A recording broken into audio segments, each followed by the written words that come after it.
Buenos días. Good morning, and welcome, everyone. We are going to kick off this meeting of the subcommittee, and just to let you know that we do have interpretation into the two languages of the countries represented here in the subcommittee, which is English and Spanish. So please, we try to select the language based on the countries represented, but the system is working. So if there's any problem, we have a technician who is ready to assist us. Thank you and welcome again, Dr. Barbosa, please. Thank you very much.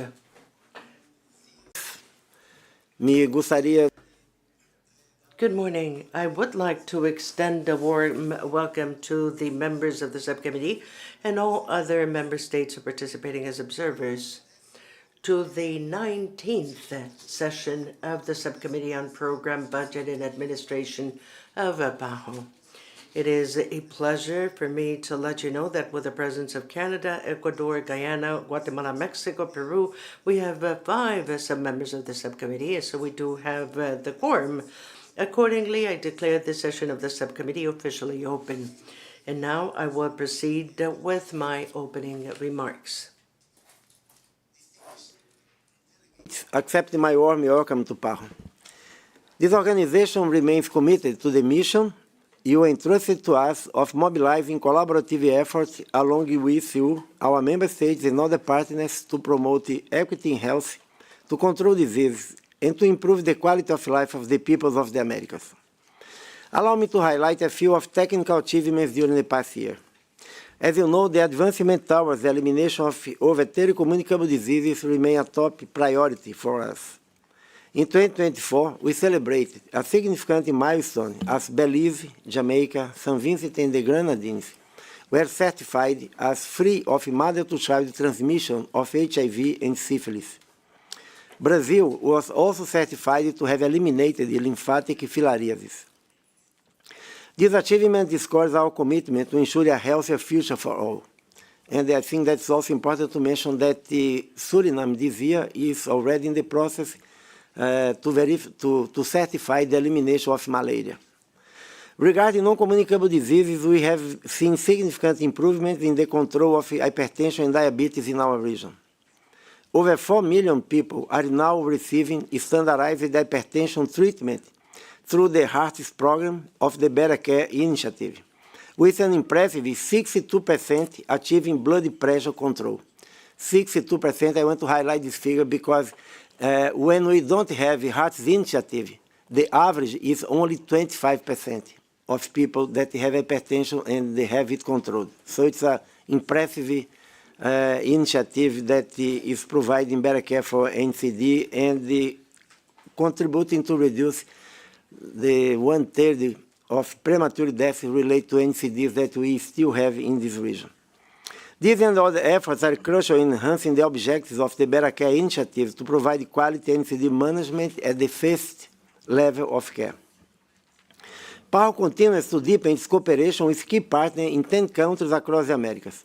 The Alliance for Primary Health Care, established with the Inter-American Development Bank and the World Bank, has been instrumental in bringing together the health and finance sectors to create efficient and effective ways of addressing health needs with a focus on strengthening primary health care. These countries have successfully negotiated more than $3 billion in concessional financing for health systems, demonstrating our collective dedication to strengthen healthcare infrastructure. Turning to the digital transformation of the health sector in the Americas, it's not just an opportunity, it's an imperative for ensuring equitable, efficient, and resilient health systems. Over the past years, we have made significant progress with member states advancing universal connectivity, interoperability, and digital public goods. We have also reinforced the governance, data security, and ethical artificial intelligence adoption. The maturity assessment of information systems for health has provided critical insights into regional progress, revealing advancements in data governance, health information architecture, and the adoption of international standards. The IDB has used these assessments in their loans negotiation with member states reaching an estimated of $900 million. PAHO's innovation in regional platform to advance manufacturing of vaccines and other health technologies continue to strengthen innovation and production capacities. We have made significant advancements in developing mRNA vaccine technology platforms in Argentina and Brazil in collaboration with WHO and UNITAID. This year, PAHO, the government of Argentina, Pfizer Laboratory, and the pharmaceutical company Synergium Biotech announced a joint effort that will facilitate local production and regional access through PAHO's revolving fund to the 20-valent pneumococcal conjugate vaccine, PCV20. This vaccine will help reduce the burden of pneumococcal diseases, offering improved protection for vulnerable populations, including children and older adults. Let me now switch to Spanish. In the course of 2024, we continue expanding PAHO's visibility. For the first time, we were invited as a regional organization to the G20 organized by Brazil, so I'd like to thank the government of that country for the invitation extended to us. At the G20 meetings, PAHO co-sponsored 16 events and held 30 bilateral meetings, thus setting a significant stepping stone in our regional commitment. At the UN General Assembly, we organized high-level events and we held bilateral meetings with different donors and partners, thus reinforcing our commitment with global partnerships. Through these and other activities, PAHO was able to mobilize and significant increase in voluntary contributions for the organizations, thus showing our capacity in order to ensure vital resources for health initiatives that our member states have approved. As you know, since 2023, we have been implementing constant measures in order to increase the efficiency of the organization, raising transparency and accountability in our enabling functions. In 2024, the initiative PAHO Forward moved into its second year of implementation. Please allow me to share briefly some of the most recent initiatives of this initiative. We implemented a whole set of optimized administrative processes, including a reduction in the selection time for fixed positions, expanding electronic signatures, automated preparation of statements for the regional revolving fund, and the invoicing system for member states, the development of key performance indicators and control dashboards for operations, as well as an improved framework for internal control and monitoring of compliance. In order to deal with the global context of limited resources for international assistance for development, I've taken containment measures in 3 fronts. Personnel and activities. We froze the provision of vacant funds, a transfer of activity funds in order to give priority to these positions. In travel, meetings, and other expenditures, we reduced in-person meetings, missions, and those events that call for displacement. We recommend the use of virtual platforms for this purpose, to suspend retreats outside the office, to suspend hospitality expenditure, and last but not least, in assets and contracts, to delay renewal and renovation expenditure, suspend reforms and movement to the new offices, except those that are under contract or linked to security. To negotiate discounts with service providers, limit the purchase of vehicles, substituting only those that are essential in order to ensure security, and to limit the procurement of office equipment. Let me assure you that PAHO, with these measures, has the capacity to maintain, even with a reduction in non-essential activities, its a technical cooperation offer to our member states.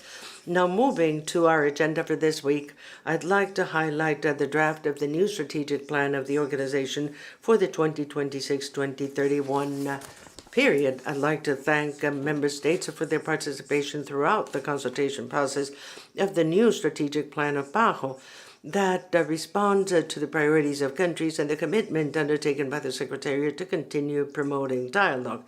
The plan offers an opportunity to design strategies and to make the best of innovations that will expedite progress in health and well-being in the Americas, with a special attention paid to protecting progress and being able to close gaps. With the first budget by programs under the new strategic plan, the budget by programs 2026-2027 will kick off our efforts in order to attain the objectives of the plan towards 2031. The Secretariat is submitting a base budget without increases that responds to the needs and priorities of countries. Currently, there are consultations being held with WHO before the 78th World Health Assembly, and we ask member states to provide their continued support in the promotion of equity between and among regions of WHO and the consideration of the region of the Americas in the distribution of WHO's budget. As part of the presentations, we will hear a review of the unaudited financial information for 2024, which shows a healthy financial position with a total income of 1.30 billion and total expenditure of 1.23 billion. However, the level of contributions outstanding payment at the end of the year increased from 30.3 million in 2023 to 50.6 million in 2024. Due to that situation, I call on member states to settle their contributions in a timely manner. Regarding human resources, you will become acquainted with the People Strategy 2.0 that supports the organizational change in order to modernize and expedite administrative operations, to develop human resource policies that are flexible, to promote the learning, and to create an inclusive work environment. The People Persons 2.0 has successfully strengthened the approach of PAHO in the countries and its possibility to provide technical cooperation, besides consolidating and standardizing PAHO's management information system, called PMIS because of its English acronym, in order to acquire talent. And talking about PMIS, this Secretariat celebrates the 10th anniversary of the implementation of this system, the ERP software, that has modernized our transaction, has simplified processes that previously were based on paper, improved transparency, and has reduced the manual processes. Regarding the 9 member states that make up the Executive Committee of PAHO, the conference or the Directing Council elects 3 members every year. When the number of nominations received by the Bureau does not surpass the number of positions to be filled, it is not necessary to carry out an election and the candidates are declared elected. Currently, the Bureau has received 4 nominations, 4 names of candidates for the 3 positions from the following member states: Cuba, Haiti, Mexico, and Peru, in order to fill the 3 positions that will be available in 2025. Therefore, since we still have time, I would like to urge member states to hold conversations in order to reach a consensus on these candidates in keeping with your historic performance. With this introduction, I officially declare open the 19th session of the Subcommittee on Program, Budget, and Administration, and I wish all of you, those present here, our delegates, member states, observers, and our colleagues from PAHO, as well as to the Secretariat, a successful meeting. Thank you very much for your participation. And now it is a pleasure for me to offer the floor to Ms. Marilu Valdez, Deputy Director of the Pan American Sanitary Bureau, who, as Secretary in her role as Secretary of the 19th session of the Subcommittee on Program, Budget, and Administration, will make some announcements. Marilu? Thank you, Dr. Barbosa. Good morning, everyone. Give me a minute.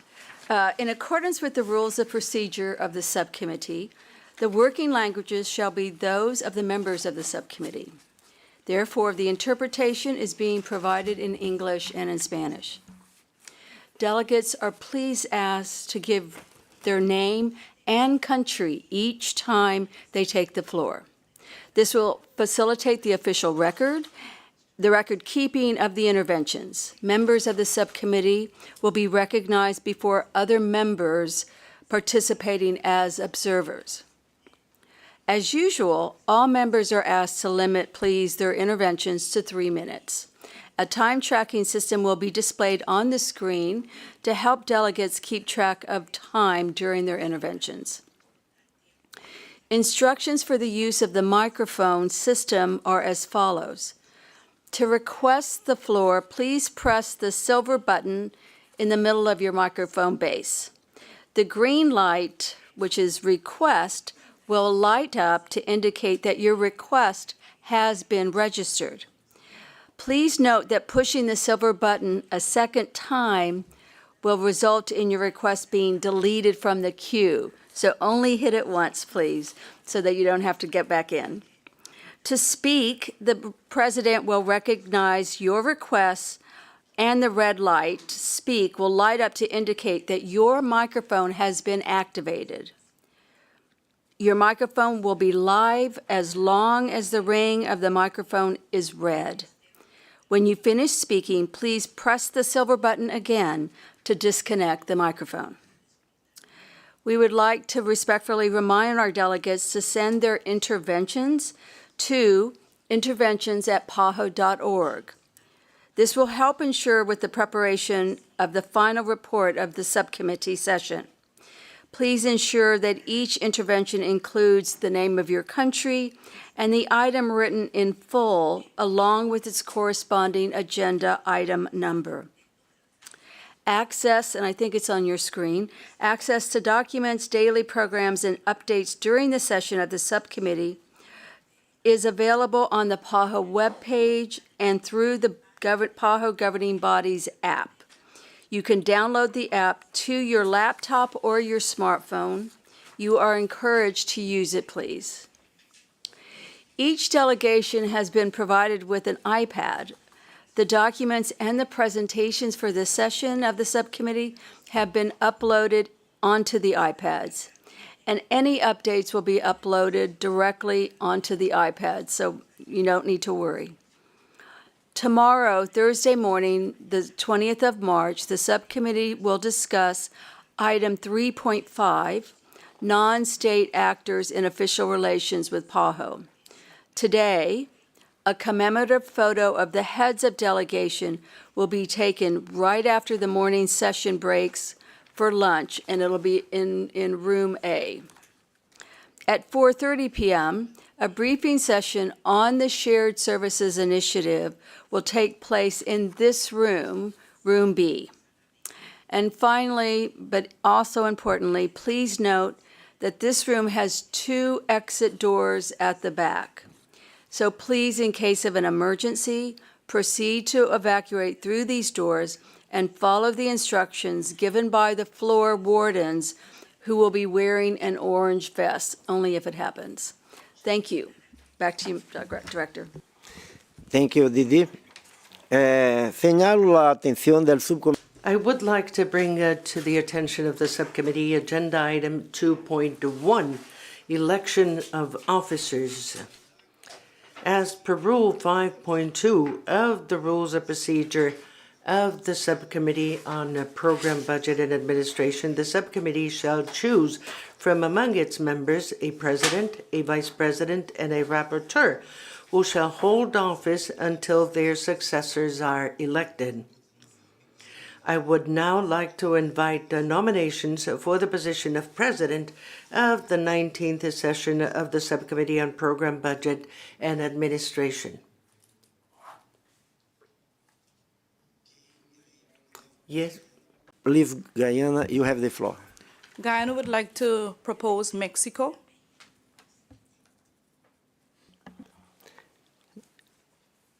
Thank you, Guyana. ¿Están todos de acuerdo? Are we all in agreement? Since I see no objections, I declare Mexico as unanimously elected, and I invite Margarita Perez Villaseñor, Coordinator of Institutional Strategy in the Ministry of Health of Mexico, to come to the head table and take on the presidency.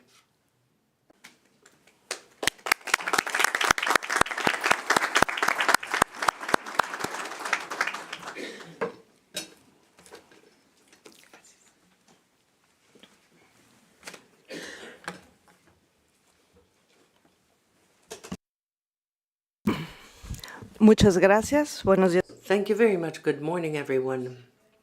I would like to propose Canada. Sorry. Before that, let me just express some words of gratitude before I move on to the position of Vice President. Thank you very much, Dr. Jarbas Barbosa, distinguished members of the subcommittee, and distinguished authorities, colleagues, and delegates. I bring you fraternal greetings from Dr. David Quercenovich, the Minister of Health of Mexico, who expresses its gratitude for the confidence bestowed on the government of Mexico to take on this presidency at this 19th session of the Subcommittee on Program, Budget, and Administration. In holding this important task, I reiterate my willingness to work with each and every one of you with the main purpose of having a successful event, and that together we move towards a strengthening of the Pan American Health Organization. Likewise, I'd like to share with you the following. Under the President of Mexico, Claudia Sheinbaum, Mexico is undertaking a profound transformation of its health system in order to improve the quality of care, access, and being primary health care one of the priority issues. Within the context of these efforts, the recent visit of Dr. Jarbas Barbosa to our country at the beginning of this month was essential. We held fruitful meetings with the main stakeholders in the health sector in Mexico, and we were able to talk about the way in which APAHO can assist us in achieving our objectives, many of which fully coincide with what was discussed with Dr. Barbosa, and as he presented in his initial statement. As a member state, Mexico reiterates its commitment with the organization in order to strengthen not only technical cooperation in the region of the Americas, but within the institution itself. We're facing significant challenges as a region and also at an international level, and these are sensitive times for decision-making that ought to be made with a lot of responsibility by all members. It is essential to be able to live up to all these challenges brought by the international scenario with commitment, efficiency, and creativity, and I believe that this is a commitment that brings us all together today. Thank you very much. Ahora, I would now like to propose Canada as for the position of Vice President. Is everybody in agreement?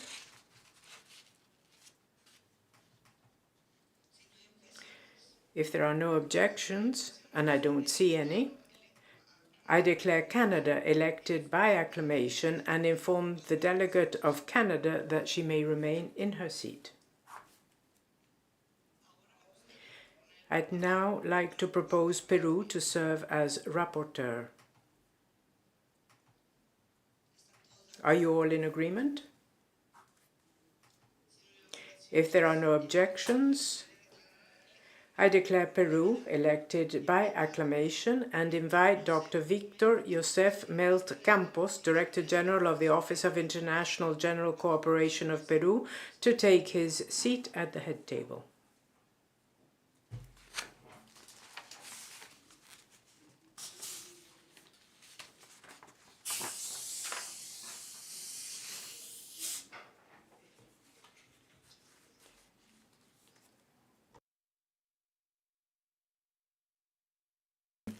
y damos la bienvenida.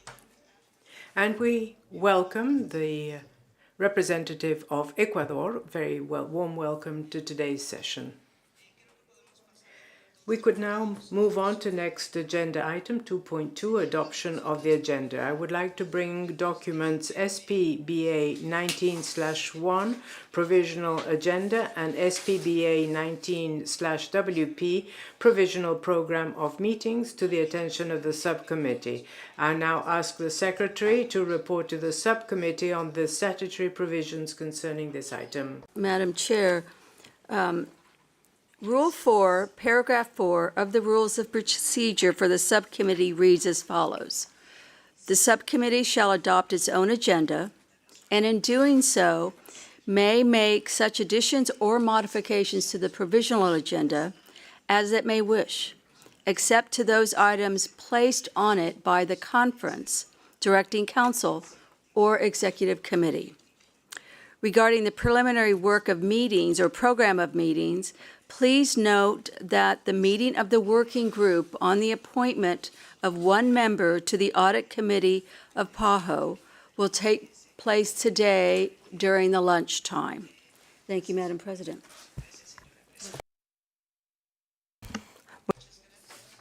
Thank you very much. I now offer the floor to the plenary to comment on this agenda item. If there are no comments, I declare the agenda and the program of meetings adopted. Let us then move to agenda item 3.6, appointment of one member to the Audit Committee of the Pan American Health Organization. I'd like to draw document SPBA 7 to the attention of the committee and invite Dr. Miguel Brunier da Silveira, legal counsel, to come to the head table and present the item.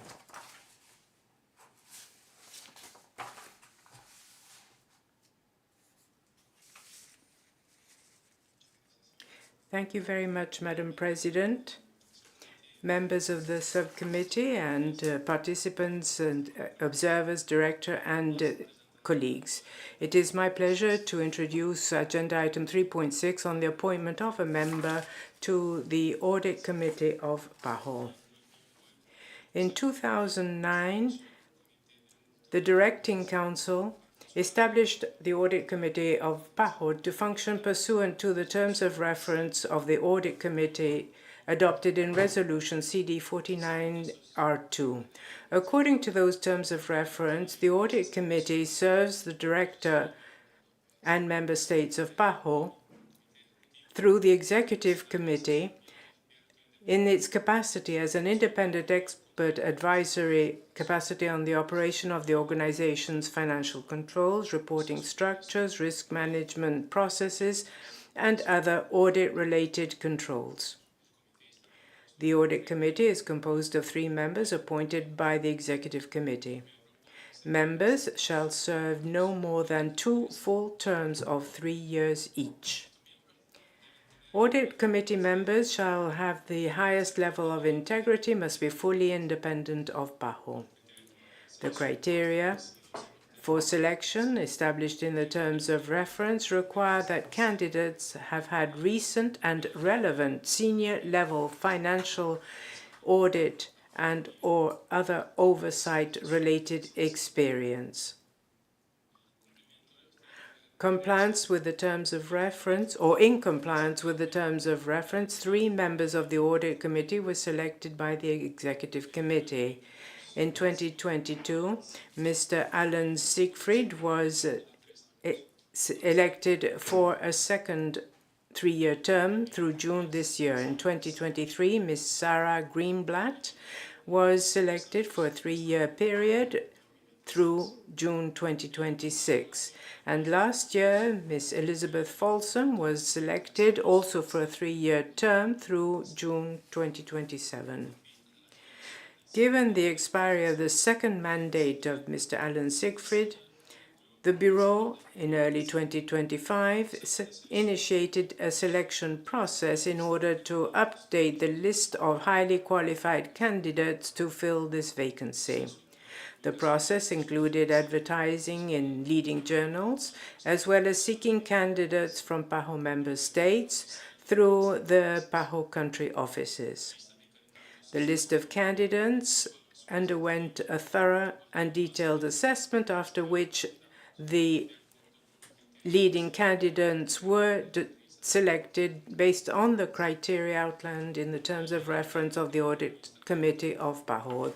The director established a short list in order to make recommendations to the Executive Committee where the election will take place. The Secretariat has distributed in a confidential envelope that you have received documents about the candidates included on the short list in order to support the review by the subcommittee. The subcommittee is invited to take note of this report and establish the possibility of having a study group to look at the candidates proposed by the director for the election of the audit committee member at the upcoming session of the executive committee in June this year.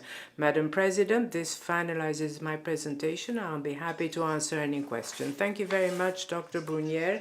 In order to facilitate discussion on this point, a working group comprising 3 members of the subcommittee will be created. This group will meet in private with support of the legal advisor to review the information on the proposed candidates for the audit committee of PAHO, and subsequently the chair of the working group will report on its deliberations to the subcommittee. The background information for each candidate was shared with the members of the subcommittee. So I would now like to designate Canada, Guyana, and Peru as members of this working group. I ask the delegates of Canada, Guyana, and Peru whether they have any objection to this designation. I would like now to ask the delegates whether they have any additional comments. If there are no objections, I would like to inform that the working group will convene immediately at the end of the morning session, following the official photo in room 412. This item will be revisited in a subsequent session.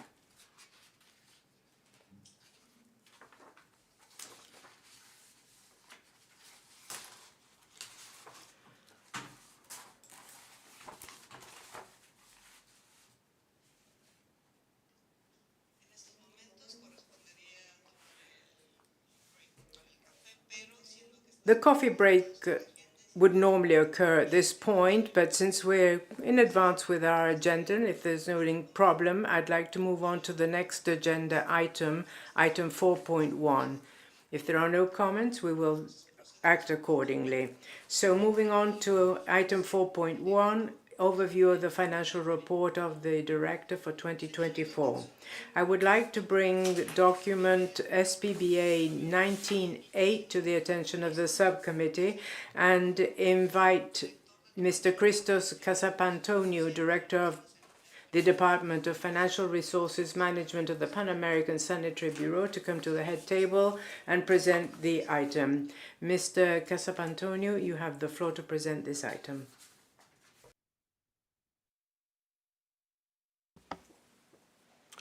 Thank you very much, Madam President, Director, members of the subcommittee. Allow me to present an overview of the financial report of the Director for 2024.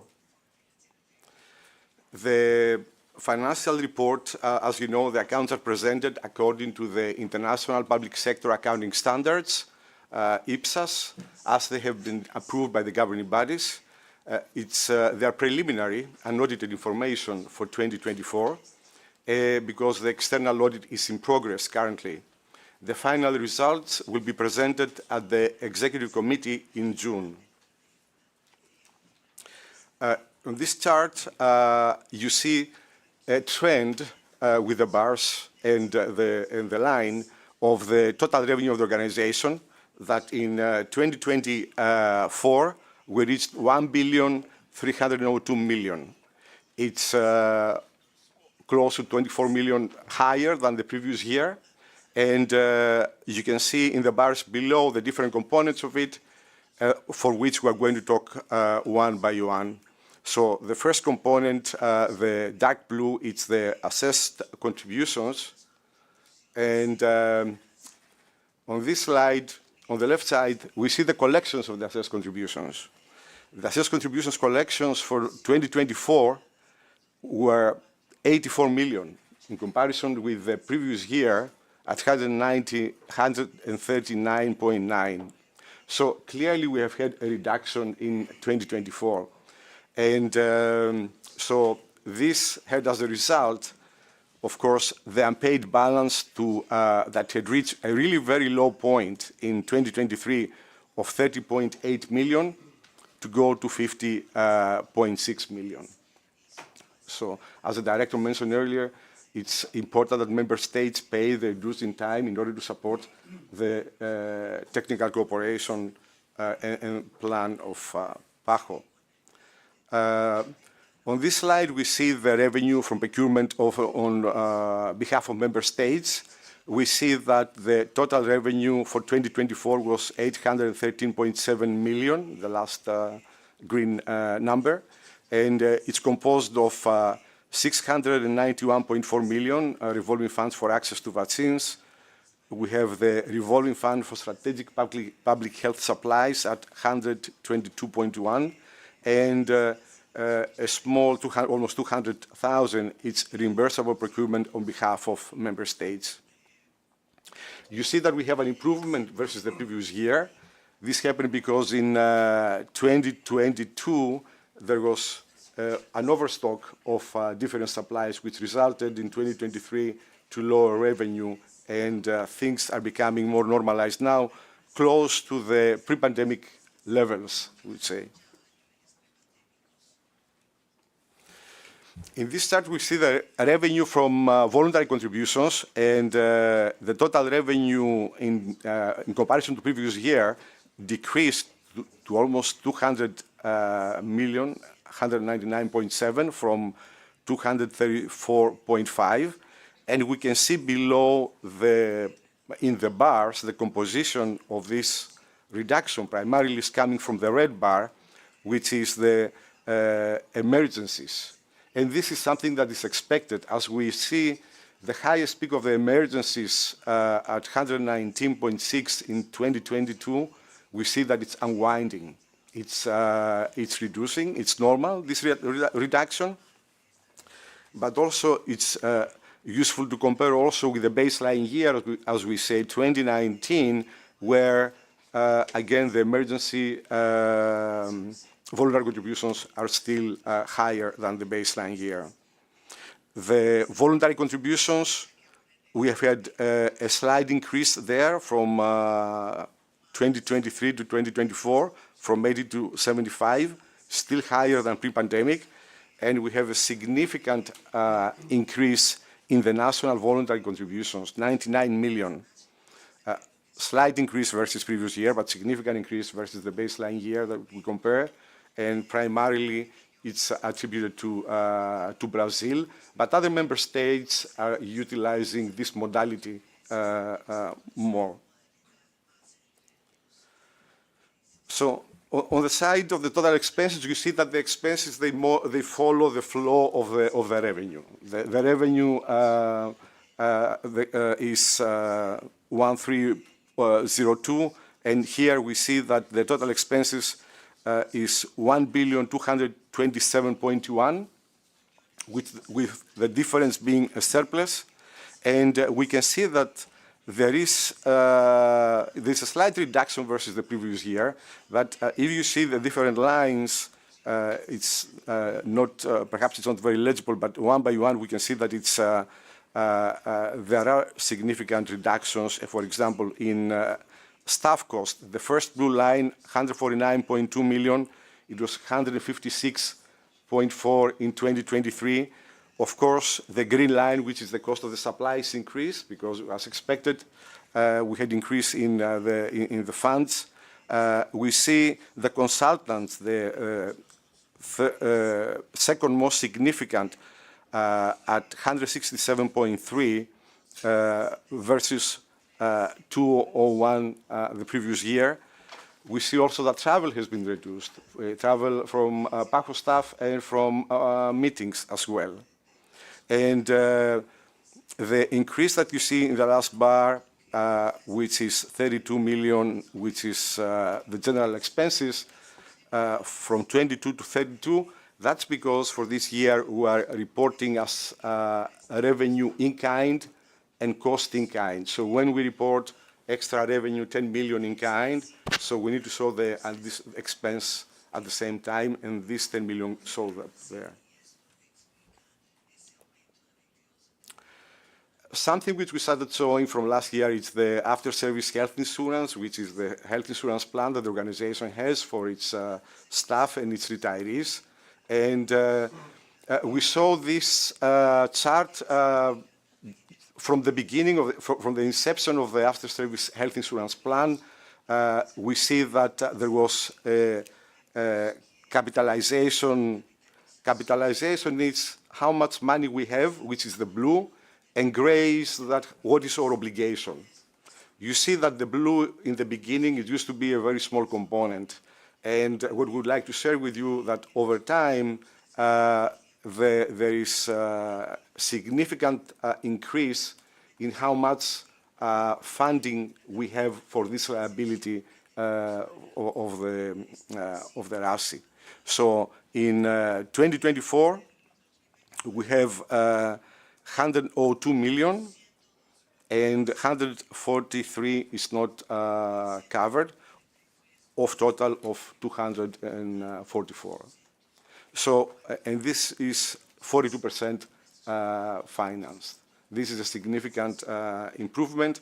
This is due to efforts that we do for cost reduction and additional contributions from the organization. And of course, the liabilities, the gray bar, reduced because of an increase primarily of the interest rates. These were the main contributors at the percentages that you see on this chart.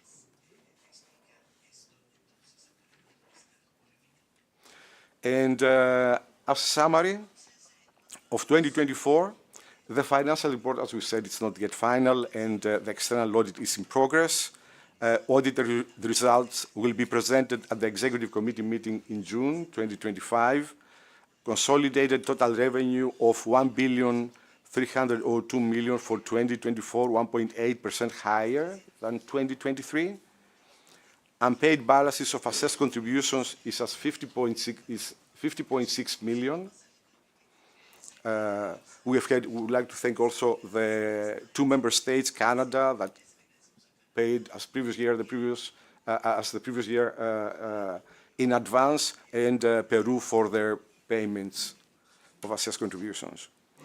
Procurement on behalf of member states in 2024 at 813.7 million from 745.5. Voluntary contributions at 200 million in 2024 from 234.5 million in 2023. And expenses during 2024 were at 1,227.1 from 1,231.8 in 2023. Thank you very much. This is my presentation, and I'm open to questions.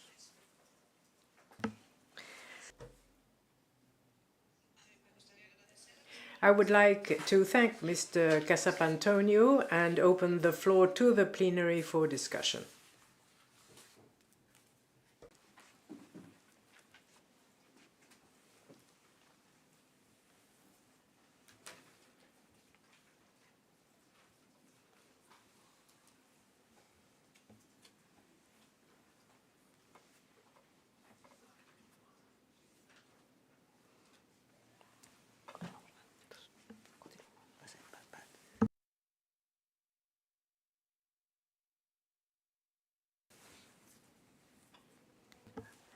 El Salvador tiene la palabra. I offer the floor to El Salvador.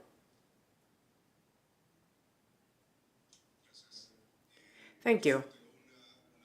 I just have one question. When we saw the graph showing contributions, we noted that in 2019 it was about 122 million. Then in 2024, it was 199. So this is an increase in 2022. This obviously was due to the COVID response.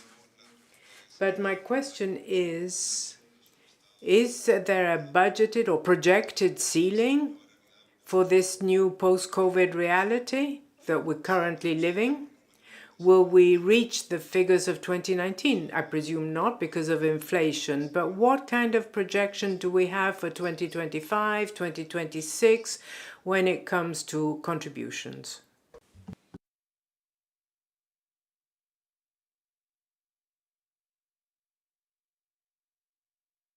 Me gustaría darle la. I'd like to offer the floor to Brazil now. Thank you very much, Madam President. And congratulations on your election. And I wish you good success in these coming 2 days. Presentation made by Mr. Casapantonio. The document brings detailed information on PAHO's activities in the discharge of its public health mandate in the past year. It is a crucial tool in ensuring the transparency and accountability that are fundamental for good governance and the efficiency of the organization's work. Brazil acknowledges the improvements in efficiency and effectiveness brought about by PAHO leadership, particularly through measures in the PAHO Forward package. In view of ever-growing costs and complexities, particularly in the headquarters, Brazil commends PAHO for the use of innovative means, including technological tools, to fully achieve the mandated public health outcomes within existing resources without compromising the quality of its technical assistance. Madam President, as emphasized by Brazil's new health minister, Dr. Alexandre Padilha, in his recent inauguration speech, international cooperation with institutions such as PAHO and WHO is vital for Brazil. We're fully committed to further strengthening these partnerships and advancing collective efforts to address our shared health challenges. We note that the consolidated revenue of PAHO in 2024 exceeded the amount recorded in 2023. While this increase is very positive, we acknowledge that it's still far from ideal. In this regard, Brazil takes note of the decrease in collected assessed contributions by member states as presented. We encourage all member states to uphold their financial commitments to ensure the continuity of essential actions and programs that directly impact health in our region. We, as Brazil, are committed to ensuring timely compliance with our assessed contributions for the year 2025, taking into account also the recently informed financial challenges that PAHO and other international organizations are going through. We also recognize the increase in the use of the regional revolving funds in comparison to the previous year. That reflects the trust of the region in the mechanism and the efforts of PAHO in making the funds increasingly attractive and cost-effective, both from a financial point of view, but also from a technical cooperation perspective, including in the promotion of regional supply chains. Furthermore, we take note of the use of the Working Capital Fund to implement the 2024-2025 budgetary program. While this program provides necessary flexibility, we believe that it would be important to discuss strategies to reduce dependence on such fund in the interest of ensuring a solid and sustainable financial balance. Finally, Madam President, we reaffirm Brazil's commitment to PAHO and to advancing health in the Americas. We remain engaged in seeking solutions to strengthen the organization's financial capacities and ensure the continuity of health programs across the region. Thank you.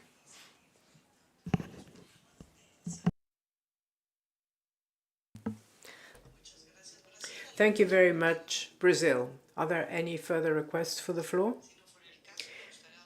If not, I would like to yield the floor to Mr. Casapantonio to respond. Thank you. Very much. I want to thank the delegates for the questions, particularly the results overall are good for PAHO in general, but the highlight is the reduction in the payment of the assessed contributions. This is critical, particularly in the situation that we are going, where we have challenges with member states paying late, and that's a key for the implementation. Now, for the impact of 26-27, I think we're going to have more discussion, and my colleague Ronnie will be able to articulate what are the plans there. But the thing is that something to note that the voluntary contributions that we have in 2024, there is graded diversity in terms of the additional voluntary contributions that can support with the PSE rate that we have, which is flexible funding for PAHO to implement. So definitely in this aspect, it's better than the previous year. The aspect that was mentioned, again, also from Brazil, it's we're in the process also of doing cost reductions. We have efficiency projects that we're looking also on the revenue side and on the cost side. And again, as we said, last year we had two significant contributions up to now of the assessed contributions outstanding. We expect to see more. We did see this year so far. We really appreciate your support. Thank you.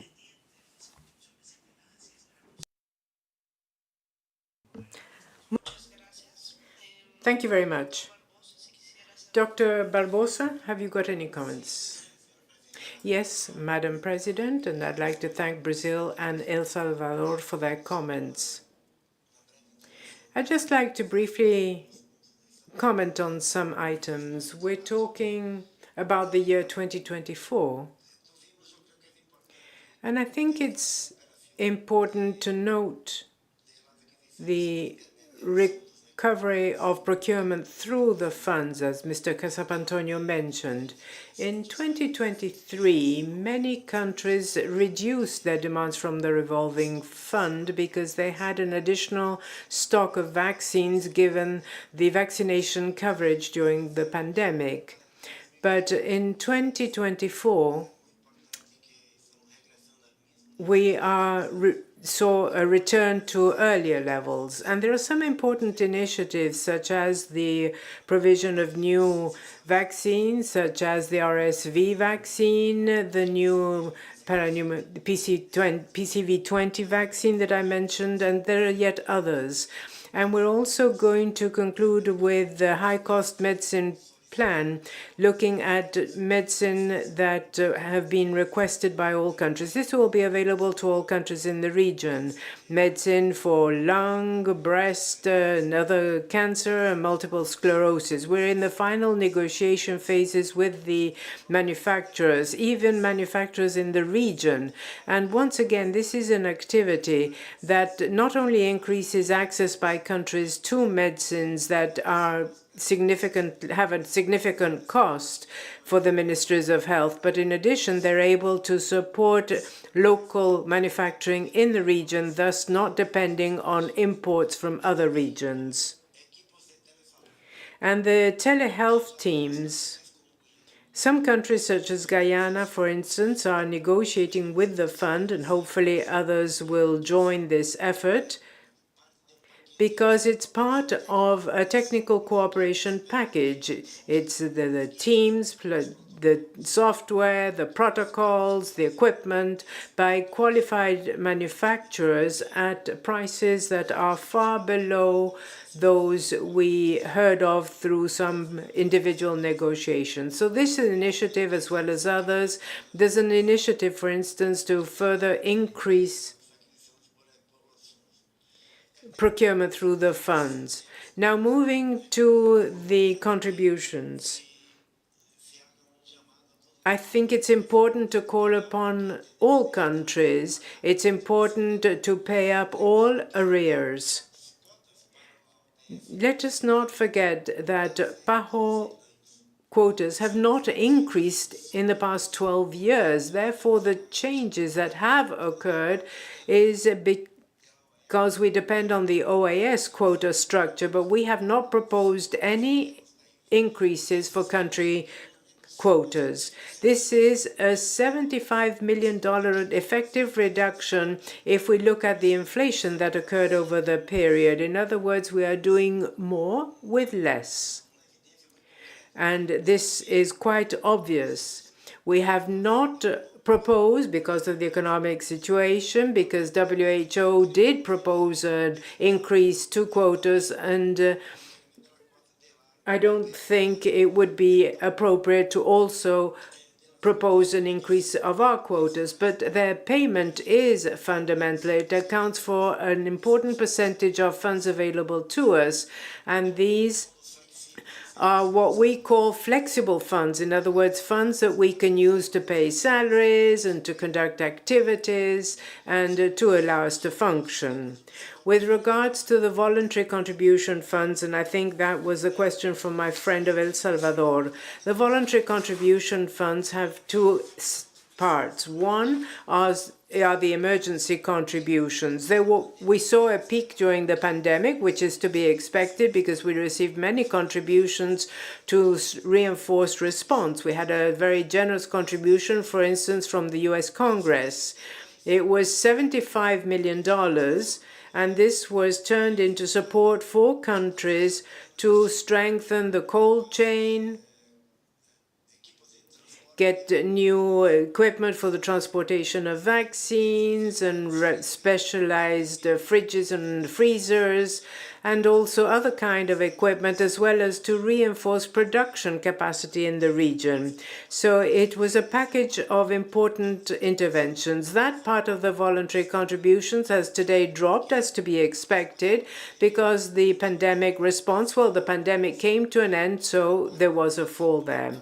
The second part of voluntary contributions, which is in support of programs that we here call the basic programs, the routine activities of the organization, that grew 61% as compared to the year immediately prior to the pandemic. I am personally carrying out a tremendous effort to seek out and to have dialogue with the traditional donors of the organization in order to expand participation to new partners for the organization. We're talking about 2024, for instance.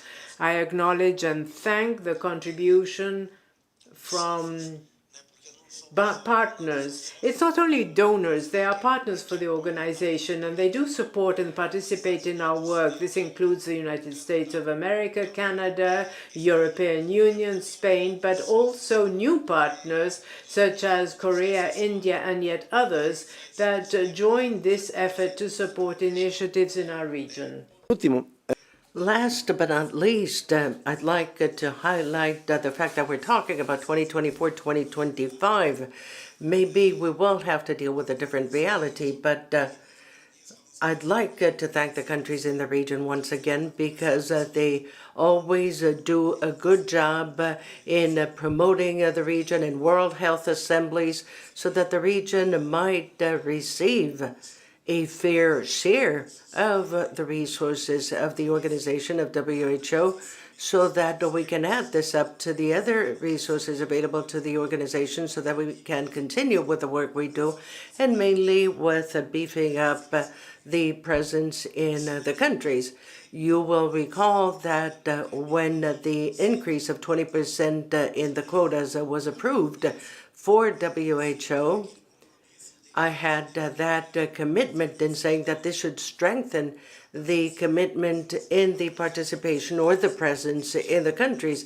And that led to the development of an initiative known as CPCP, which would be a sort of a co-predictable country presence. And the region of the Americas received funds less than what we would have wanted to receive. But with the funds that we received, we were much more effective than the other regions, and this enabled us to have 41 technical positions in the various country offices. And with these funds now, for the first time, we have 10 consultants in country offices in order to support the strengthening of the diagnostic early detection capacity, as well as response to public health emergencies.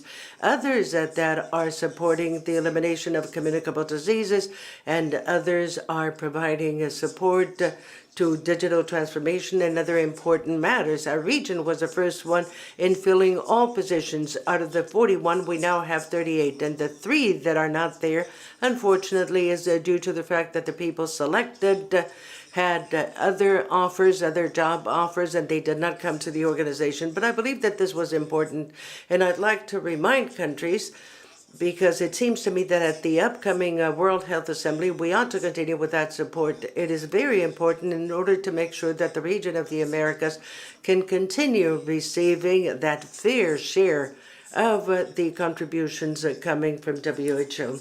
So these are my comments so far, Madam President, and I'd like to thank the countries for their statements. Thank you very much, Dr. Barbosa. I would like to inform the subcommittee that the discussions will be reflected in the final report.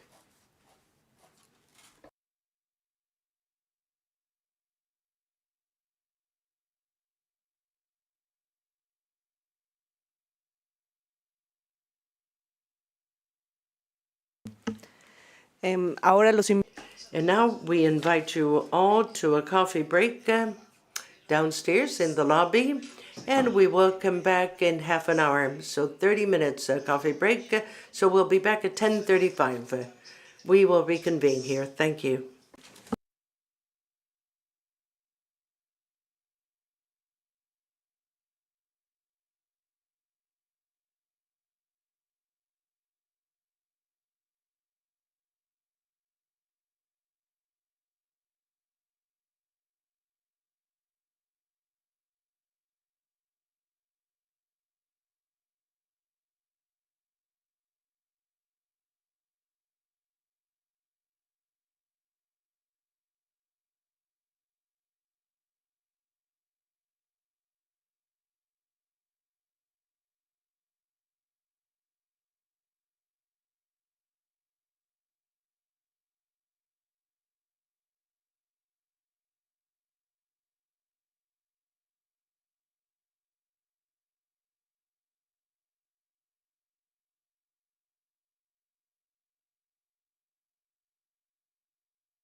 Hey Rich, so I'm speaking into English channel for now, and let me know, or just go ahead and take down the volumes if you can hear anything. 1 2 1 2 1 2 1 2 1 2 1 2 1 1 la la la la la.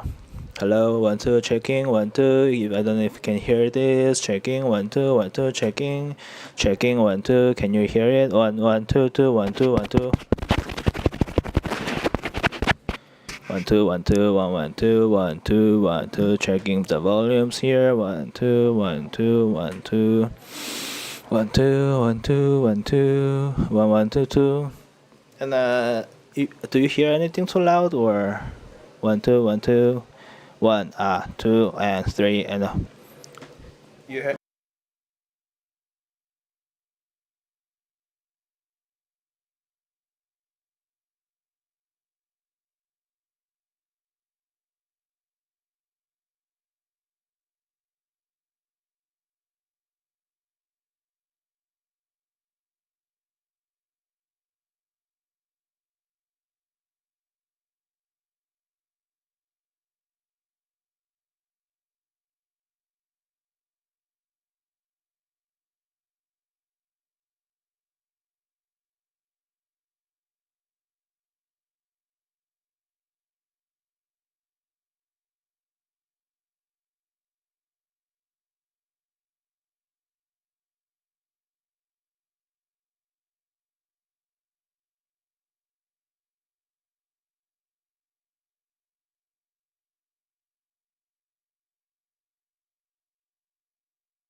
qualité côté que yo ap viv là.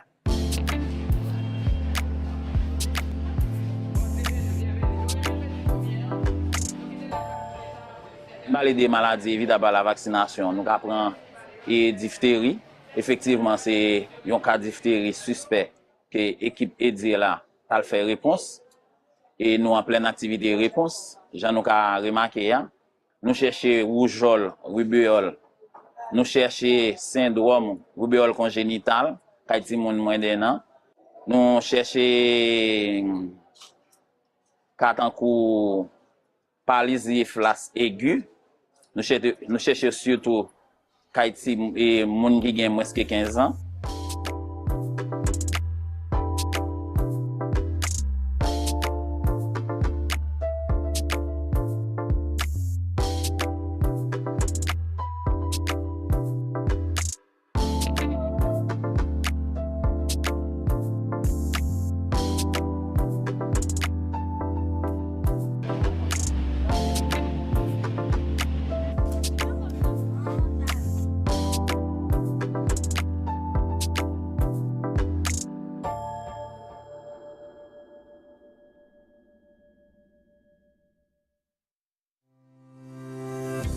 HEARTS is an initiative of the Pan American Health Organization and the Ministry of Health, which aims to improve heart health and save lives by standardizing hypertension treatment, promoting healthy lifestyles, and strengthening primary health care. The chronic non-communicable diseases are the leading cause of death in Grenada. Within the top 3, we have the cardiovascular diseases. For these reasons, we welcome the introduction of the HEARTS Initiative. At the core of the HEARTS Initiative is the HEARTS Protocol, which provides a standardized approach to hypertension management and cardiovascular disease prevention in primary health care. It includes standardized treatment, effective and accessible medications, risk-based care, team-based approaches, healthy lifestyle promotion, and the strengthening of primary healthcare systems. The integration or initiation of HEARTS has introduced a standardized approach to the way we manage high blood pressure patients. The HEARTS protocol includes simple, standardized, proven treatments and interventions that can be easily incorporated into primary health care. As part of the HEARTS program, we have standardized blood pressure reading, ensuring that all categories of staff know how to check blood pressure. So in case a patient comes to the facility, anyone can assist them in checking their blood pressure. The HEARTS protocol emphasizes a team-based approach which expands the responsibilities of hypertension management beyond primary healthcare physicians to include nurses, pharmacists, nutritionists, and other healthcare professionals, so that they too play a significant role in saving lives. As nurses, we ensure that our patients are compliant, making sure that they monitor their blood pressure as often as possible, take the medication, come to visit the doctor when they are low on the supplies, follow up with the nutritionist as well, and if they have any issues or concerns that they are, feel free that they can come in. If they're not feeling well, they could come in at any time and speak to any one of us for advice, and we can do the proper referral if it's hospital or to doctor. So as nutritionists and dietitians within the healthcare, whether it's primary healthcare or secondary care, we employ what is called medical nutrition therapy. This involves doing a comprehensive assessment. We look at body measurements, we look at the biochemical markers, the labs and so forth. We look at lifestyles, we look at dietary indication, and we also do a full physical exam. Once we're completed, we do a nutrition diagnosis, and then we will recommend and put together a targeted care plan with interventions as to how we can get that person to improve the overall lifestyle. So whether it's becoming more physically active lifestyles, whether it's changing diet, whether it's ensuring that person gets adequate amount of nutrients and filling the gap where there are deficits. We know that if we can correct the diet, also if we can maintain an adequate foundation for health, we know that we can see better outcomes when it comes to heart health. The HEARTS protocol emphasizes the use of effective, affordable, and widely available medications to improve hypertension management. the medicines that we'll be using as part of the HEARTS initiative, they're somewhat designed to be less burdensome on the patient because the number of pills that the patients would be required to use to control their conditions are reduced, because now we are making use of combination therapy. So one pill will contain maybe your 2 high blood pressure medication that you are taking at present. Medication that are available through the HEARTS initiative are heavily subsidized, right? Patients that are less than 60 would pay a small fee. Those who are over 60 and over, it would actually be free as per protocol that already existed.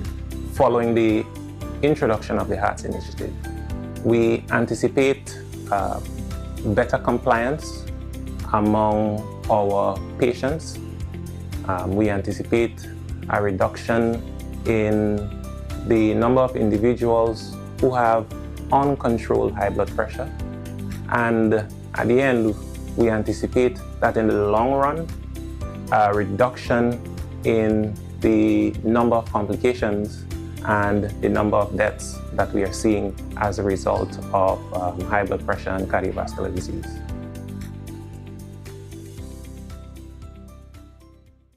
El cáncer infantil afecta a miles de familias en el mundo cada año, generando angustia y sufrimiento. En la región de las Américas, los gobiernos, la OPS y sus socios se han unido en la iniciativa Cure All para afrontar este desafío y devolver la esperanza. Desde el año 2019, la Organización Panamericana de la Salud, en colaboración con el St. Jude Children's Research Hospital, trabaja incansablemente para mejorar la detección oportuna del cáncer en niños, niñas y adolescentes. En Latinoamérica y Caribe estamos logrando que más países prioricen el cáncer infantil y lo incluyan en políticas públicas que contemplen actividades para promover el diagnóstico oportuno. En los últimos 5 años, se ha incrementado por lo menos en 3 veces el número de países que cuentan con una guía nacional de detección precoz y sistemas de referencia. Ya estamos viendo los primeros resultados y se está logrando que más niños puedan llegar temprano a su diagnóstico, que más niños puedan tener estadios precoces de enfermedad y que amplíen la posibilidad de curarse. En el Perú, hemos logrado reducir el 50% del tiempo diagnóstico en un lapso de 5 años. Principalmente desde la Iniciativa Mundial de Cáncer Infantil. El tiempo en el que los profesionales de la salud, médicos y enfermeras, demoraban para hacer el diagnóstico en niños desde la sospecha de cáncer se ha reducido de manera significativa. Actualmente, los niños y adolescentes llegan más rápido a los establecimientos de salud. Este logro es un trabajo conjunto desde el Ministerio de Salud a través de políticas públicas que impulsan la detección temprana de cáncer infantil, asimismo el fortalecimiento de las capacidades de los profesionales de la salud, la sensibilización de la comunidad para poder realizar un diagnóstico oportuno y, por supuesto, la participación de la sociedad civil organizada. Hemos logrado disminuir en un 50% los casos de estadios avanzados de cáncer en los niños. Esto significa que más familias reciben un diagnóstico temprano y más niños tienen una oportunidad de vida, educando y sensibilizando al personal de salud y a la población. La Organización Panamericana de la Salud pone a disposición de los países diversos recursos técnicos, como cursos virtuales, talleres y guías interactivas para fortalecer la capacitación de los profesionales de la salud, así como materiales para campañas de comunicación dirigidas a los padres y a la comunidad en general. A través de Cure All Américas, también se está apoyando a los gobiernos en el monitoreo sostenible y uniforme de sus progresos, así como en la implementación de políticas de salud que fortalecen el acceso al diagnóstico temprano, tratamiento y cobertura financiera. Todo con un objetivo, un diagnóstico temprano que salve vidas y mejore el futuro de nuestras familias y comunidades. Cada intervención en salud pública, cada acción coordinada y cada esfuerzo compartido son pasos hacia un futuro donde hay más niños que puedan superar el cáncer. Un diagnóstico temprano salva vidas.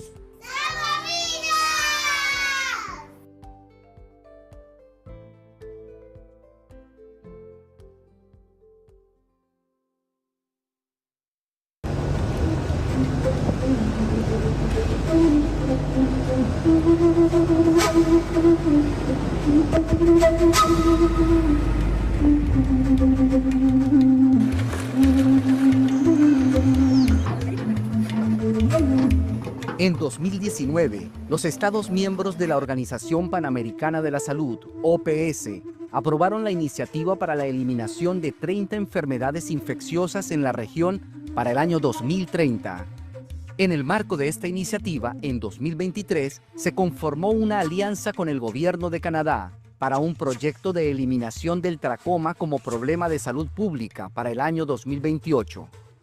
Venezuela es uno de los 10 países que participa en esta iniciativa. Tracoma es la primera causa de ceguera producto de infecciones, lo produce una bacteria y estamos ahorita aplicando la encuesta para ver de prevalencia, para ver si es un problema de salud pública para el Estado. Durante 2 semanas, un equipo de evaluaciones rápidas de tracoma del Ministerio del Poder Popular para la Salud abordó 30 poblaciones indígenas en busca de tracoma, una enfermedad que afecta sobre todo a poblaciones en situaciones de mayor vulnerabilidad. La idea es estimar la prevalencia de esta enfermedad en el país y determinar si constituye un problema de salud pública. Andamos un equipo de salud desplegado diagnosticando la enfermedad tracoma. Esta es una enfermedad que afecta el ojo, que posteriormente la persona queda ciega. Y como parte de prevención, le estamos orientando a las personas a tener una buena higiene personal, como el lavado de manos, la limpieza facial. También contamos con tratamientos y en el caso de que los pacientes lleguen a salir positivos a estas enfermedades. La OPS acompañó y prestó apoyo logístico para el traslado de estos trabajadores sanitarios del ministerio hacia estas comunidades, 22 de acceso terrestre y 8 de acceso fluvial, aprovechando además para ofrecer distintos servicios de salud a las mismas.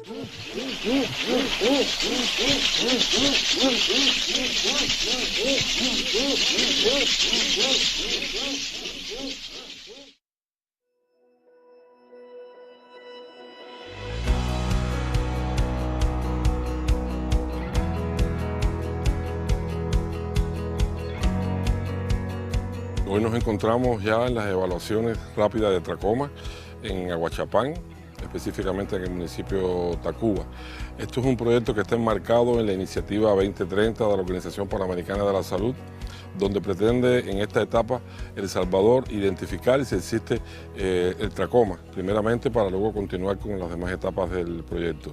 Nosotros desde la oficina de la OPS en El Salvador agradecemos la apertura que ha tenido el Ministerio de Salud para que permita que lo acompañemos en estos procesos de evaluación. También al Gobierno de Canadá, quienes han aportado el financiamiento para el desarrollo de las actividades.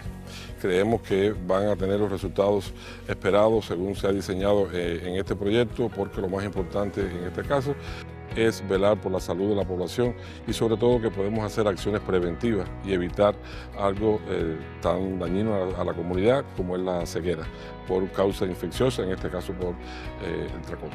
El tracoma es una enfermedad tropical desatendida. Las enfermedades tropicales desatendidas son aquellas enfermedades que se ven mucho más frecuentemente asociadas en poblaciones que tienen factores de riesgo muy específicos, especialmente la pobreza, porcentajes altos de pobreza, difícil acceso a servicios de salud, no cuentan con sistemas de agua segura o servicios de agua eficientes dentro de las comunidades, hacinamiento, entre otros factores. El tracoma está presente en este tipo de poblaciones con estos determinantes y por eso es importante abarcarlo de una forma integral. Las evaluaciones rápidas de tracoma requieren un entrenamiento de los equipos de trabajo de campo que están compuestos por un examinador, un registrador y un apoyo logístico.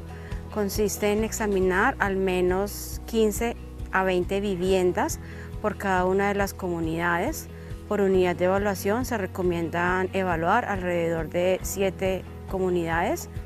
Se busca examinar todas las personas mayores de 1 año de cada una de las viviendas y la meta por comunidad es examinar 50 niños de 1 a 9 años, donde al menos la mitad, o sea 25 niños, tengan edades entre 1 y 4 años. El examen consiste en hacer una valoración externa del párpado superior e inferior y luego se evierte el párpado y se hace una valoración interna buscando tracoma folicular.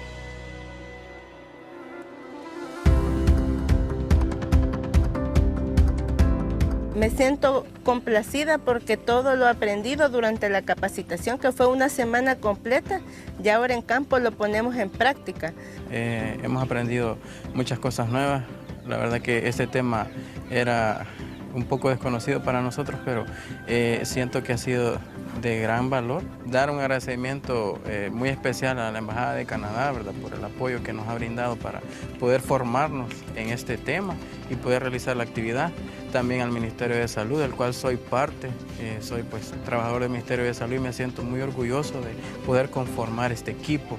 Al mismo tiempo OPS, creo yo que es pues la institución que ha sido de mucha importancia para llevar a cabo este proyecto. Me parece bien porque vienen a nuestros hogares y uno ya no paga para salir e irse a hacer uno el examen y para ver cómo tenemos nosotros nuestra vista. Parece excelente que examinen también a los niños también. Bueno, muchas gracias porque vinieron a nuestra casa a evaluar la vista de toda mi familia. Estamos muy agradecidos en nombre de toda la comunidad por la presencia de ustedes. Y muchas gracias. Nos parece bien porque quizás en un principio, ¿verdad?, nos sorprendimos ver que venían, ¿verdad? Como esto nunca se había visto ni lo habían hecho. Creo que es importante la disposición que ha tenido el personal de salud, los equipos que están acompañando, que han sido entrenados rigurosamente para el desarrollo de estas actividades, y no solo las actividades relacionadas con tracoma propiamente dicho, sino con otras actividades integrales que también se van a desarrollar a la par. O sea, cuando se visita una comunidad, se trata de identificar otras necesidades de salud que tienen y, bueno, de alguna manera que solventar o por lo menos que queden en los planes de trabajo futuro posterior a la evaluación que se está desarrollando en este momento.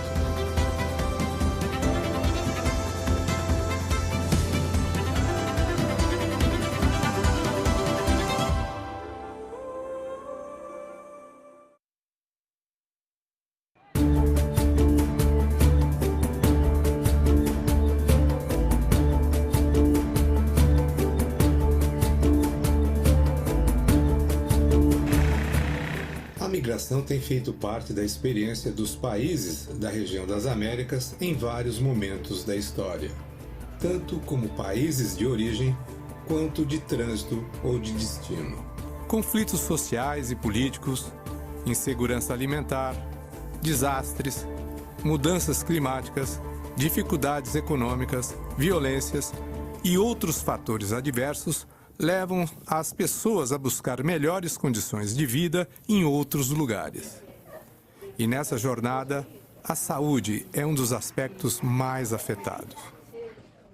O que faz da solidariedade entre países um elemento fundamental para abordar essa questão. No Brasil, os migrantes são cobertos pelo SUS, o Sistema Único de Saúde, desde a chegada. Uma das áreas que mais tem recebido esse fluxo populacional é o município de Pacaraima, localizado no estado brasileiro de Roraima, na fronteira com a Venezuela. Desde 2017, mais de 1,1 milhão de venezuelanos entraram no Brasil. Destes, cerca de 519 mil receberam autorização de residência e 134 mil foram reconhecidos como refugiados.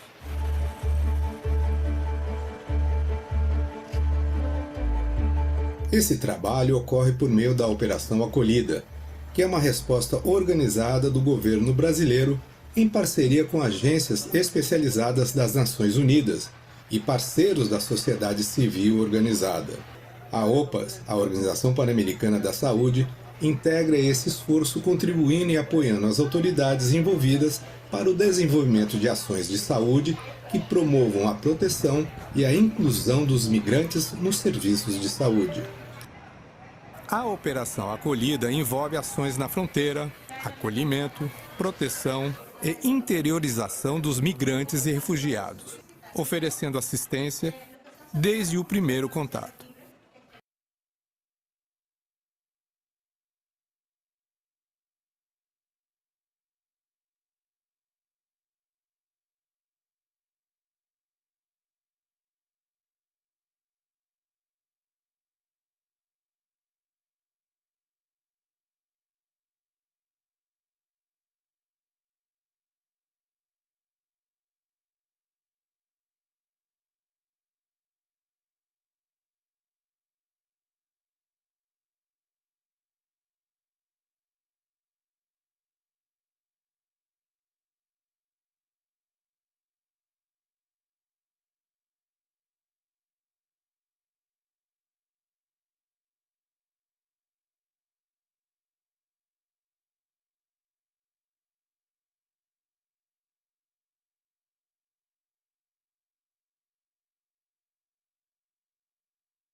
Bienvenidos.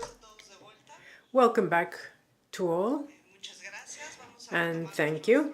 Let us continue with our work. We will start with agenda item 4.4, report on the Master Capital Investment Fund and on the Master Capital Investment Plan implementation. I would like to bring document SPBA 19/11 to the attention of the subcommittee and invite Mrs. Kristen Beck, Director of Administration at the Pan American Sanitary Bureau, to come to the head table and present the item. Good morning, everyone, and thank you, Madam President, Director, members of the subcommittee, and delegations and colleagues. I would like to introduce the update on the Master Capital Investment Fund, or MCIF. This document presents the status of the fund as of the end of 2024. The MCIF is comprised of 5 sub-funds: the Real Estate Maintenance and Improvements, Fund Information Technology, Vehicle Replacement, Revolving Strategic Real Estate, and Human Resources Strategies. The summary of the fund net balances is shown in Table 1 of the document. As of 31 December 2024, the Master Capital Investment Fund had a balance of $18.0 million.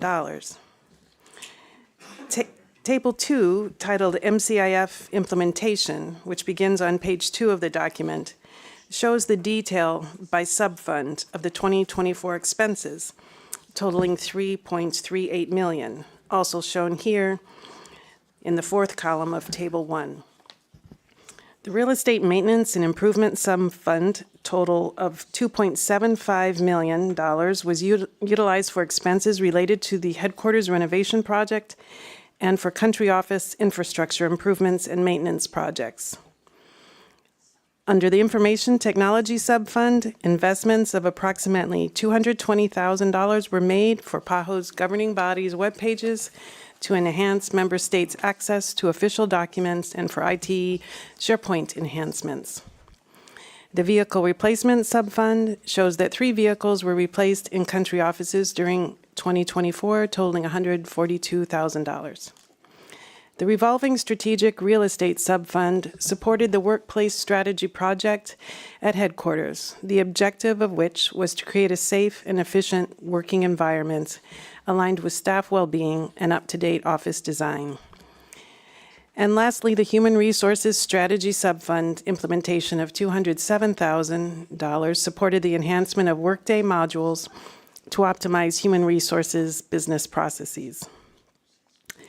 Table 3 on pages 3 and 4 of the document shows the detail of the revenue column during 2024, totaling $143,000, including revenue from the sale of 2 vehicles. Now we'll discuss the HQ renovation project. Reports with updates on the ongoing renovation were presented to member states in prior executive committee documents, as well as documents presented to this subcommittee. Just to recap, Phase 1 was completed in early 2024 and included replacing the original HVAC systems on floors 2 and 10, the original electrical system throughout the building, and upgrades to the conference rooms on floors 2 and 10. The principal objectives of Phase 1 were to enhance the air quality and safety for personnel, adding accessibility features, and strengthening energy efficiency and sustainability. Phase 2 includes a complete renovation of floors 3 through 9, including replacement of the HVAC systems, lighting, layout, and furnishings. Restroom renovations on floors 2 through 10 is included to enhance accessibility and water efficiency. And lastly, parking garage repairs, replacing concrete and lighting will improve the overall safety of the building.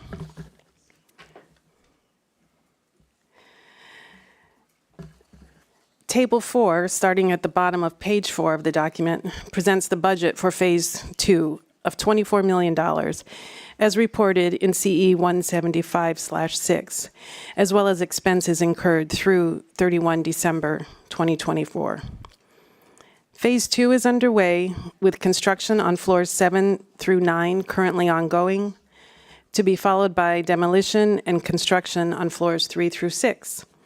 Completion of these long-pending renovations of PAHO's headquarters building is expected by early 2026. While Phase 2 renovation works were previously contracted, further phases of the renovation will be subject to funding availability.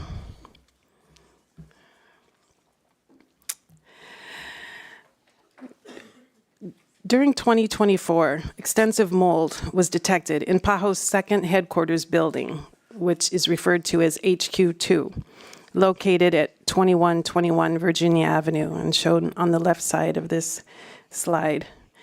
After thorough inspection and consultations with experts, and considering that PAHO personnel occupied only half of the building's 8 floors, it was determined that the safest and most cost-effective course of action was to sell the property. A purchase agreement is currently under negotiation with a selected buyer who offered $27 million for the building. PAHO personnel were relocated to an alternative location at 2600 Virginia Avenue, known as the Watergate Building. By leasing just 1.5 floors of this building, PAHO continues to realize gains in efficiency in its use of office space. With this, I conclude my remarks. Thank you very much for your attention.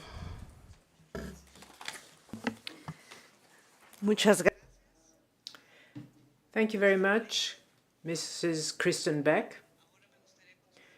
I will now open the floor to the plenary for discussion.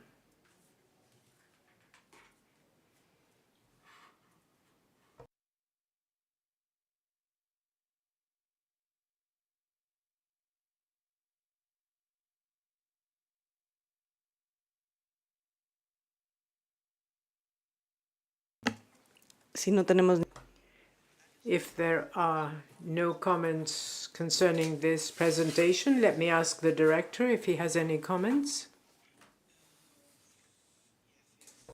No, sorry. Okay. So, perdón, damos la palabra.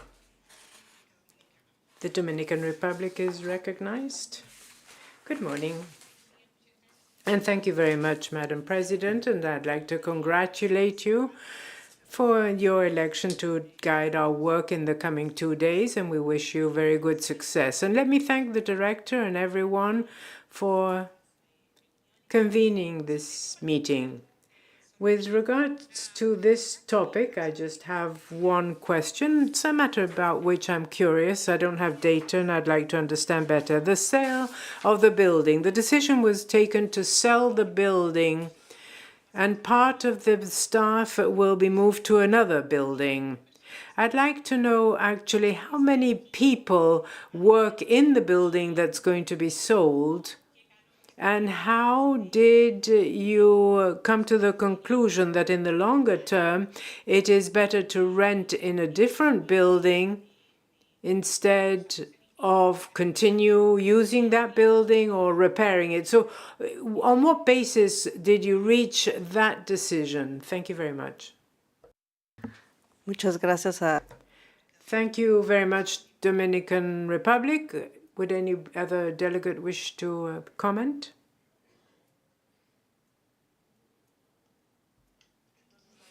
So let me offer the floor to Mrs. Beck to respond. Thank you for the question. First of all, there were 140 people working in the Virginia Avenue building, occupying 3 to 3.5 floors of the 8-floor building. It costs to operate a building of that size. So there were the ongoing costs as well as maintenance that needed to be done.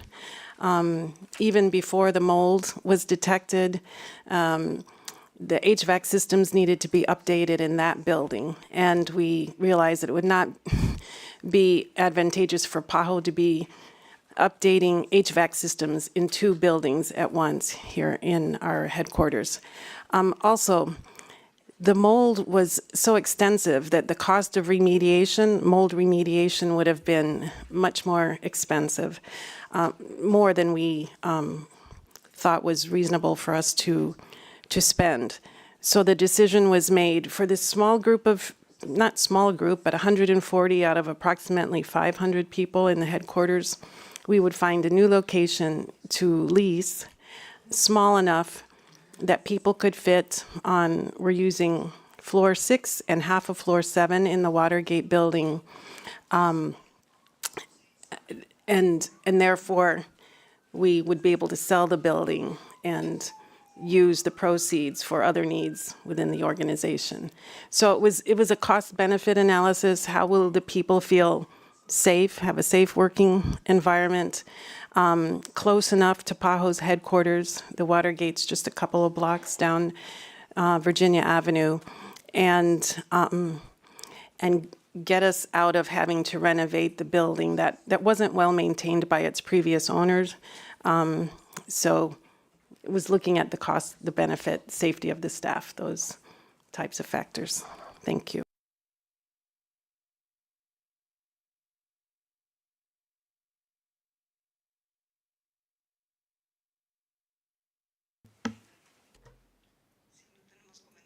If there are no further comments, I'd like to offer the floor to Dr. Barbosa.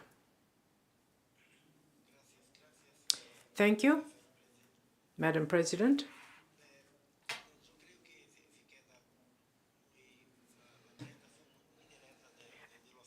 We have heard a very direct presentation. We are continuously keeping member states informed about the renovation processes that have taken place in the building.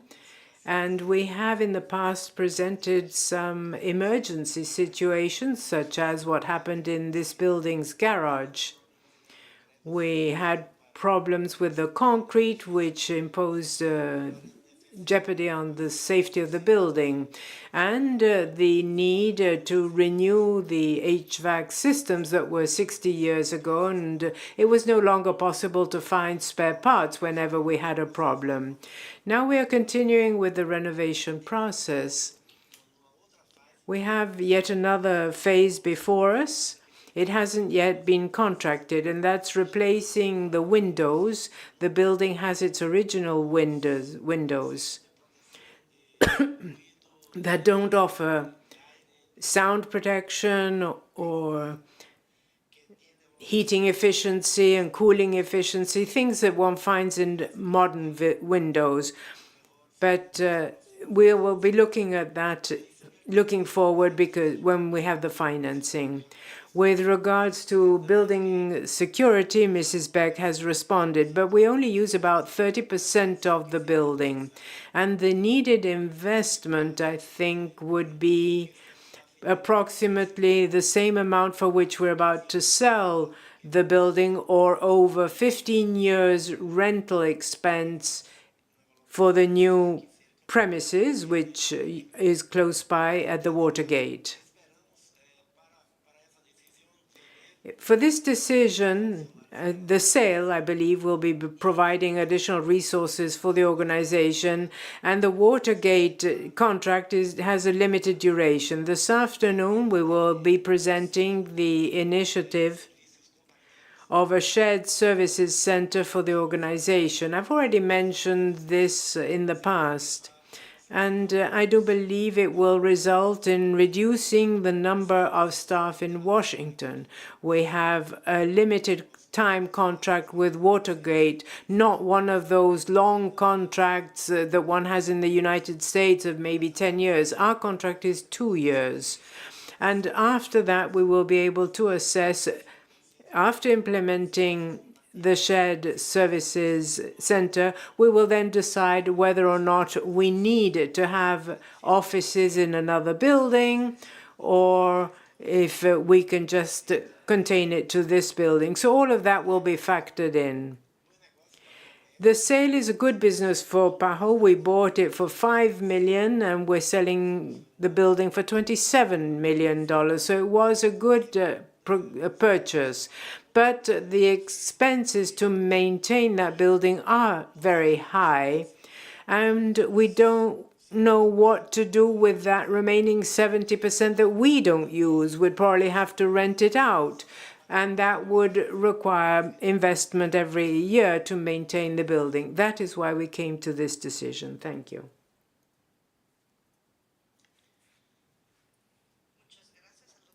Thank you very much, Dr. Barbosa.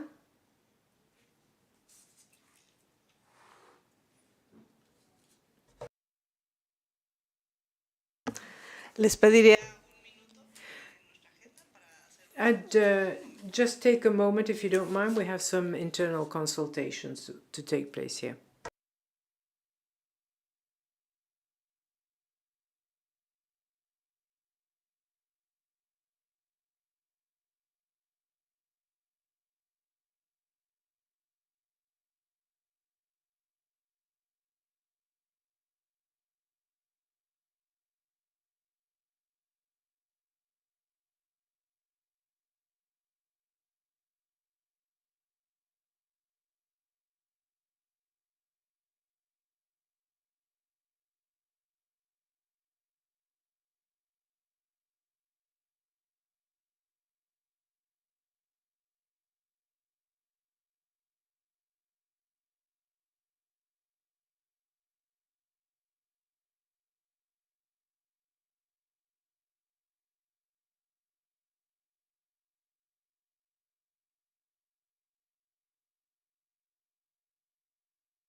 Muchas gracias por su Thank you very much for your patience. A member state has requested a modification at the program of meetings to facilitate their participation. We are therefore going to suggest some adjustments to the agenda. If everybody agrees, we will look at human resources as the next agenda item and leave the strategic plan discussion for tomorrow. Would you all agree on that? That would facilitate participation by one of the member states. Thank you very much for that support. So we will then move to agenda item 4.2, amendments to the Pan American Sanitary Bureau staff regulations and staff rules. I'd like to bring to your document, document SPBA 199, and invite Dr. Luz Marina Barillas, Director of the Department of Human Resources Management of the Pan American Sanitary Bureau, to come to the head table and present the item.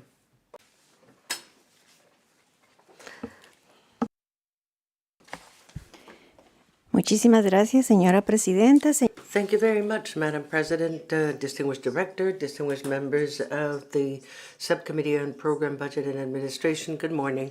I'm very grateful for this opportunity to present the summary of the main modifications to the staff regulations of the Pan American Sanitary Bureau. These changes and amendments reflect the decisions by the International Public Administration Commission, and they're proposed not only to keep consistency in the employment conditions of the staff at the office and the United Nations Service Commission, but also in the light of the experience and because of the best practices on human resources. This report is summarized in 3 areas: information about staff salaries in professional and higher category to comply with the new salary scale of the United Nations, changes to strengthen accountability, transparency, and efficiency in the enforcement of the staff regulations, and some minimum editorial changes. In connection with the salaries of officials in the professional and higher categories, I'd like to report that the General Assembly, the United Nations General Assembly, accepted the recommendation of the International Public Administration on the 9.5% increase to basic scale for professional and higher categories. It is important to note that in 2024, the United Nations General Assembly did not approve any change to the scale of minimum salaries, but it consolidated the increase in the 2025 salary increase. It's also important to say that this was done through the customary method of consolidation that consists in increasing or raising the basic salary and proportionally reduce the points of the adjustment multiplier by point of destination, which doesn't bring about any change in the net salary, applying the principle known as no loss and no gain. The new salary scale is in Annex C. I would like to mention that as a result of this adjustment to the benefits, terminal benefits, the cost for the organization is of $34,000. And for the whole set of United Nations organizations as a total, it is $5,263,000. The changes proposed in order to strengthen the accountability, transparency, and efficiency are the following. Articles 110.4 and 110.5 and 110.7 are related to the behavior standards and conduct for the staff, which allows them to participate in some external activities. The idea of the changes proposed has as a purpose to provide greater clarity to the fact that they have to know what is allowed for the staff to do outside the organization. Also, in connection with the standards in order to hire people with relations, in Article 110.3, the parameters were set on the hiring and supervision of persons closely related by blood or by marriage to a serving staff member. The proposed change is intended to include people that have a close personal relationship with a staff member. This addition is based on lessons learned in the practical application of this rule. The changes proposed for Article 9.2 of the staff regulations has as a main purpose to clarify that the director is empowered in order to end an appointment if a member of the staff did not reveal or disclose information that, had it been known, would have prevented its appointment, and also to terminate the contract if a staff member rejects a reasonable reassignment that is in the interest of the office. In connection with the appeals board, in the modification proposed to Article 1230 of the staff regulations, we add the requirement that the organization shall designate an external chairperson for the Board of Appeal. This appointment will increase the efficiency because the appointment of a vice chairman will ensure the appropriate guarantee of the operations. And last but not least, editorial changes were proposed in order to update the various sections of the staff regulations in order to replace what previously was known as a maternity leave by parental or paternity leave, in keeping with the new policy that was approved in 2023. And with this, I conclude the summary, and I'm at your service should you have any questions or comments. Thank you. Muchas gracias, doctora Varillas. Thank you very much, Dr. Varillas. And now I'd like to give the floor to the plenary in order to begin the debate.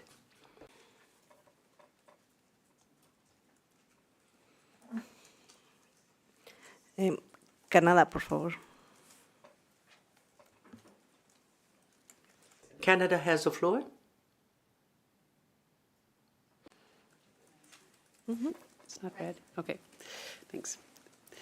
Canada thanks the Secretariat for this report detailing the amendments to the staff rules and regulations. And also, may I say congratulations, President Mexico. Thank you so much for leading us in this discussion. Canada has no issues with the proposed amendments and is supportive of the changes to ensure consistency with existing practices and to increase clarity. Further, we acknowledge that the operational context in which the organization is operating is evolving, and we believe it is important that the staff rules and regulations reflect this by remaining up to date and relevant. While we recognize ongoing efforts to maintain consistency in the conditions of employment of PAHO staff with the UN Common System agencies and to align with the WHO, we do note that the ICSC recommendation to increase the base salary scale by 9.5% is substantially higher than what we have seen in the past few years. Given this, we would like to better understand the financial implications on the organization and the actions being taken to accommodate them over the long term, and that's really what we're interested in, is over the long term. Thank you very much.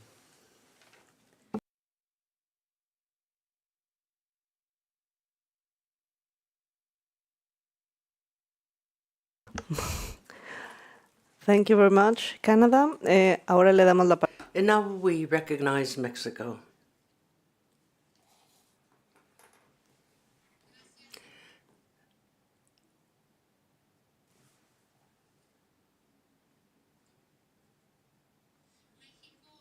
Mexico has taken due note of the amendments proposed to the staff rules and regulations of the Pan American Sanitary Bureau.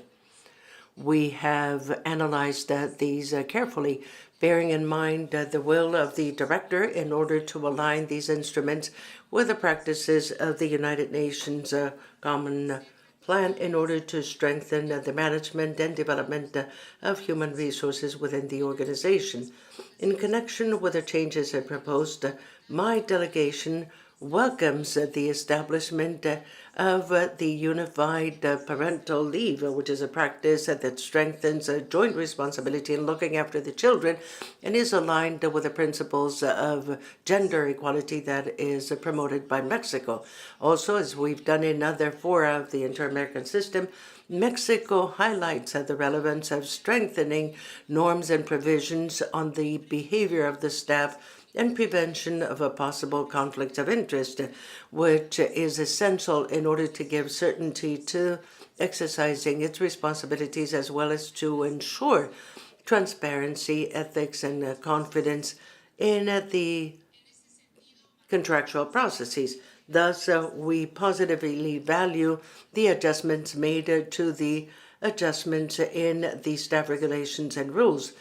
Finally, in your commitment with the strengthening of the normative framework of the Pan American Sanitary Bureau, Mexico would thank the delegations to consider any due consideration they may give to the editorial changes that we will introduce to the proposed amendments to the staff regulations and rules that have been brought to our attention to be considered with the conviction that the strengthening of these rules will assist in a more efficient, equitable, fair, and transparent management of our staff. Thank you, Madam Chair. Thank you, Mexico. And now I'd like to give the floor to Costa Rica. Good morning, everyone. Thank you very much for the space and for being able to emphasize the participation that Mexico and Canada made in their statements and to follow these regulations, which is part of the administrative work that any active management ought to carry out. I only have a query that I'd like to address in connection with an amendment that seems to me somewhat different from the rest, that is very much aligned with the objectives of occupational standards at a global level, which is 110.4, where it says that the members of the staff can be part of international associations or national associations, provided that this is compatible with the provisions of Article 110.2. And it continues by saying that now the Bureau is the one that in a way will be able to grant this authorization. But what it adds, and this apparently was not found before, you allowed affiliation to a political party provided that it has no obligation to conduct an action contrary to the provisions. The members of the staff can make financial contributions to political candidates or political parties of their choice if they comply with all the national relevant laws, including the one that has to do with the limits applied to contributions to campaigns and the requirements relative to the submission of public reports. On that, I have two queries. What was the spirit behind the amendment of this rule or this provision? Because it says that the members will not be able to make contributions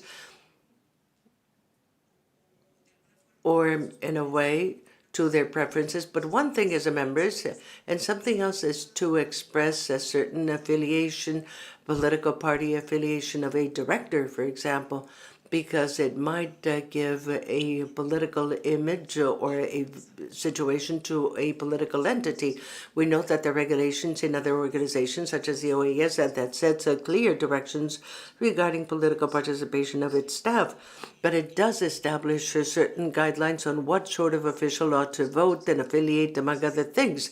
So along those same lines and within that same appraisal of things, I'd like to know what was the spirit behind this amendment, and if in a way this is being aligned with other organizations, much more of a political vision or approach.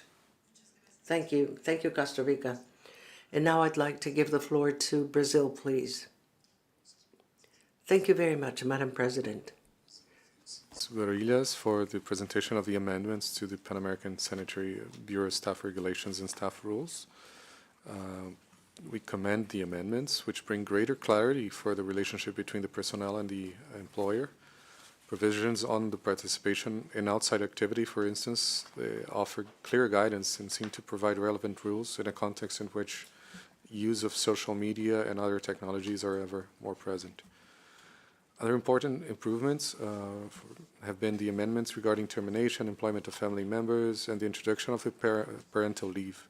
In this particular regard, Brazil congratulates the amendment, which further aligns PAHO with the principles of gender equality and the protection of the family. Finally, like delegations that have preceded me, we would like to inquire on the specific financial implications of the adjustment of the base compensation for professional staff. Thank you very much. Muchas gracias. Thank you very much, Brazil.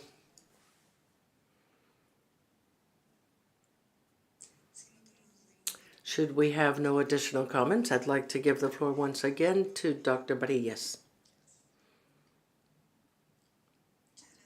Thank you very much, Madam President.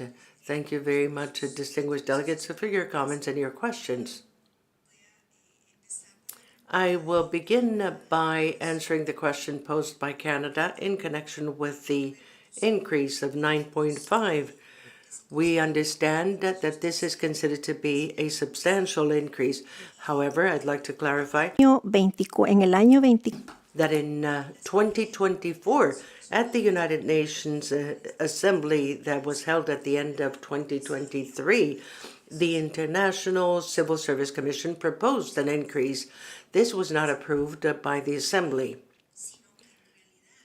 But in fact, essentially, this 9.5% is a consolidation of the increase that was not approved in 2024 and what we're granting in 25. As I mentioned in my presentation, or in my introduction rather, this is done through the consolidation method. So we increase the base salary, but we bring down the adjustment because of place of destination in such a way that the staff does not have any salary increase. The increase that happens, that does take place, and that is done in the organization. For this change, it is $34,000 for the whole organization. And that happens with the changes adjusted because it is a base salary that is paid to the staff when they withdraw the terminal expenditures. So that is the implication of cost for the organization. So that this is the amount of $34,000. And in fact, it would seem to be a substantial increase, which in fact it is, but in fact what the staff brings home is exactly the same. And as an international United Nations organization, we have the responsibility of abiding by the United Nations Common System of Salaries, Allowances, and Benefits. Now, in connection with the questions and the comments made by Mexico, thank you very much for supporting us with these changes. In fact, we try to modernize our staff policies in such a way that they will be aligned with the modern management of human resources. But obviously, we have a body of rules and regulations that is robust but quite strict. So many times, it is not a lot what we can adjust. In connection with the question asked by Costa Rica,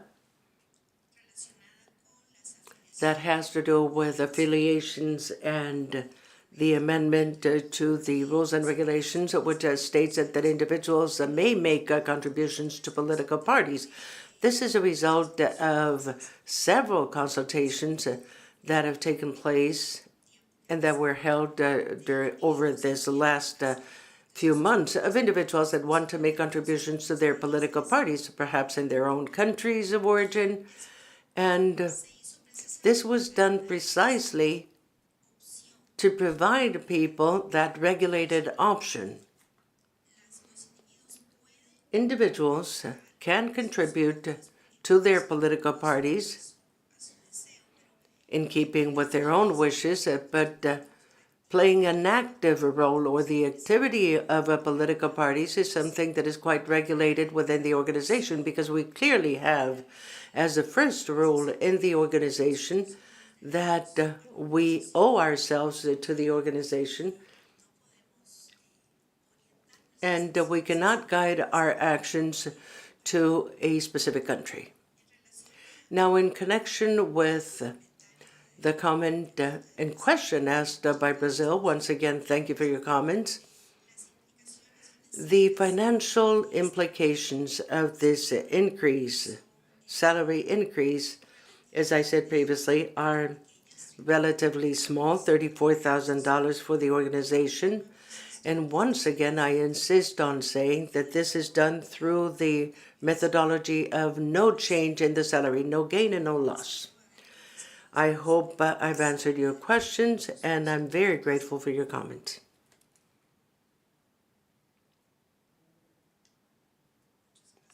Thank you very much, Dr. Varillas. Any additional comments from the meeting? If not, Dr. Barbosa, any comments? Oh, I'm sorry. I apologize. The Dominican Republic, you have the floor. Thank you very much, Madam President. Just one question.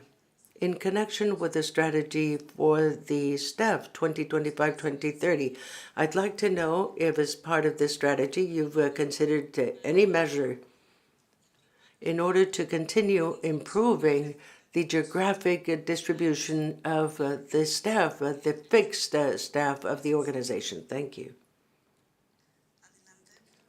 Please proceed, Dr. Varillas. Thank you very much for your question.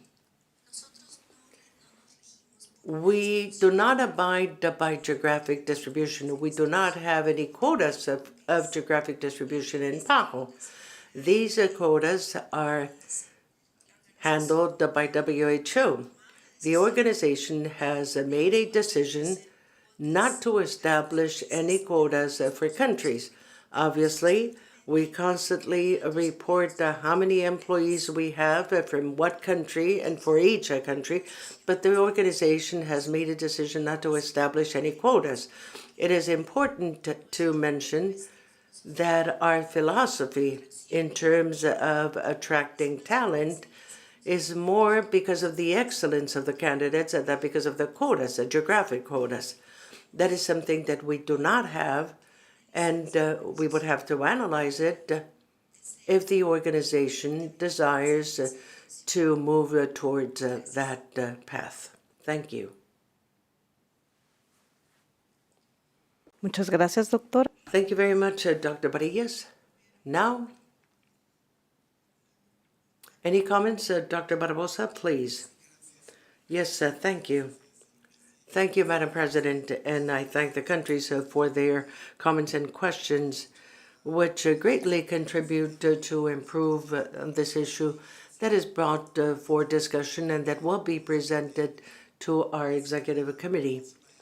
And simply to underscore some points that were mentioned, and I agree, the issue of the adjustment, undoubtedly aside from the clarification that I offered previously, our Director for Human Resources, we have to comply, but to reduce in that same share the variable part of the salary.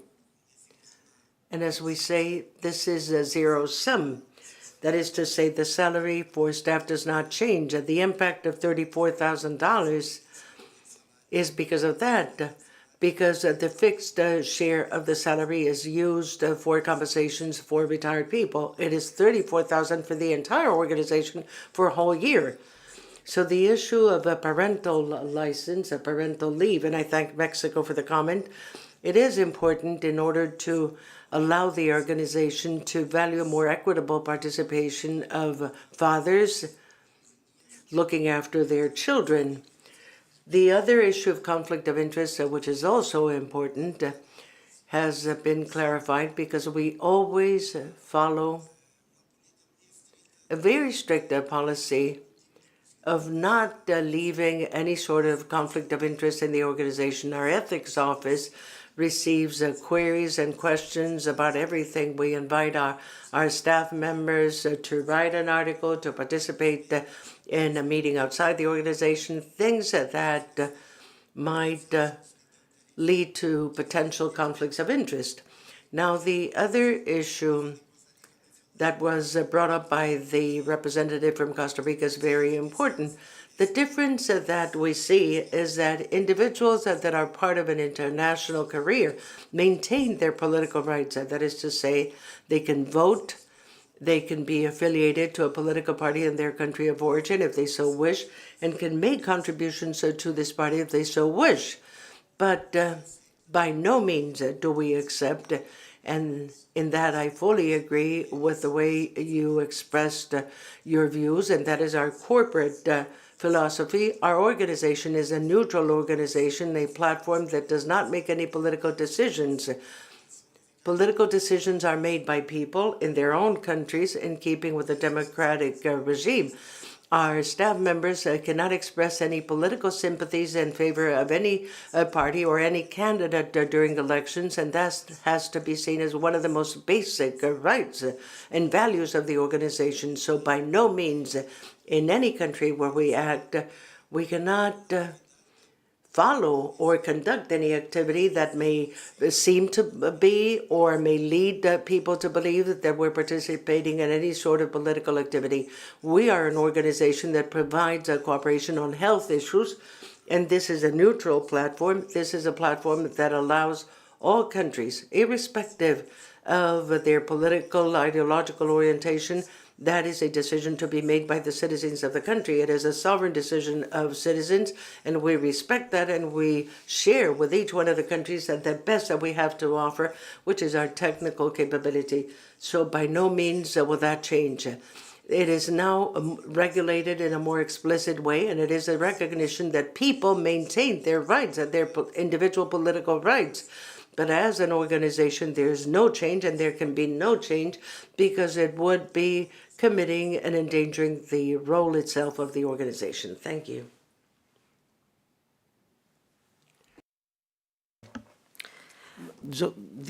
Sorry, disculpe, señora Presidente. I apologize, Madam President, but the comment made by the Dominican Republic, as our Director of Human Resources has said, we don't have any fixed quotas, but we do have some activities and some recent changes precisely to be able to provide additional support to countries, to those countries that are underrepresented, that can have more people exposed to the international health environment. For example, we made a significant change in the internship policy. In the internship policy that in the past did not have any financial support, so we only had interns practically coming from the US and Canada and maybe another country because they couldn't come here. And now we have a policy of financial support, small, but it allows a person from another country that wants to come to PAHO to stay here for a couple of months, working with us, getting to know the organization, and being exposed to the environment of international health.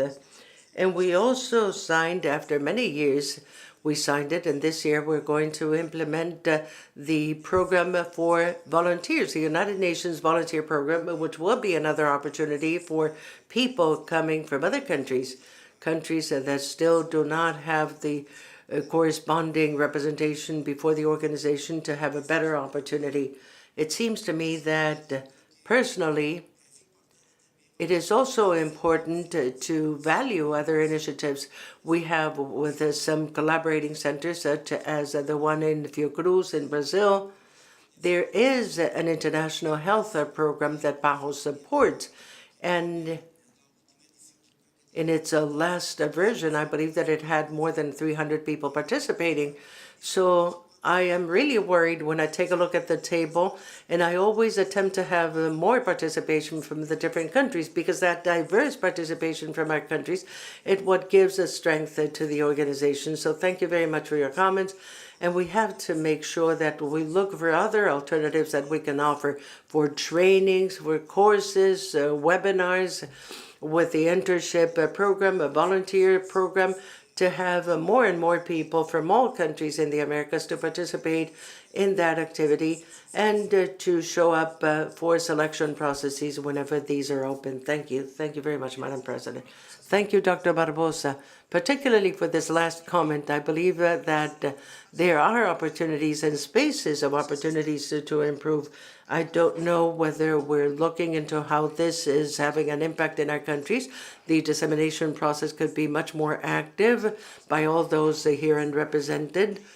Clearly, there are opportunities in order to increase the representation by several countries. Thank you very much. Should we have no additional comments, and we move on to the next item, which is 4.3. Human Resource Management in the Pan American Sanitary Bureau. I bring to the attention of the subcommittee document SPBA 1910, and I invite Dr. Luz Marina Barilas, Director of Human Resource Management of the Pan American Sanitary Bureau, to please come and support us with this agenda item. Thank you very much, Madam President. And thank you very much for giving me this opportunity to bring before you this summary of this document, SPBA 1910, which summarizes human resources management in the Pan American Sanitary Bureau during 2024 and provides workforce trends and statistics for the period from January 1st to December 15, 2024, unless otherwise specified. In 2024, the Office successfully managed human resources to provide effective technical cooperation in accordance with the 2020 to 2025 strategic plan.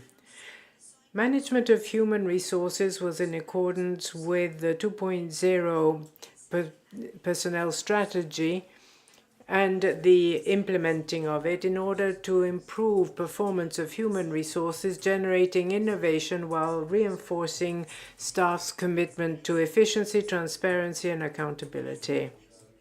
In this context, we continue monitoring and reporting our key indicators for the processes of selection and gender parity. The average duration of selection processes for fixed positions was reduced from 183 days to 158, with a substantial reduction of 25 days, and we continue working to optimize our systems and generate efficiency to improve this even further. The selection of 115 processes were completed to fill fixed positions, 91 of them in the category of international professionals. The Bureau has carried out initiatives to improve efficiency using the capacity of our information system and offering staff access to virtual platforms with an extensive and relevant learning content in a sustainable context. The staff advisor has continued providing individual and group support, and the Ombudsman Office carried out activities within the initiative of Respect in the Work area, including online seminars with topics having to do to psychological security, intercultural and mediation actions. In summary, our human resource management promotes institutional change in a respectful environment with an approach to strengthen our country offices. In the context of two initiatives, PAHO Forward 2.0, in particular its second pillar addressing visibility of PAHO with a focus on countries, and the initiative of the World Health Organization on the presence in countries, of which Dr. Barbosa earlier referred to, the Bureau received additional funds to strengthen country offices. This financing was used to create 39 new positions and finance 2 existing functions in key countries. I'd like to point out that we were successful as a region in completing the initiative before the other WHO regions. In addition to these 36 positions that we were able to fill, because 3 of them we were not able to do so for 2 reasons. One, the candidates decided to withdraw, and WHO didn't confirm financing for the other position. Other 17 positions of international recruiting were filled in country offices to result in a total of 53. With regards to the administration of justice system in the Bureau, this slide and the next one show 9 cases of alleged irregularities that involved personnel from the Bureau. These irregularities were confirmed after the investigative process and resulted in imposing disciplinary or administrative action. In the table on the screen right now, you can see 4 cases of harassment, 2 of these also with sexual harassment. In one of the cases of harassment, the salary reduction was adopted as the disciplinary action, and in the other, the investigation concluded after the staff member retired. The record of these findings will remain in the personal file of that individual. In the case of sexual harassment, the people involved were dismissed. The last case on the table is the inadvertent exposure of sensitive confidential information on an internal PAHO-wide platform. An administrative letter was sent to the involved individual. In this table, we can see 4 cases involving contingent workers. What we call contingent workers are those that do not have a staff contract with PAHO. The first case in which there was the report of non-disclosure of relevant information in personal history, the contract of the individual was immediately terminated, and this individual will not be rehired by PAHO. In the case of sexual harassment, in the first one on the screen, the assignment was immediately terminated and the individual was returned to the employment agency with a notification of findings. In the other sexual harassment case, the temporary advisor had concluded their work when the investigation ended. The two individuals involved in these cases will not be rehired by PAHO under any condition. In the case of harassment in the workplace, the Ministry of Health employee was actually seconded to PAHO. The agreement was cancelled and the Ministry of Health was informed of the facts. PAHO continues with its efforts to strengthen its justice system, not only streamlining its investigation processes and subsequent phases, but also establishing performance indicators for the offices involved in administration of justice. In the annex to this document, you will see statistical data per year having to do with the staff as of 15 December 2024 or any other year as indicator. It provides data about the number of people employed by the office, classified by type of contract, sex, location, and other details having to do with staffing. And this shows trends for the past 6 years. When it comes to distribution of personnel at the office, we can see that as of 15 December 2024, the labor workforce had included 2,323 individuals, of which 864, or 37%, were staff members with fixed or temporary contracts, and 1,459, equivalent to 63%, were individuals with other types of contract known as contingent workers.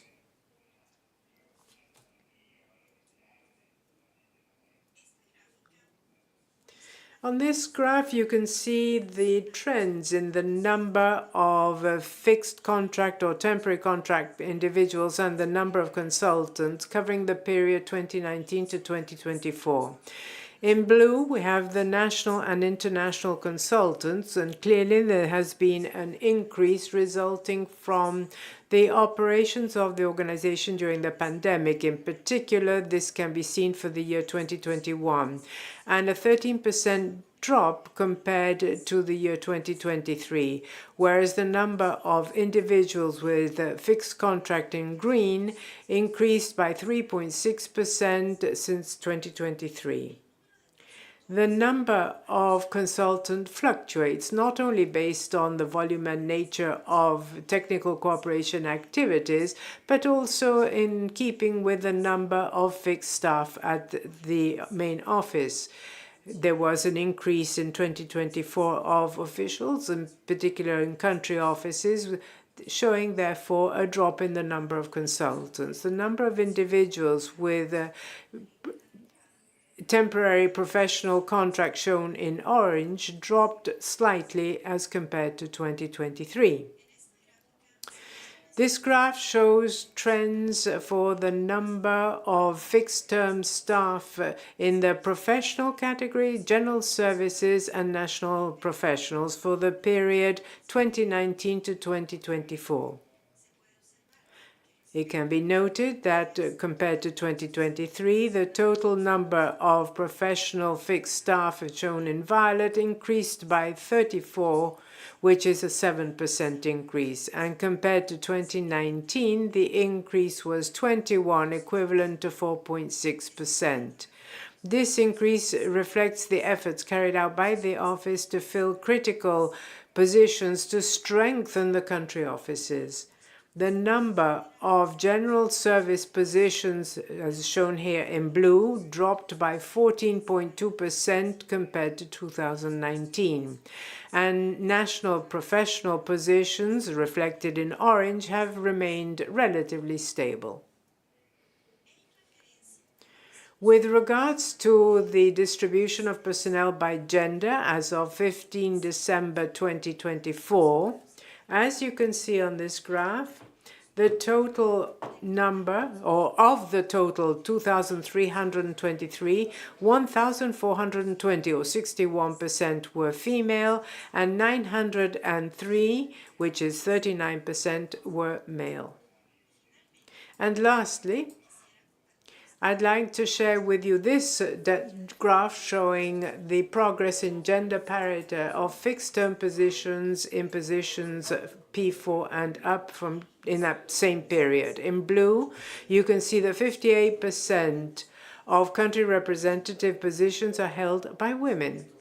The P4 and P5 grade positions held by women, shown in violet, remained stable at 47% for the past 3 years.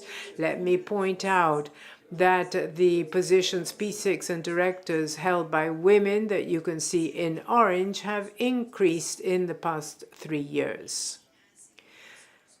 There is a sustained effort in the organization to promote women to higher positions and at the same time ensuring the excellence of and appropriateness of candidates. Let me, with this, finalize my presentation. I thank you for your attention and will be happy to entertain any questions you may have.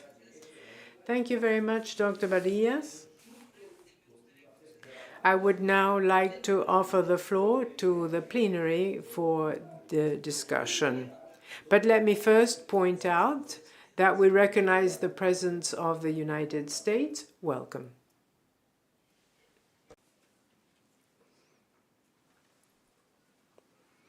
Le doy la palabra. Canada is recognized. Thank you, Madam President. Canada would like to thank the Secretariat for this report. We would also like to take this opportunity to thank all PASB staff and personnel for their ongoing commitment and dedication. We are pleased to see the continued efforts made in 2024 to align priority activities with the People Strategy 2.0's pillars of agility, functional optimization, and innovation, and commend the Secretariat. Canada looks forward to seeing the updated People Strategy 3.0 for the 2025-2030 period focused on the important concept of a holistic, people-centered approach to human resources management. On learning, we would be interested to know how PASB has been engaging in the development of the WHO Academy, if at all. Will it present an opportunity for additional staff enrichment? Canada is pleased that the organization achieved overall gender parity in professional fixed-term staff at both PAHO headquarters and country offices. We appreciate the acknowledgement by PASB that work remains to be done in senior-level positions, grades P6 and above, especially grades P6, D1, and D2. Thank you.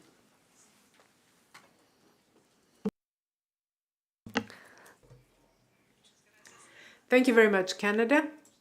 Let me now offer the floor to Mexico. Thank you, Madam President. A brief comment. Just to say that our delegation welcomes the figures presented when it focuses the incorporation of many women, but not only to the low salary positions, but to high-level positions, actually, because this does denote a trend that the different states have been promoting in order to incorporate more women at the decisional level. Thank you very much. Thank you very much, Mexico. I now offer the floor to the United States. Thank you. Oh, there we go. Thank you, Chair. The United States welcomes this report and the activities carried out in 2024 to strengthen and continue advancing PAHO's People Strategy 2.0 and echo some of the comments from Canadian delegation on that regard.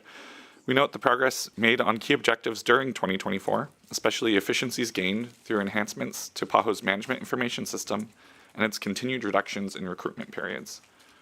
The United States notes that the WHO Core Predictable Country Presence Initiative will allow PAHO to create 39 new positions, noting the clarification on the number that have actually been able to be hired. And we just want to confirm here that we would expect that those positions, even though funding is coming from WHO, would be in fulfilling PAHO-specific activities and carrying out the roles of PAHO, since PAHO is our organization for the Americas, that we would expect the activities that we are doing to be what we collectively decide to do within PAHO. The United States also commends PAHO on the significant number of recruitments carried out in 2024, including the completion of 115 fixed-term staff appointments to help strengthen health systems in the region. The report does not appear to include data on the organization's vacancy rates, however. Can management clarify the impact of these appointments on that rate for 2024? We also urge PAHO to include such information on the organization's vacancy rates as a regular feature in future reports. The United States appreciates that PAHO continues to be a leader among its UN system organization peers in the hiring of qualified women, though we note continued attention is required at the director level, particularly for D1 positions. As PAHO continues advancing its gender parity action plan, the United States also uses this opportunity to reiterate our position that all hiring decisions at PAHO must be firstly and fully merit-based, to ensure the organization is staffed exclusively with the most qualified and effective personnel. Further, as PAHO develops its new people strategy for 2025 through 2030, the United States wishes to be clear that we cannot and will not support the inclusion of any talent acquisition activities that promote diversity and inclusivity in any form that expends PAHO's valuable resources and puts the organization at risk of failing to ensure merit-based hiring decisions. Finally, we look forward to reviewing the outcomes of the 2024 PAHO Personnel Engagement Survey when those become available. Thank you. Thank you to the United States. Ahora me gustaría. Let me now offer the floor to Brazil. No, I'm sorry, Guatemala.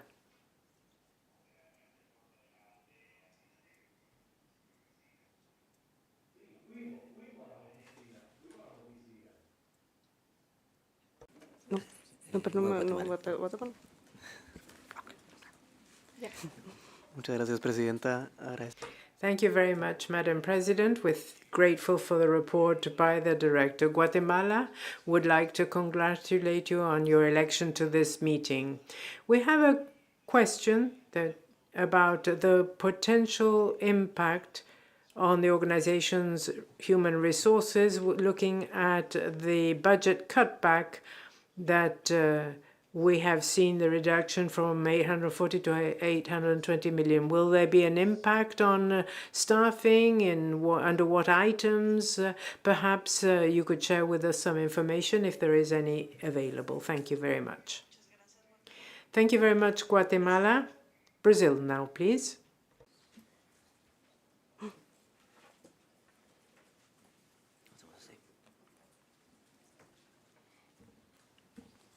Muchísimas gracias. Thank you very much, Madam President. Let me now follow the instructions from the head table. So again, thank you very much. Dr. Barillas again for the presentation of the report on human resources management in the PSB. I believe that the personnel working on the organization is one of its greatest assets. I would like to thank all PAHO personnel for the relevant work they are doing. A work that many times involves personal risks and sacrifices, as we are seeing with the current situation in places like Haiti, for instance, but that is essential to attend to the most basic needs of local populations. Brazil is pleased to notice that the implementation of the People Strategy 2.0 continues to go forward and has reached significant results. We value the efforts towards implementing the best standards regarding gender parity in the organization at all levels. Also, we recognize advances in the participation of women in senior level positions.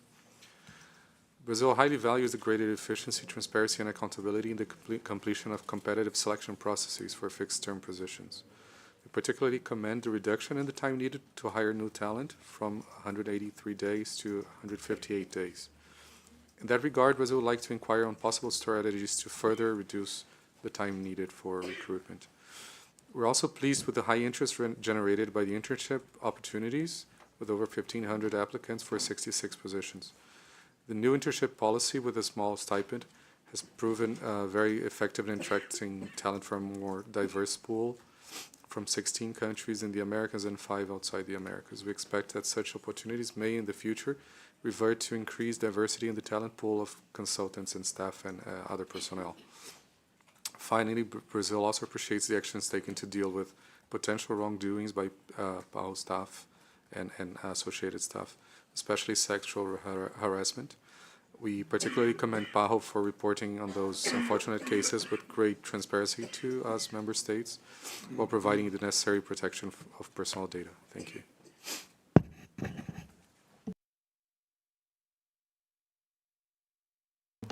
Haití. Haiti is recognized.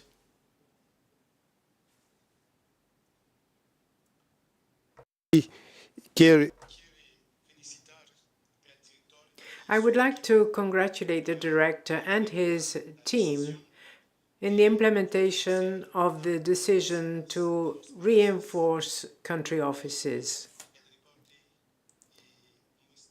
The report clearly shows that, and we're grateful for it. Thank you very much, Haiti.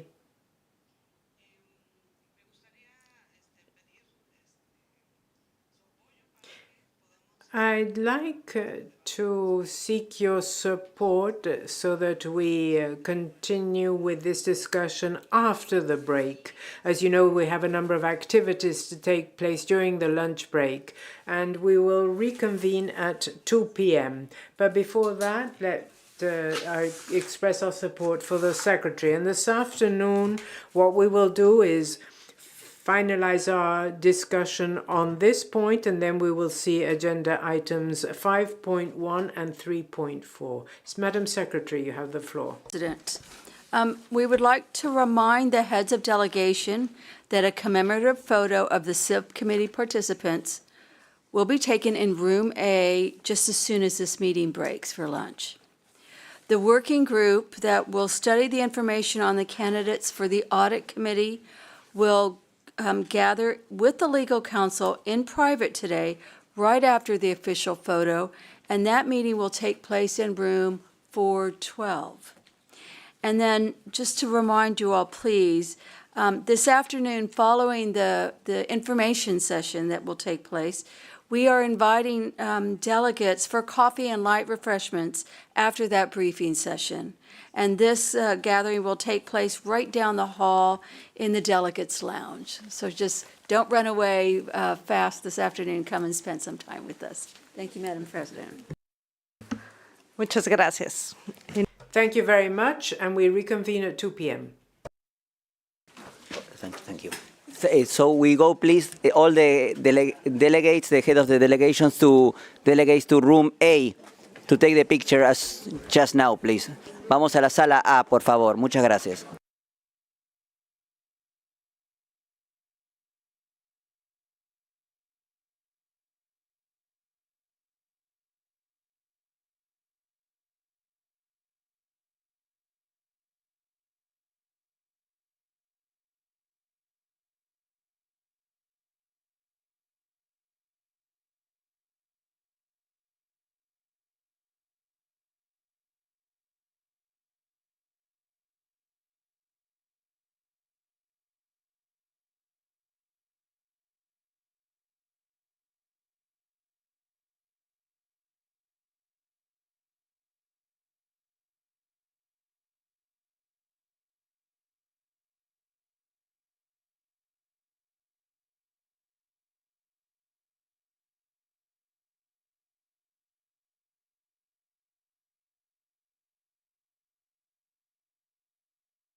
cuando todavía no me habían detectado sobre los ojos. No sabía yo pues si era así, pero como cabal, mi ojo pues le estaba dando así picazón y arde mucho y no sabía si es esa enfermedad lo que tengo. Pero como cabal vinieron los personal de salud aquí en mi casa, entonces me detectaron digamos, el tracoma, que vinieron en el centro de salud y me hicieron la operación de mi ojo. Pues por el momento, y gracias a Dios que ya lo veo muy bien y ya no sentía ¿cómo se llama? La picazón, lo que me estaba dando antes, en cambio ahora sí ya me sentía bien por el ojo que me operaron. Y además estoy agradecido con el personal de salud y tanto la OPS que vinieron en el centro de salud, me hicieron esa operación y yo estoy agradecido con ellos por todo lo que me hicieron. Ahora soy libre del tracoma.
Health system. Through the development of targeted policies and collaborative frameworks, the nation is addressing these challenges on multiple fronts. From integrated primary care services, building capacity of healthcare workers, to empowering communities, strengthening health systems, saving lives. In Belize, over the last 5 consecutive years, non-communicable diseases have been in the top 5 causes of morbidity and mortality for our country. So we knew that we needed to address this head-on. We were able to successfully launch our nutrition policy, and we were able to put a nutrition plan with objectives onto this policy. And the support that is being provided to the Ministry of Health and Wellness for the development of the National Cancer Plan and the National Cervical Cancer Plan will also contribute to ensuring the management of non-communicable diseases. By defining clear objectives and strategies, we are building a future where NCDs are effectively managed and the health of our population is prioritized. Integrated health service delivery networks are revolutionizing healthcare delivery in Belize. By ensuring comprehensive care at the primary level and bringing services closer to where people live, these networks are making a significant impact. Through integrating the comprehensive management of non-communicable diseases such as hypertension, cardiovascular disorders, also mental health conditions, this really helps to strengthen the capacity of primary care providers and also community health workers in the knowledge and understanding of prevention and management of these conditions. By standardizing care with global best practices and introducing new treatment modalities, healthcare professionals are better equipped to manage chronic illnesses. Health education is a crucial element in preventing and managing NCDs. Through PAHO, we have been able to successfully, over the last 12 to 18 months, do caravans in some of the least accessible places, very rural communities that had significant population. So the health caravans were basically a fair for the community to come out, learn more about health in different aspects. The blood pressure was done, your weight, your height, your body mass index. The pharmacist was there, nutritionists were there to give nutrition counseling. It was just an effort to try to improve health literacy in the hardest to reach populations. By empowering communities with knowledge and education, we can inspire behavioral change and improve overall health outcomes. Access to essential medical equipment is vital in the early detection and management of NCDs. With the right tools, our healthcare providers are better equipped to serve the community. There are a number of new blood pressure measuring devices that have come onto the market, but it is important to ensure that these are clinically validated so that the readings that we receive from them are accurate. In order to ensure that as we roll out the HEARTS initiative for the proper management and control of hypertension, we want to ensure that the equipment that are being used in the primary care facilities have been standardized. The National Cancer Plan and the National Cervical Cancer Plan are groundbreaking initiatives aimed at reducing the burden of cancer across the country. Through the EU project, PAHO has been able to give us tremendous technical cooperation for us to have a very solid and usable plan when it comes to reduction of all cancers, not just cervical cancer, but it's the National Cancer Plan. The important thing about cancer and any cancer plan is to ensure that it is very comprehensive and covers the broad spectrum from prevention to rehabilitation and to care at the end of life. In addition to that, the clinical management. How do you diagnose? How do you manage these conditions? Which medications to use? So those are components that are also in the plan. Together, with the support of our partners and communities, we are building a healthier, stronger Belize. One step at a time, we are ensuring better care for NCDs through integration in primary health care.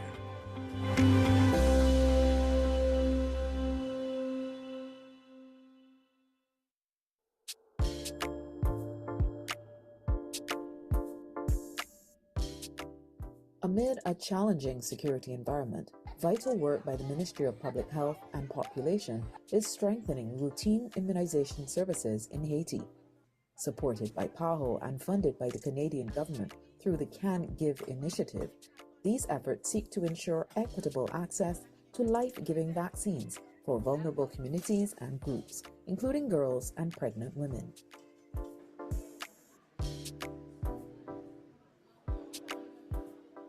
Through 3 regional exercises, 105 department-level trainers received important updates on vaccination norms and protocols, including on COVID-19 vaccines, which have been integrated into Haiti's national immunization program. Through cascade training, these regional trainers then shared their knowledge with nearly 400 health providers. In addition, 124 health providers involved in epidemiological surveillance were trained in specific protocols for surveillance of vaccine-preventable diseases.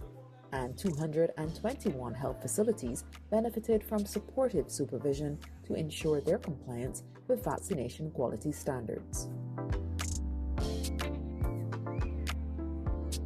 In 2024, more than 421,000 Haitian children received critical vaccinations through catch-up campaigns and routine services.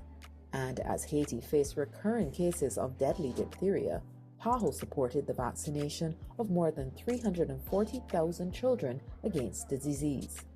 Oh oui, vaccin li gen an pile importance dans cadre routine et raison c'est parce que gen zone qui vraiment éloigné des fois parents pas gen possibilité pour les mener ti moun nan centre là pour les venir faire vaccin.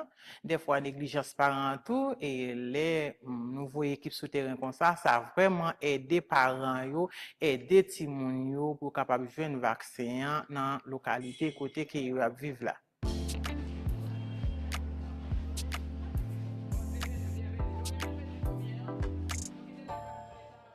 Parler des maladies évitables par la vaccination, nous apprenons et diphtérie.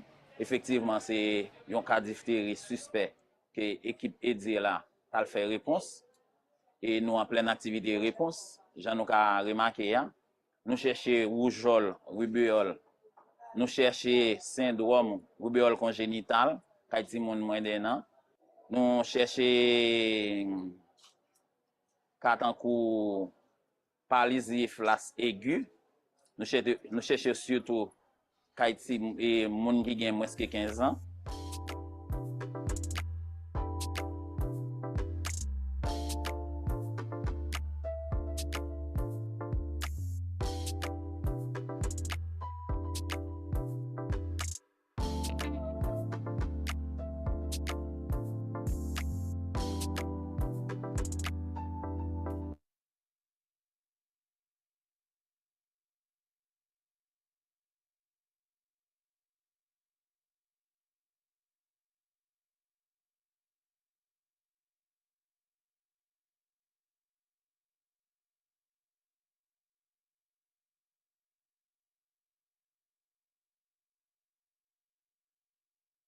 The Ministry of Health, which aims to improve heart health and save lives by standardizing hypertension treatment, promoting healthy lifestyles, and strengthening primary health care.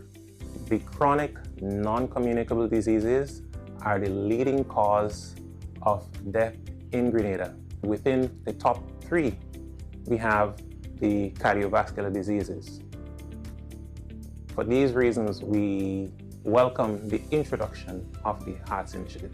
At the core of the Hearts Initiative is the Hearts Protocol, which provides a standardized approach to hypertension management and cardiovascular disease prevention in primary health care.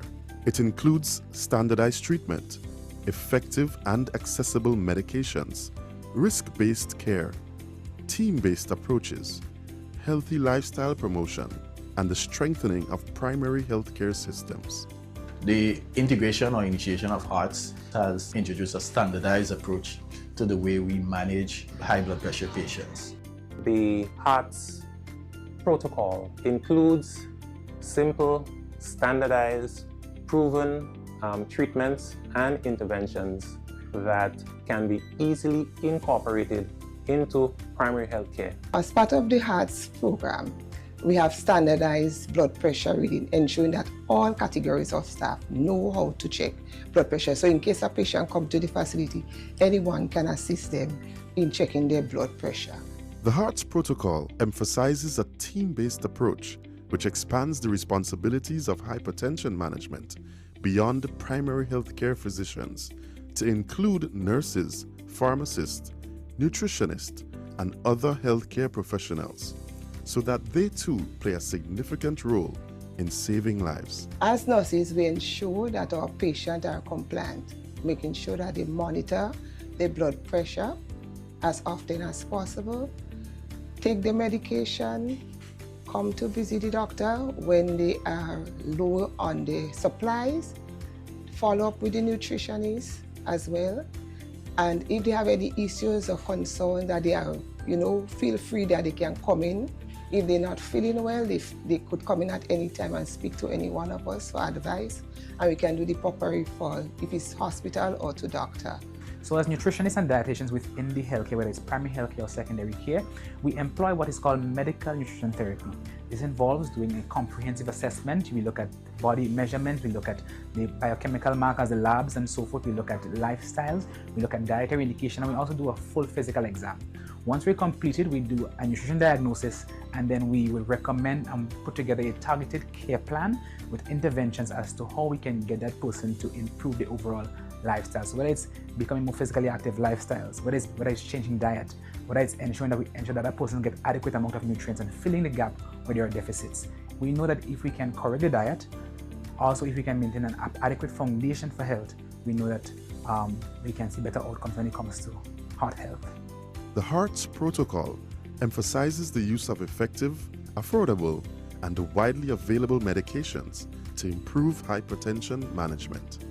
The medicines that we'll be using as part of the HEARTS initiative, they're somewhat designed to be less burdensome on the patient because the number of pills that the patients would be required to use to control their conditions are reduced, because now we are making use of combination therapy. So one pill will contain maybe your 2 high blood pressure medication that you are taking at present. Medication that are available through the HEARTS initiative are heavily subsidized, right?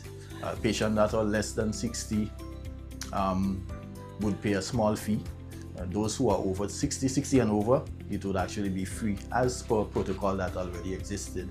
Following the introduction of the HEARTS initiative, we anticipate better compliance among our patients. We anticipate a reduction in the number of individuals who have uncontrolled high blood pressure. And at the end, we anticipate that in the long run, a reduction in the number of complications and the number of deaths that we are seeing as a result of high blood pressure and cardiovascular disease.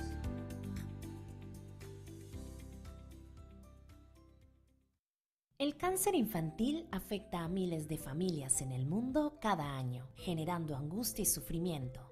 En la región de las Américas, los gobiernos, la OPS y sus socios se han unido en la iniciativa Cure All para afrontar este desafío y devolver la esperanza. Desde el año 2019, la Organización Panamericana de la Salud, en colaboración con el St. Jude Children's Research Hospital, trabaja incansablemente para mejorar la detección oportuna del cáncer en niños, niñas y adolescentes. En Latinoamérica y Caribe estamos logrando que más países prioricen el cáncer infantil y lo incluyan en políticas públicas que contemplen actividades para promover el diagnóstico oportuno. En los últimos 5 años, se ha incrementado por lo menos en 3 veces el número de países que cuentan con una guía nacional de detección precoz y sistemas de referencia. Ya estamos viendo los primeros resultados y se está logrando que más niños puedan llegar temprano a su diagnóstico, que más niños puedan tener estadios precoces de enfermedad y que amplíen la posibilidad de curarse. En el Perú, hemos logrado reducir el 50% del tiempo diagnóstico en un lapso de 5 años. Principalmente desde la Iniciativa Mundial de Cáncer Infantil. El tiempo en el que los profesionales de la salud, médicos y enfermeras, demoraban para hacer el diagnóstico en niños desde la sospecha de cáncer se ha reducido de manera significativa. Actualmente, los niños y adolescentes llegan más rápido a los establecimientos de salud. Este logro es un trabajo conjunto desde el Ministerio de Salud a través de políticas públicas que impulsan la detección temprana de cáncer infantil, asimismo el fortalecimiento de las capacidades de los profesionales de la salud, la sensibilización de la comunidad para poder realizar un diagnóstico oportuno y, por supuesto, la participación de la sociedad civil organizada. Hemos logrado disminuir en un 50% los casos de estadios avanzados de cáncer en los niños. Esto significa que más familias reciben un diagnóstico temprano y más niños tienen una oportunidad de vida, educando y sensibilizando al personal de salud y a la población. La Organización Panamericana de la Salud pone a disposición de los países diversos recursos técnicos, como cursos virtuales, talleres y guías interactivas para fortalecer la capacitación de los profesionales de la salud, así como materiales para campañas de comunicación dirigidas a los padres y a la comunidad en general. A través de Cure All Américas, también se está apoyando a los gobiernos en el monitoreo sostenible y uniforme de sus progresos, así como en la implementación de políticas de salud que fortalecen el acceso al diagnóstico temprano, tratamiento y cobertura financiera.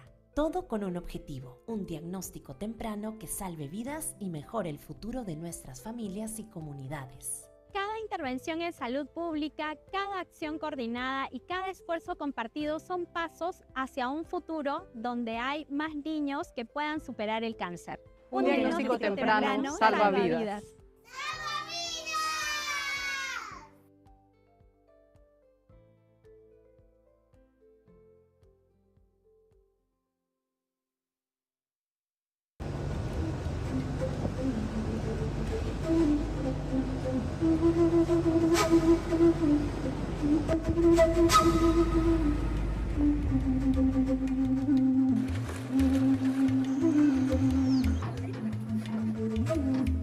En 2019, los Estados miembros de la Organización Panamericana de la Salud, OPS, aprobaron la iniciativa para la eliminación de 30 enfermedades infecciosas en la región para el año 2030.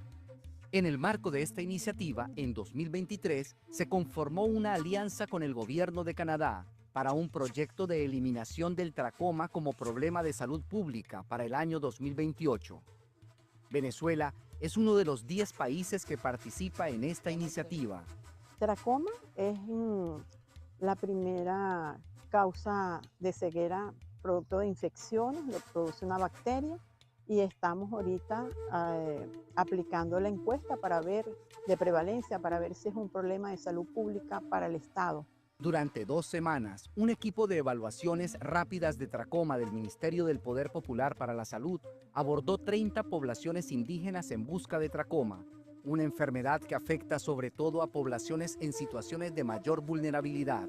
La idea es estimar la prevalencia de esta enfermedad en el país y determinar si constituye un problema de salud pública. Andamos un equipo de salud desplegado diagnosticando la enfermedad tracoma. Esta es una enfermedad que afecta el ojo, que posteriormente la persona queda ciega. Y como parte de prevención, le estamos orientando a las personas a tener una buena higiene personal, como el lavado de manos, la limpieza facial. También contamos con tratamientos y en el caso de que los pacientes lleguen a salir positivos a estas enfermedades. La OPS acompañó y prestó apoyo logístico para el traslado de estos trabajadores sanitarios del ministerio hacia estas comunidades, 22 de acceso terrestre y 8 de acceso fluvial, aprovechando además para ofrecer distintos servicios de salud a las mismas.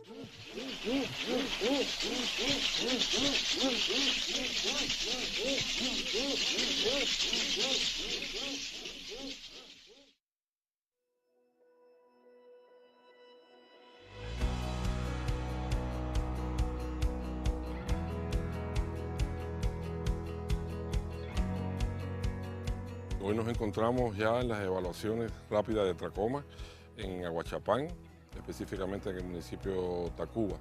Esto es un proyecto que está enmarcado en la iniciativa 2030 de la Organización Panamericana de la Salud, donde pretende en esta etapa El Salvador identificar si existe el tracoma, primeramente para luego continuar con las demás etapas del proyecto. Nosotros desde la oficina de la OPS en El Salvador agradecemos la apertura que ha tenido el Ministerio de Salud para que permita que lo acompañemos en estos procesos de evaluación. También al Gobierno de Canadá, quienes han aportado el financiamiento para el desarrollo de las actividades. Creemos que van a tener los resultados esperados según se ha diseñado en este proyecto, porque lo más importante en este caso es velar por la salud de la población y sobre todo que podemos hacer acciones preventivas y evitar algo tan dañino a la comunidad como es la ceguera por causa infecciosa, en este caso por el tracoma.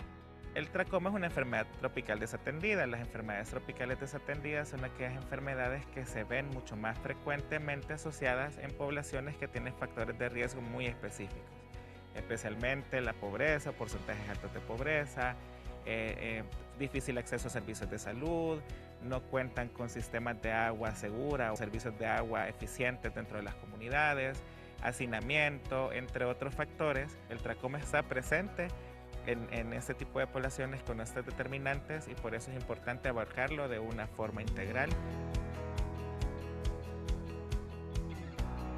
Las evaluaciones rápidas de tracoma requieren un entrenamiento de los equipos de trabajo de campo que están compuestos por un examinador, un registrador y un apoyo logístico. Consiste en examinar al menos 15 a 20 viviendas por cada una de las comunidades. Por unidad de evaluación se recomiendan evaluar alrededor de 7 comunidades. Se busca examinar todas las personas mayores de 1 año de cada una de las viviendas y la meta por comunidad es examinar 50 niños de 1 a 9 años, donde al menos la mitad, o sea 25 niños, tengan edades entre 1 y 4 años. El examen consiste en hacer una valoración externa del párpado superior e inferior y luego se evierte el párpado y se hace una valoración interna buscando tracoma folicular.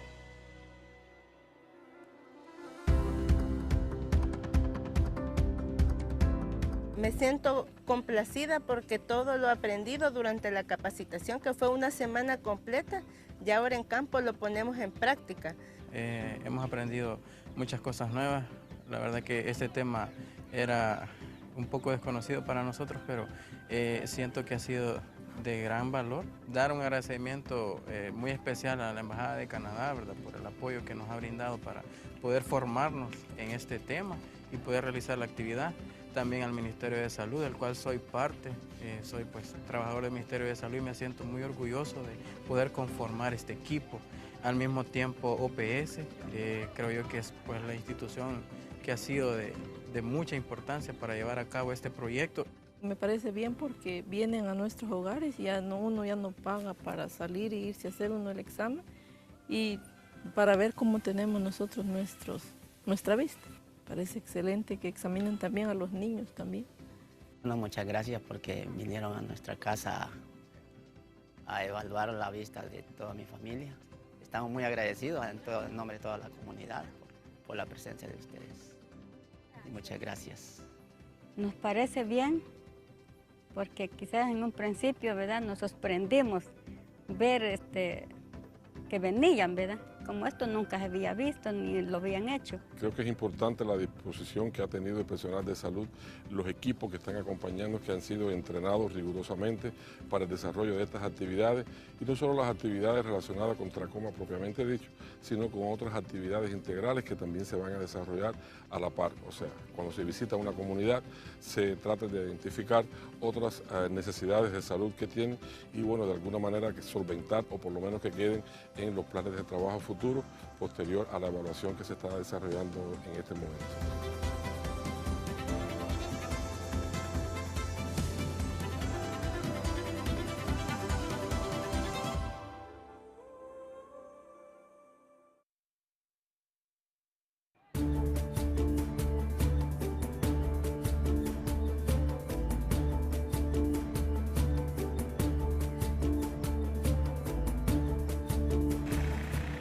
A migração tem feito parte da experiência dos países da região das Américas em vários momentos da história, tanto como países de origem quanto de trânsito ou de destino.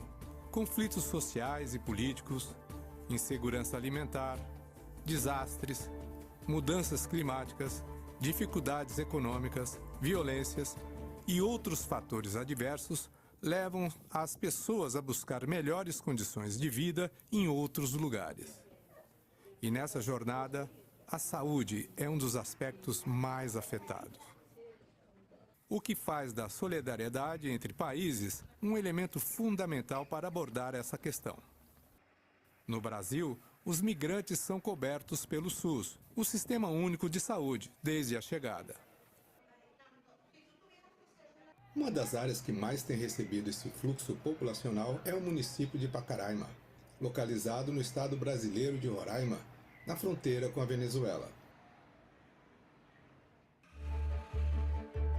Desde 2017, mais de 1,1 milhão de venezuelanos entraram no Brasil. Destes, cerca de 519 mil receberam autorização de residência e 134 mil foram reconhecidos como refugiados.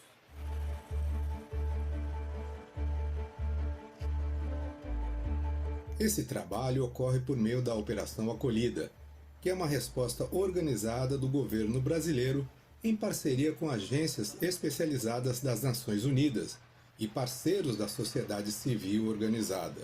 A OPAS, a Organização Pan-Americana da Saúde, integra esse esforço contribuindo e apoiando as autoridades envolvidas para o desenvolvimento de ações de saúde que promovam a proteção e a inclusão dos migrantes nos serviços de saúde.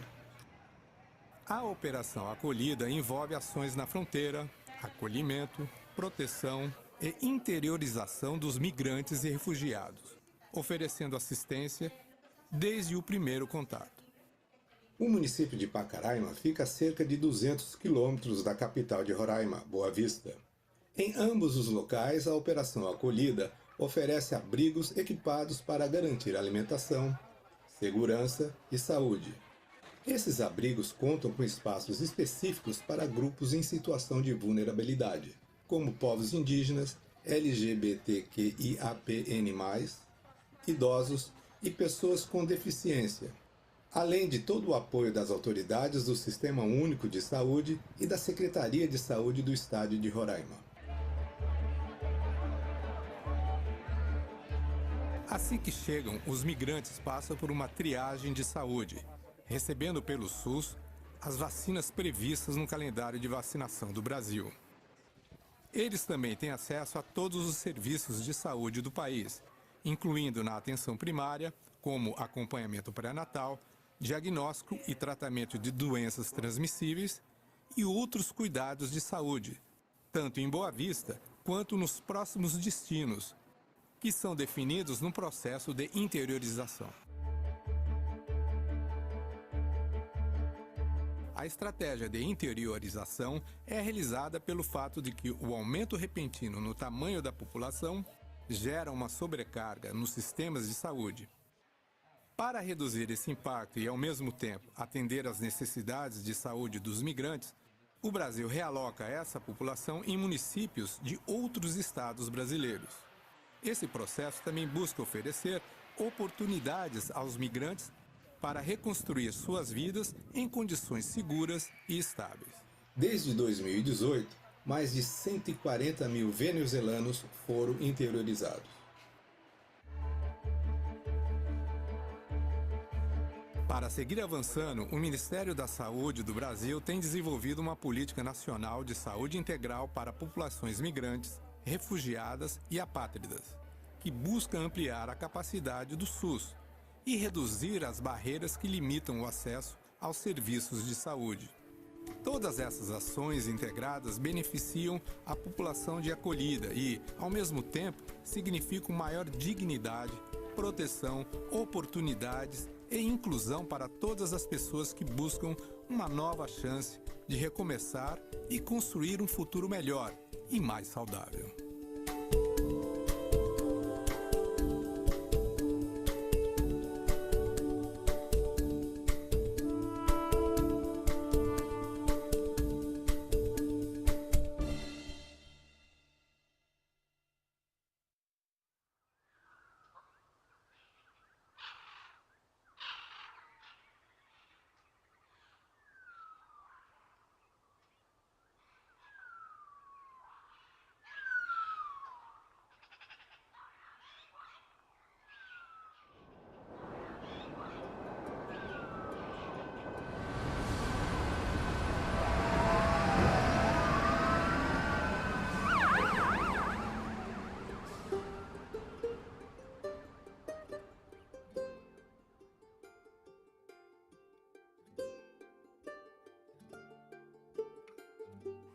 El rol de la partera en la comunidad, más que todo, es el apoyo a salvar la vida de madre y niño.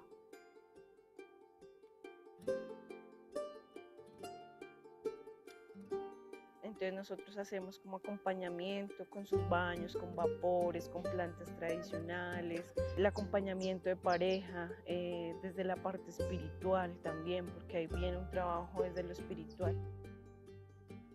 Ha sido un camino de autoexploración, de descubrimiento de lo que soy como persona, como mujer, de poder conectar con mi espiritualidad que finalmente me lleva a un empoderamiento desde la salud sexual, desde lo reproductivo, desde toda esta comprensión de lo que significa ser negra, de lo que significa ser una partera y entenderlo como un estilo de vida.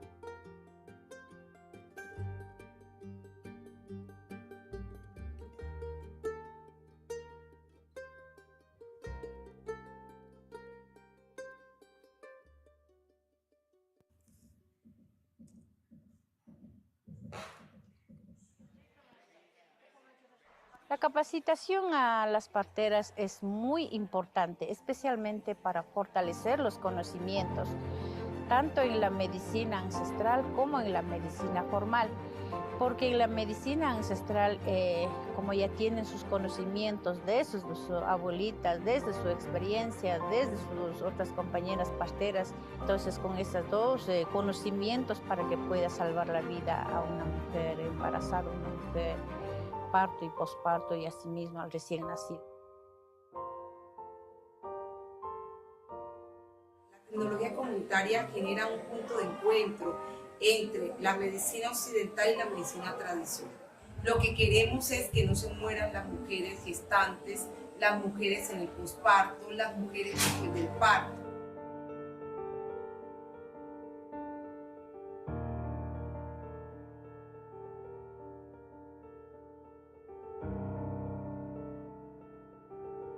En la medicina ancestral, continuar ese conocimiento para que no se pierda. Y en la medicina formal, hacer una interrelación o puede ser como un apoyo, complementariedad. Entonces, más que todo es el respeto que tiene que tener. Entonces, esta capacitación más que todo nos sirve para salvar la vida de la madre y el niño. Coordinar con los centros de salud, articular con los centros de salud, con los médicos académicos, con cada centro de salud, con cada hospital quisiéramos articular, no coordinar en qué situación está la embarazada.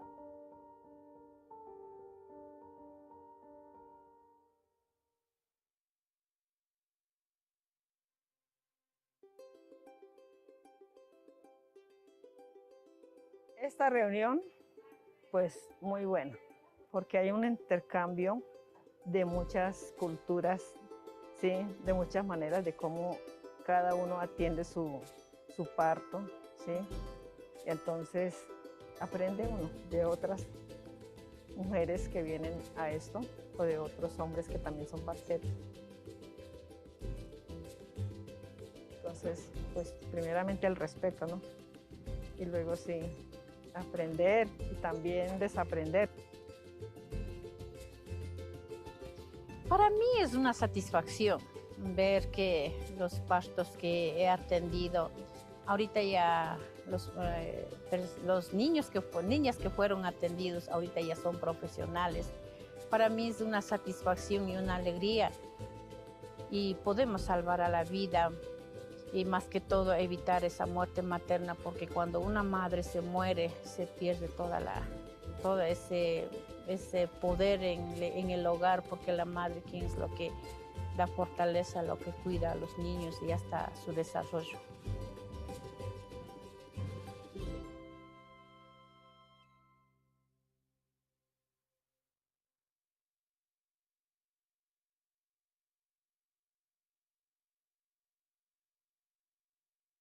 El marco de sostenibilidad propuesto en la Estrategia Mundial sobre el SIDA destaca 5 componentes esenciales para alcanzar y mantener los objetivos mundiales sobre el SIDA para 2025 y 2030.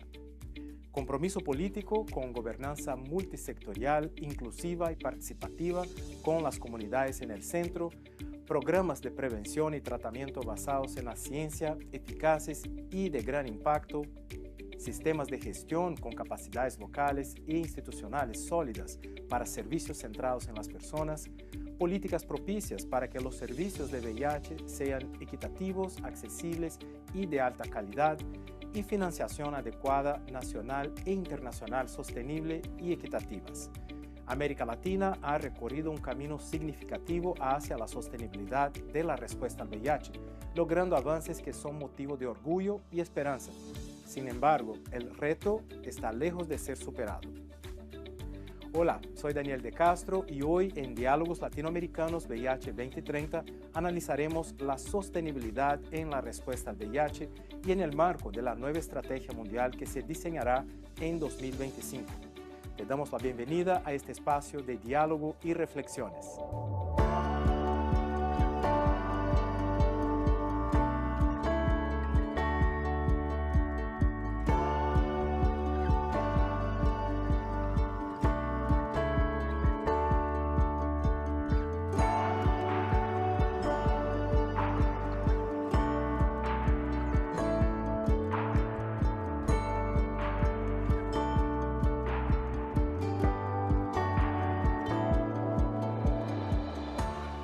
Hoy enfrentamos en América Latina preguntas cruciales que definirán el futuro de nuestra respuesta en términos de la sostenibilidad. ¿Cómo aseguramos un financiamiento que sea suficiente, eficiente y efectivo para sostener nuestros logros? ¿Cómo garantizamos el acceso equitativo a nuevas tecnologías y tratamientos sin dejar nadie atrás? ¿Cómo diseñamos hojas de ruta de sostenibilidad que trasciendan el financiamiento, integrando un compromiso político firme para hacerlas realidad? Quienes nos ayudarán a responder a estas preguntas en este episodio son María Petro, especialista en sostenibilidad, transición y cofinanciamiento del equipo de América Latina del Fondo Mundial, un referente en la gestión de recursos para la transición hacia sistemas de salud sostenibles y en la optimización del financiamiento global.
Como cabal, mi ojo pues le estaba dando así picazón y arde mucho y no sabía si es esa enfermedad lo que tengo.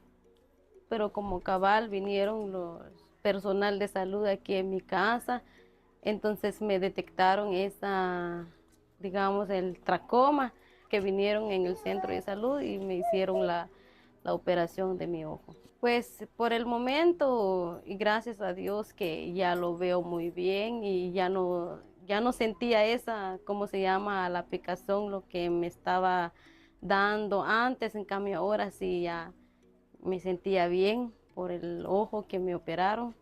Y además estoy agradecido con el personal de salud y tanto la OPS que vinieron en el centro de salud, me hicieron esa operación y yo estoy agradecido con ellos por todo lo que me hicieron. Ahora soy libre del tracoma.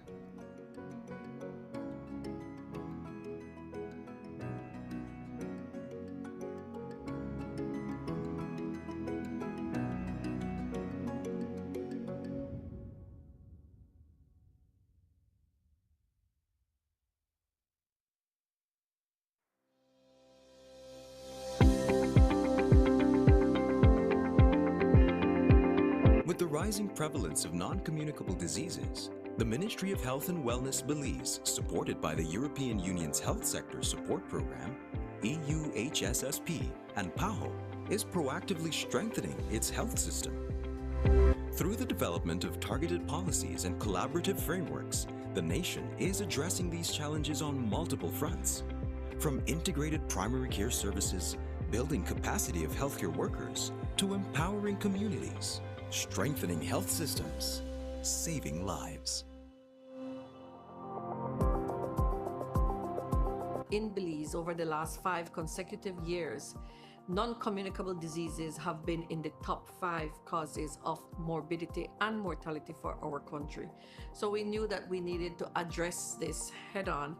We were able to successfully launch our nutrition policy, and we're able to put a nutrition plan with objectives onto this policy. And the support that is being provided to the Ministry of Health and Wellness for the development of the National Cancer Plan and the National Cervical Cancer Plan will also contribute to ensuring the management of non-communicable diseases. By defining clear objectives and strategies, we are building a future where NCDs are effectively managed and the health of our population is prioritized. Integrated health service delivery networks are revolutionizing healthcare delivery in Belize.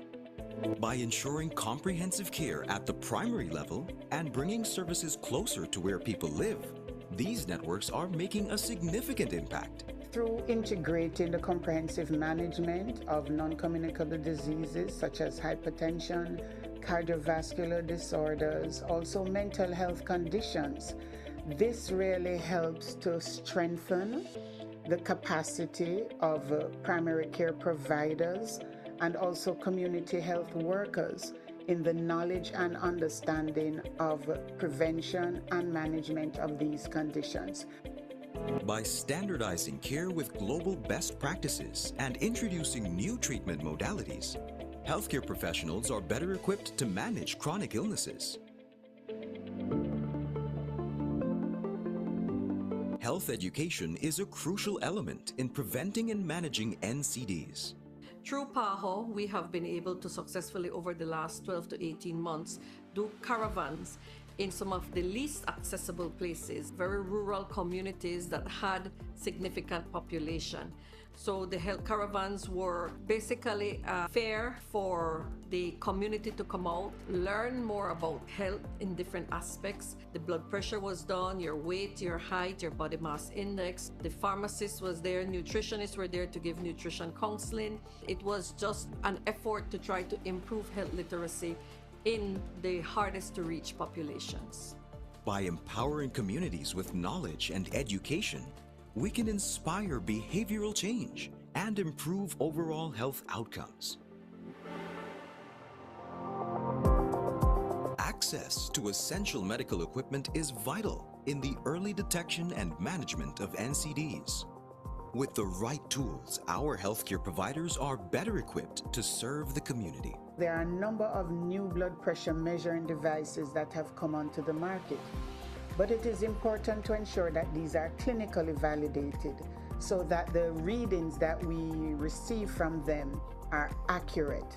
In order to ensure that as we roll out the HEARTS initiative for the proper management and control of hypertension, we want to ensure that the equipment that are being used in the primary care facilities have been standardized.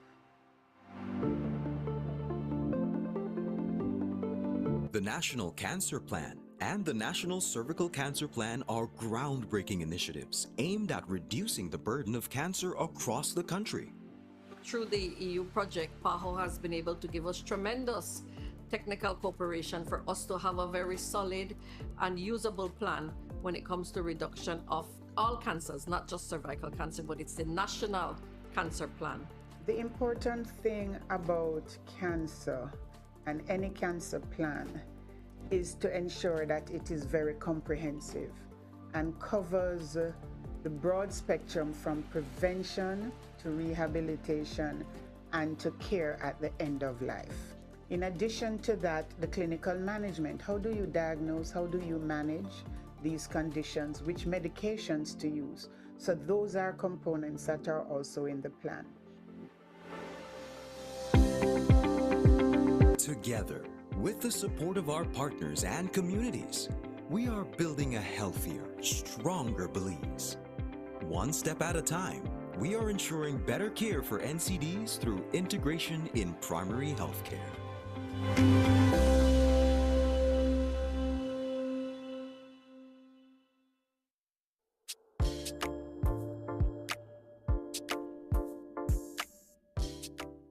Amid a challenging security environment, vital work by the Ministry of Public Health and Population is strengthening routine immunization services in Haiti.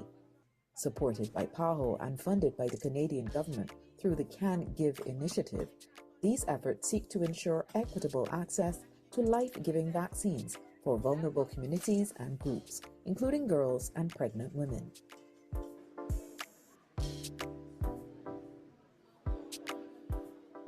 Through 3 regional exercises, 105 department-level trainers received important updates on vaccination norms and protocols, including on COVID-19 vaccines, which have been integrated into Haiti's national immunization program. Through cascade training, these regional trainers then shared their knowledge with nearly 400 health providers. In addition, 124 health providers involved in epidemiological surveillance were trained in specific protocols for surveillance of vaccine-preventable diseases. And 221 health facilities benefited from supportive supervision to ensure their compliance with vaccination quality standards. In 2024, more than 421,000 Haitian children received critical vaccinations through catch-up campaigns and routine services. And as Haiti faced recurring cases of deadly diphtheria, PAHO supported the vaccination of more than 340,000 children against the disease. Oh oui, vaccin li gen an pile importance nan cadre routine et raison c'est parce que gen zone qui vraiment éloigné. Des fois, parents pas de possibilité pour les mener ti moun nan centre là pour les venir faire vaccin. Hein? Des fois, négligence parents tout et les nouveaux équipes souterraines comme ça a vraiment aidé parents yo, aider ti moun yo pour capable faire un vaccin dans localité côté que yo vivent là.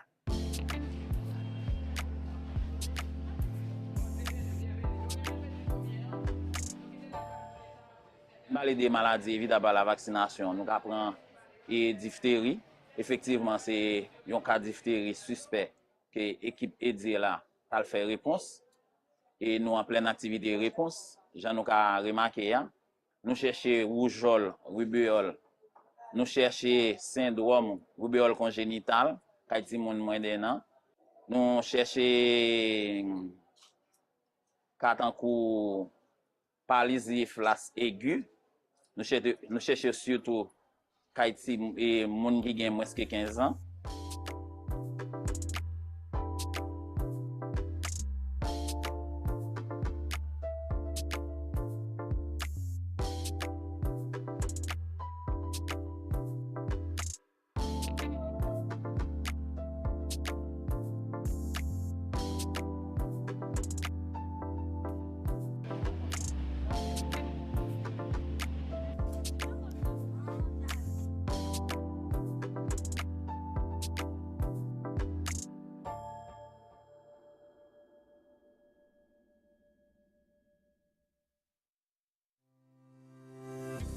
HEARTS is an initiative of the Pan American Health Organization and the Ministry of Health, which aims to improve heart health and save lives by standardizing hypertension treatment, promoting healthy lifestyles, and strengthening primary health care.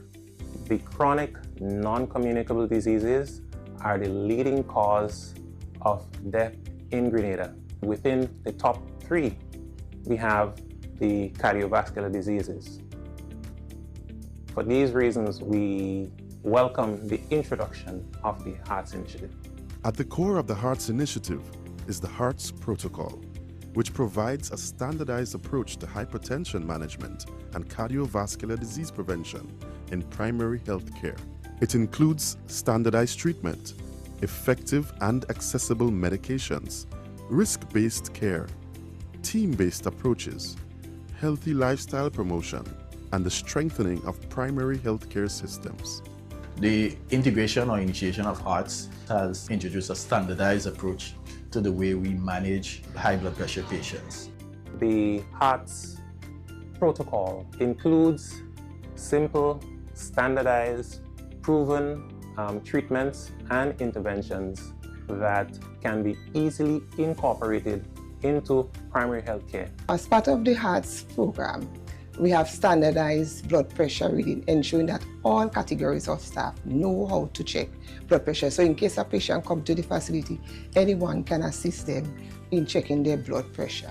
The HEARTS protocol emphasizes a team-based approach which expands the responsibilities of hypertension management beyond primary healthcare physicians to include nurses, pharmacists, nutritionists, and other healthcare professionals, so that they too play a significant role in saving lives. As nurses, we ensure that our patients are compliant, making sure that they monitor their blood pressure as often as possible, take the medication, come to visit the doctor when they are low on the supplies, follow up with the nutritionist as well, And if they have any issues or concern that they are, feel free that they can come in. If they're not feeling well, they could come in at any time and speak to any one of us for advice. And we can do the proper referral if it's hospital or to doctor.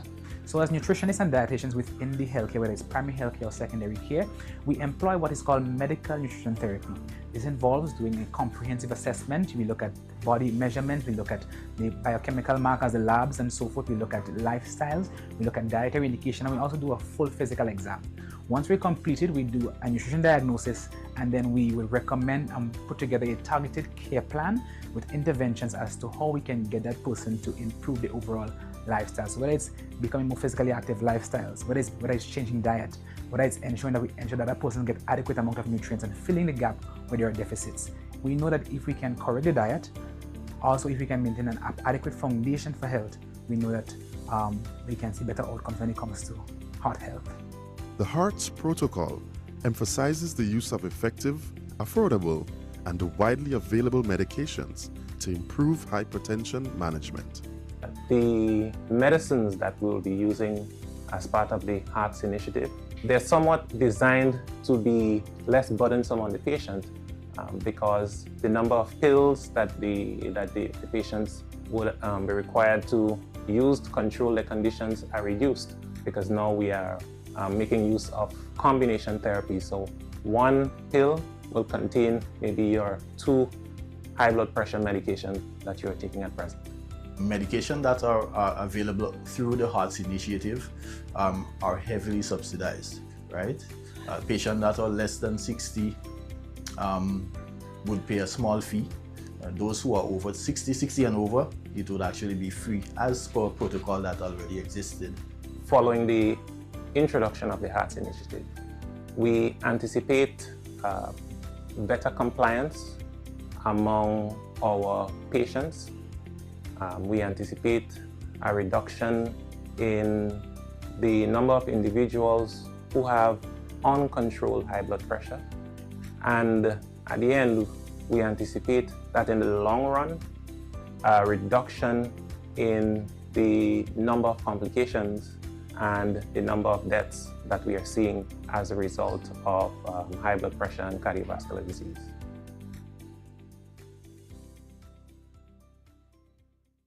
El cáncer infantil afecta a miles de familias en el mundo cada año, generando angustia y sufrimiento. En la región de las Américas, los gobiernos, la OPS y sus socios se han unido en la iniciativa Cure All para afrontar este desafío y devolver la esperanza. Desde el año 2019, la Organización Panamericana de la Salud, en colaboración con el St. Jude Children's Research Hospital, trabaja incansablemente para mejorar la detección oportuna del cáncer en niños, niñas y adolescentes. En Latinoamérica y Caribe estamos logrando que más países prioricen el cáncer infantil y lo incluyan en políticas públicas que contemplen actividades para promover el diagnóstico oportuno. En los últimos 5 años, se ha incrementado por lo menos en 3 veces el número de países que cuentan con una guía nacional de detección precoz y sistemas de referencia. Ya estamos viendo los primeros resultados y se está logrando que más niños puedan llegar temprano a su diagnóstico, que más niños puedan tener estadios precoces de enfermedad y que amplíen la posibilidad de curarse. En el Perú hemos logrado reducir el 50% del tiempo diagnóstico en un lapso de 5 años. Principalmente desde la Iniciativa Mundial de Cáncer Infantil. El tiempo en el que los profesionales de la salud, médicos y enfermeras, demoraban para hacer el diagnóstico en niños desde la sospecha de cáncer se ha reducido de manera significativa. Actualmente, los niños y adolescentes llegan más rápido a los establecimientos de salud. Este logro es un trabajo conjunto desde el Ministerio de Salud a través de políticas públicas que impulsan la detección temprana de cáncer infantil, asimismo el fortalecimiento de las capacidades de los profesionales de la salud, la sensibilización de la comunidad para poder realizar un diagnóstico oportuno y, por supuesto, la participación de la sociedad civil organizada. Hemos logrado disminuir en un 50% los casos de estadios avanzados de cáncer en los niños. Esto significa que más familias reciben un diagnóstico temprano y más niños tienen una oportunidad de vida. educando y sensibilizando al personal de salud y a la población. La Organización Panamericana de la Salud pone a disposición de los países diversos recursos técnicos, como cursos virtuales, talleres y guías interactivas para fortalecer la capacitación de los profesionales de la salud, así como materiales para campañas de comunicación dirigidas a los padres y a la comunidad en general. A través de Cure All Americas, también se está apoyando a los gobiernos en el monitoreo sostenible y uniforme de sus progresos, así como en la implementación de políticas de salud que fortalecen el acceso al diagnóstico temprano, tratamiento y cobertura financiera. Todo con un objetivo, un diagnóstico temprano que salve vidas y mejore el futuro de nuestras familias y comunidades. Cada intervención en salud pública, cada acción coordinada y cada esfuerzo compartido son pasos hacia un futuro donde hay más niños que puedan superar el cáncer. Un diagnóstico temprano salva vidas.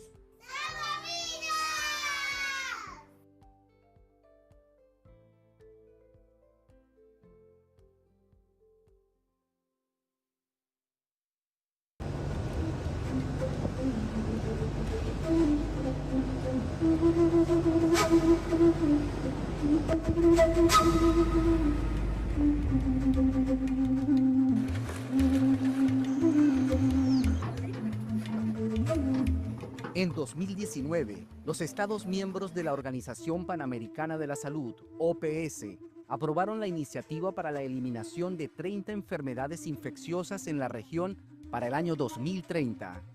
En el marco de esta iniciativa, en 2023, se conformó una alianza con el gobierno de Canadá para un proyecto de eliminación del tracoma como problema de salud pública para el año 2028. Venezuela es uno de los 10 países que participa en esta iniciativa. Tracoma es la primera causa de ceguera producto de infecciones, lo produce una bacteria y estamos ahorita aplicando la encuesta para ver de prevalencia, para ver si es un problema de salud pública para el Estado. Durante 2 semanas, un equipo de evaluaciones rápidas de tracoma del Ministerio del Poder Popular para la Salud abordó 30 poblaciones indígenas en busca de tracoma, una enfermedad que afecta sobre todo a poblaciones en situaciones de mayor vulnerabilidad. La idea es estimar la prevalencia de esta enfermedad en el país y determinar si constituye un problema de salud pública. Andamos un equipo de salud desplegado diagnosticando la enfermedad tracoma. Esta es una enfermedad que afecta el ojo, que posteriormente la persona queda ciega. Y como parte de prevención, le estamos orientando a las personas a tener una buena higiene personal, como el lavado de manos, la limpieza facial. También contamos con tratamientos y en el caso de que los pacientes lleguen a salir positivos a estas enfermedades. La OPS acompañó y prestó apoyo logístico para el traslado de estos trabajadores sanitarios del ministerio hacia estas comunidades, 22 de acceso terrestre y 8 de acceso fluvial, aprovechando además para ofrecer distintos servicios de salud a las mismas.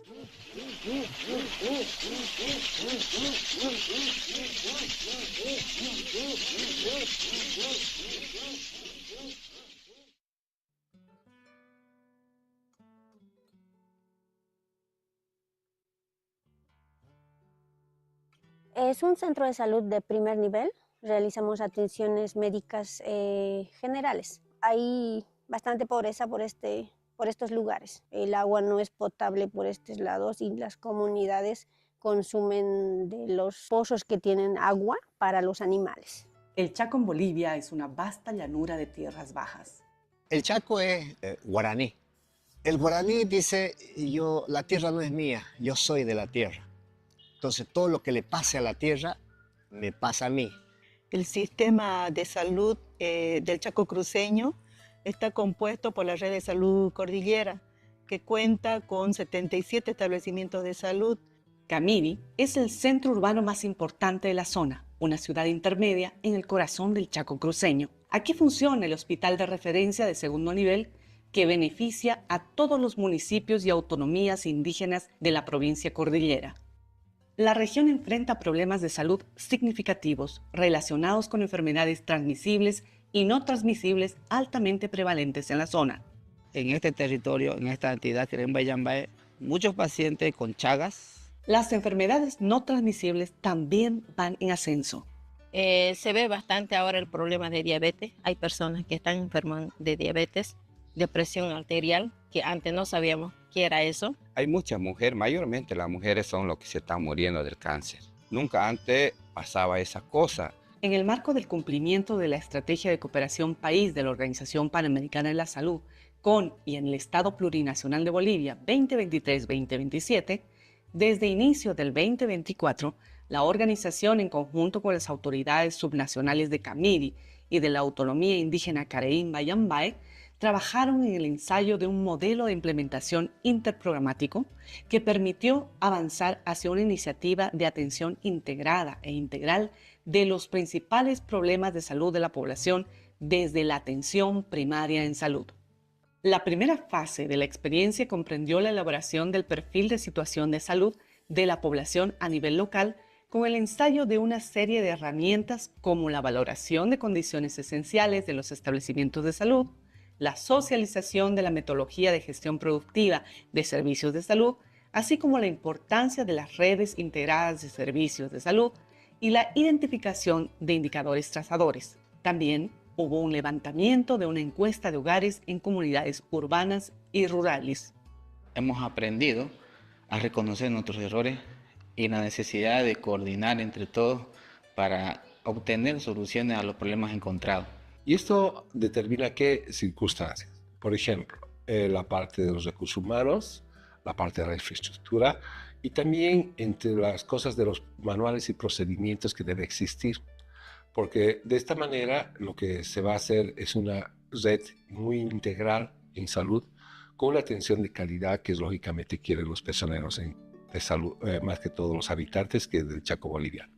También se analizó la posibilidad de la adopción de la iniciativa HEARTS, la implementación de la MHGAP para ampliar la cobertura de atención a la salud mental y de avanzar en la eliminación del cáncer de cuello uterino desde una mirada cultural. Yo pienso que tiene que ser abordado desde no solo tocando la salud, ¿no? Sino hablando de manera integral, digamos, el cambio de mentalidad que tenemos que hacer y asumir que el cáncer es una enfermedad que hay que diagnosticarlo con anticipación y es tratable, es curable. También se compartió el valor del Sistema de Información Perinatal SIP y de los mapas obstétricos para el seguimiento a las mujeres embarazadas. Tenemos la esperanza de mejorar nuestras condiciones para garantizar el derecho a la salud en las comunidades del Chaco guaraní.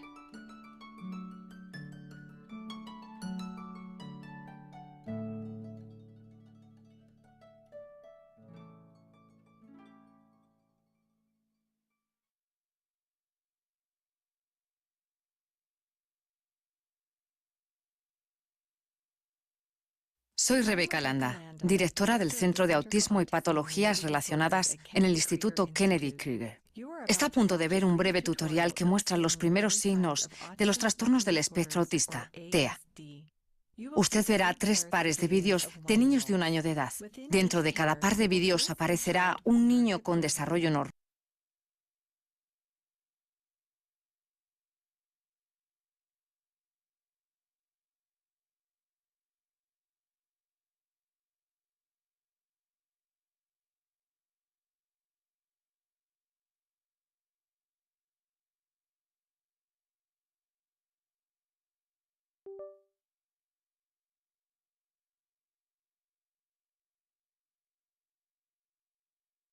No sabía yo pues si era así, pero como cabal, mi ojo pues le estaba dando así picazón y arde mucho y no sabía si es esa enfermedad lo que tengo.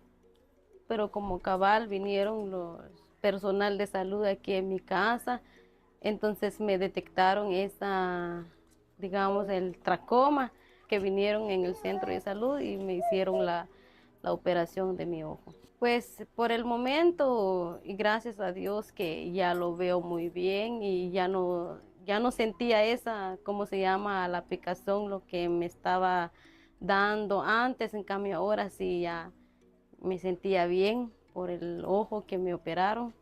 Y además estoy agradecido con el personal de salud y tanto la OPS que vinieron en el centro de salud, me hicieron esa operación y yo estoy agradecido con ellos por todo lo que me hicieron. Ahora soy libre del tracoma.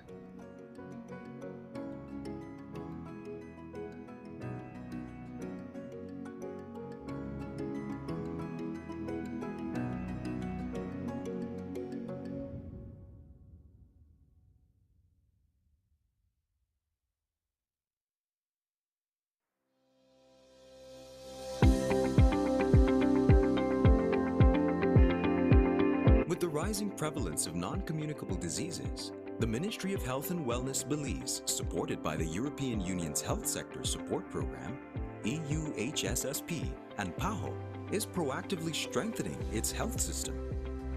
Through the development of targeted policies and collaborative frameworks, the nation is addressing these challenges on multiple fronts. From integrated primary care services, building capacity of healthcare workers, to empowering communities, strengthening health systems, saving lives. In Belize, over the last 5 consecutive years, non-communicable diseases have been in the top 5 causes of morbidity and mortality for our country. So we knew that we needed to address this head-on. We were able to successfully launch our nutrition policy, and we're able to put a nutrition plan with objectives onto this policy. And the support that is being provided to the Ministry of Health and Wellness for the development of the National Cancer Plan and the National Cervical Cancer Plan will also contribute to ensuring the management of non-communicable diseases. By defining clear objectives and strategies, we are building a future where NCDs are effectively managed and the health of our population is prioritized. Integrated health service delivery networks are revolutionizing healthcare delivery in Belize. By ensuring comprehensive care at the primary level and bringing services closer to where people live, these networks are making a significant impact. Through integrating the comprehensive management of non-communicable diseases such as hypertension, cardiovascular disorders, also mental health conditions, this really helps to strengthen the capacity of primary care providers and also community health workers in the knowledge and understanding of prevention and management of these conditions. By standardizing care with global best practices and introducing new treatment modalities, healthcare professionals are better equipped to manage chronic illnesses. Health education is a crucial element in preventing and managing NCDs. Through PAHO, we have been able to successfully, over the last 12 to 18 months, do caravans in some of the least accessible places, very rural communities that had significant population. So the health caravans were basically a fair for the community to come out, learn more about health in different aspects. The blood pressure was done, your weight, your height, your body mass index. The pharmacist was there, nutritionists were there to give nutrition counseling. It was just an effort to try to improve health literacy in the hardest to reach populations. By empowering communities with knowledge and education, we can inspire behavioral change and improve overall health outcomes. Access to essential medical equipment is vital in the early detection and management of NCDs. With the right tools, our healthcare providers are better equipped to serve the community. There are a number of new blood pressure measuring devices that have come onto the market, but it is important to ensure that these are clinically validated so that the readings that we receive from them are accurate. In order to ensure that as we roll out the HEARTS initiative for the proper management and control of hypertension, we want to ensure that the equipment that are being used in the primary care facilities have been standardized. The National Cancer Plan and the National Cervical Cancer Plan are groundbreaking initiatives aimed at reducing the burden of cancer across the country. Through the EU project, PAHO has been able to give us tremendous technical cooperation for us to have a very solid and usable plan when it comes to reduction of all cancers, not just cervical cancer, but it's the National Cancer Plan. The important thing about cancer and any cancer plan is to ensure that it is very comprehensive and covers the broad spectrum from prevention to rehabilitation and to care at the end of life. In addition to that, the clinical management, how do you diagnose, how do you manage these conditions, which medications to use? So those are components that are also in the plan. Together, with the support of our partners and communities, we are building a healthier, stronger Belize. One step at a time, we are ensuring better care for NCDs through integration in primary health care.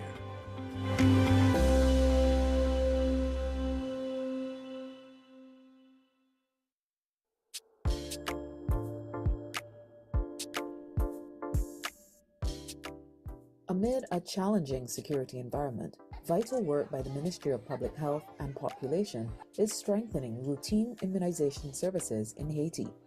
Supported by PAHO and funded by the Canadian government through the Can Give initiative, these efforts seek to ensure equitable access to life-giving vaccines for vulnerable communities and groups, including girls and pregnant women.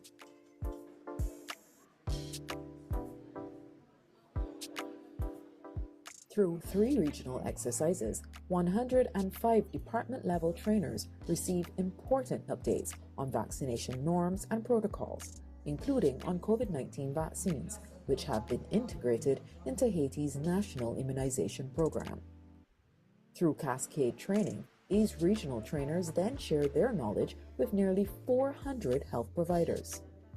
In addition, 124 health providers involved in epidemiological surveillance were trained in specific protocols for surveillance of vaccine-preventable diseases. And 221 health facilities benefited from supportive supervision to ensure their compliance with vaccination quality standards. In 2024, more than 421,000 Haitian children received critical vaccinations through catch-up campaigns and routine services. And as Haiti faced recurring cases of deadly diphtheria, PAHO supported the vaccination of more than 340,000 children against the disease. Oh oui, vaccin li gen an pile importance dans cadre routine et raison c'est parce que gen zone qui vraiment éloigné. Des fois, parents pas de possibilité pour les mener ti moun dans centre là pour les venir faire vaccin. Des fois, négligence parents tout et les nouveaux équipes souterraines comme ça vraiment aider parents yo, aider ti moun yo pour capable faire vaccin dans localité côté que yo vivent là.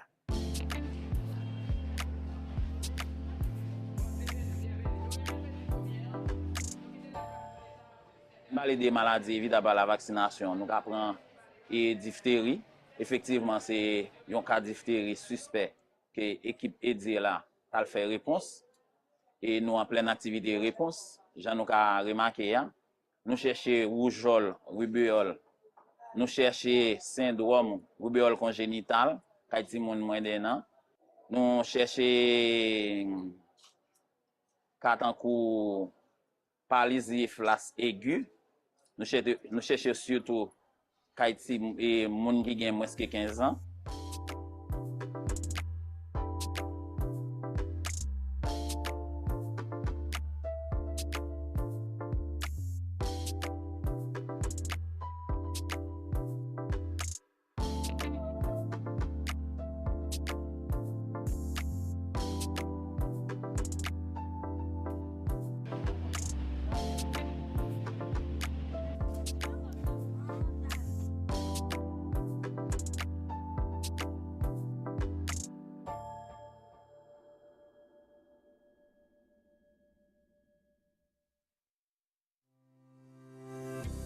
Hearts is an initiative of the Pan American Health Organization and the Ministry of Health, which aims to improve heart health and save lives by standardizing hypertension treatment, promoting healthy lifestyles, and strengthening primary health care.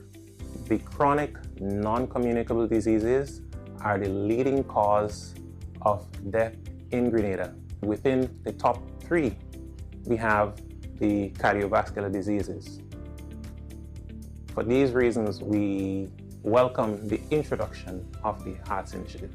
At the core of the Hearts Initiative is the Hearts Protocol, which provides a standardized approach to hypertension management and cardiovascular disease prevention in primary health care. It includes standardized treatment, effective and accessible medications, risk-based care, team-based approaches, healthy lifestyle promotion, and the strengthening of primary healthcare systems. The integration or initiation of Hearts has introduced a standardized approach to the way we manage high blood pressure patients. The Hearts protocol includes simple, standardized, proven treatments and interventions that can be easily incorporated into primary health care. As part of the Hearts program, we have standardized blood pressure reading, ensuring that all categories of staff know how to check blood pressure. So in case a patient comes to the facility, anyone can assist them in checking their blood pressure. The Hearts Protocol emphasizes a team-based approach which expands the responsibilities of hypertension management beyond primary healthcare physicians to include nurses, pharmacists, nutritionists, and other healthcare professionals, so that they too play a significant role in saving.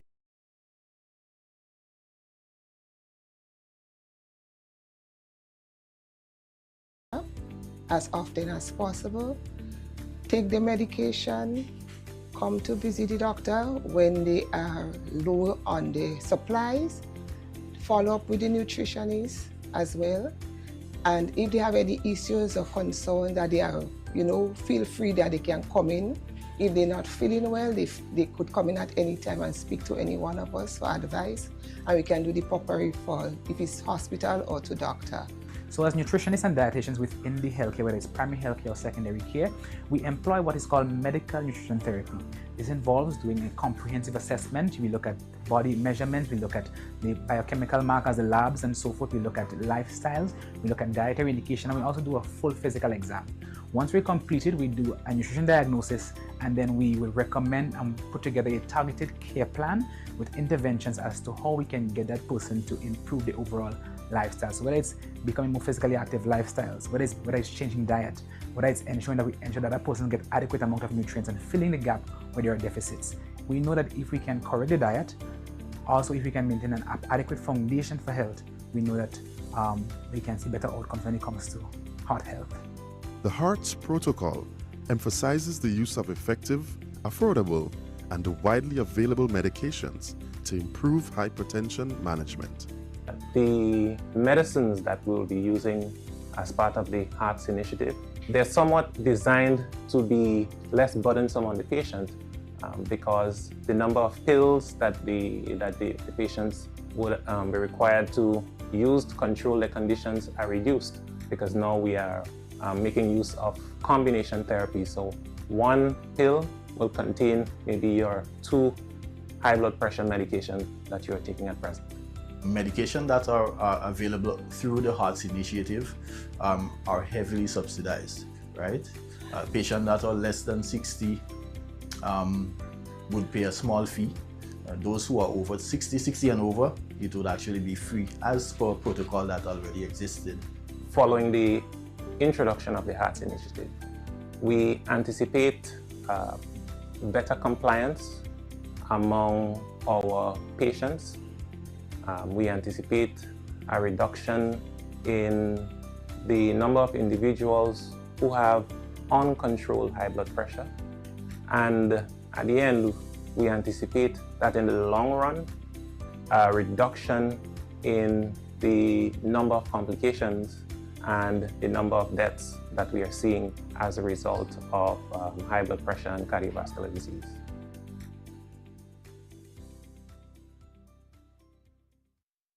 cáncer infantil afecta a miles de familias en el mundo cada año, generando angustia y sufrimiento.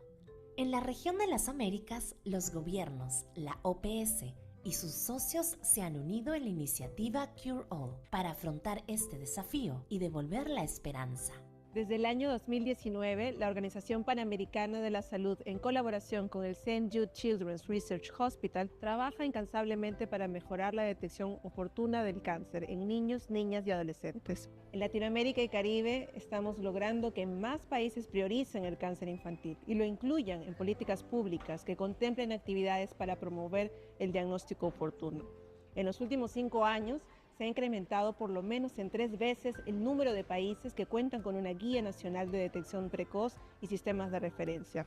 Ya estamos viendo los primeros resultados y se está logrando que más niños puedan llegar temprano a su diagnóstico, que más niños puedan tener estadios precoces de enfermedad y que amplíen la posibilidad de curarse. En el Perú, hemos logrado reducir el 50% del tiempo diagnóstico en un lapso de 5 años. Principalmente desde la Iniciativa Mundial de Cáncer Infantil. El tiempo en el que los profesionales de la salud, médicos y enfermeras, demoraban para hacer el diagnóstico en niños desde la sospecha de cáncer se ha reducido de manera significativa. Actualmente, los niños y adolescentes llegan más rápido a los establecimientos de salud. Este logro es un trabajo conjunto desde el Ministerio de Salud a través de políticas públicas que impulsan la detección temprana de cáncer infantil, asimismo el fortalecimiento de las capacidades de los profesionales de la salud, la sensibilización de la comunidad para poder realizar un diagnóstico oportuno y, por supuesto, la participación de la sociedad civil organizada. Hemos logrado disminuir en un 50% los casos de estadios avanzados de cáncer en los niños. Esto significa que más familias reciben un diagnóstico temprano y más niños tienen una oportunidad de vida, educando y sensibilizando al personal de salud y a la población. La Organización Panamericana de la Salud pone a disposición de los países diversos recursos técnicos, como cursos virtuales, talleres y guías interactivas para fortalecer la capacitación de los profesionales de la salud, así como materiales para campañas de comunicación dirigidas a los padres y a la comunidad en general. A través de Cure All Américas, también se está apoyando a los gobiernos en el monitoreo sostenible y uniforme de sus progresos, así como en la implementación de políticas de salud que fortalecen el acceso al diagnóstico temprano, tratamiento y cobertura financiera. Todo con un objetivo, un diagnóstico temprano que salve vidas y mejore el futuro de nuestras familias y comunidades. Cada intervención en salud pública, cada acción coordinada y cada esfuerzo compartido son pasos hacia un futuro donde hay más niños que puedan superar el cáncer. Un diagnóstico temprano salva vidas.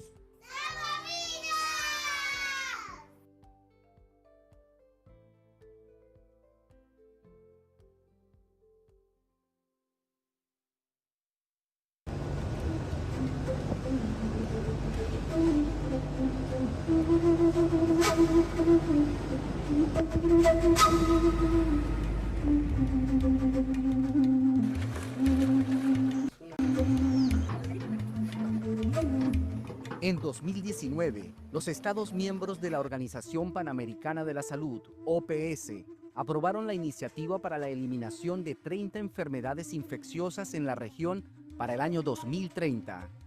En el marco de esta iniciativa, en 2023, se conformó una alianza con el gobierno de Canadá para un proyecto de eliminación del tracoma como problema de salud pública para el año 2028. Venezuela es uno de los 10 países que participa en esta iniciativa. Tracoma es la primera causa de ceguera producto de infecciones, lo produce una bacteria y estamos ahorita aplicando la encuesta para ver de prevalencia, para ver si es un problema de salud pública para el Estado. Durante 2 semanas, un equipo de evaluaciones rápidas de tracoma del Ministerio del Poder Popular para la Salud abordó 30 poblaciones indígenas en busca de tracoma, una enfermedad que afecta sobre todo a poblaciones en situaciones de mayor vulnerabilidad. La idea es estimar la prevalencia de esta enfermedad en el país y determinar si constituye un problema de salud pública. Andamos un equipo de salud desplegado diagnosticando la enfermedad tracoma. Esta es una enfermedad que afecta el ojo, que posteriormente la persona queda ciega. Y como parte de prevención, le estamos orientando a las personas a tener una buena higiene personal, como el lavado de manos, la limpieza facial. También contamos con tratamientos y en el caso de que los pacientes lleguen a salir positivos a estas enfermedades. La OPS acompañó y prestó apoyo logístico para el traslado de estos trabajadores sanitarios del ministerio hacia estas comunidades, 22 de acceso terrestre y 8 de acceso fluvial, aprovechando además para ofrecer distintos servicios de salud a las mismas.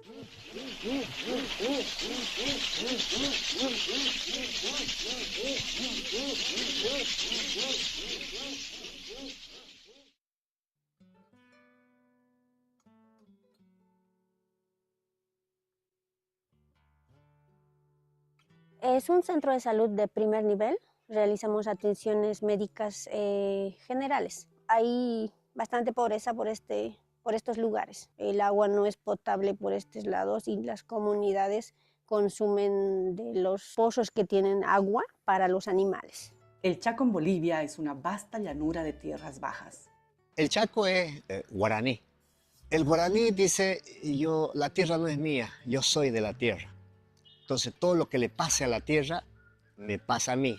El sistema de salud del Chaco cruceño está compuesto por la red de salud cordillera, que cuenta con 77 establecimientos de salud.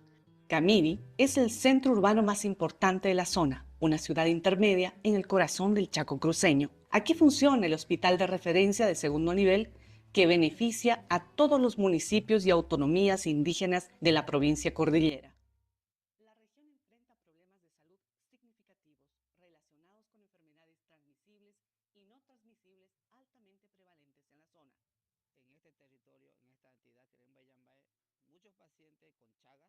Las enfermedades no transmisibles también van en ascenso. Se ve bastante ahora el problema de diabetes. Hay personas que están enfermas de diabetes, de presión arterial, que antes no sabíamos qué era eso. Hay muchas mujeres, mayormente las mujeres son las que se están muriendo del cáncer. Nunca antes pasaba esa cosa.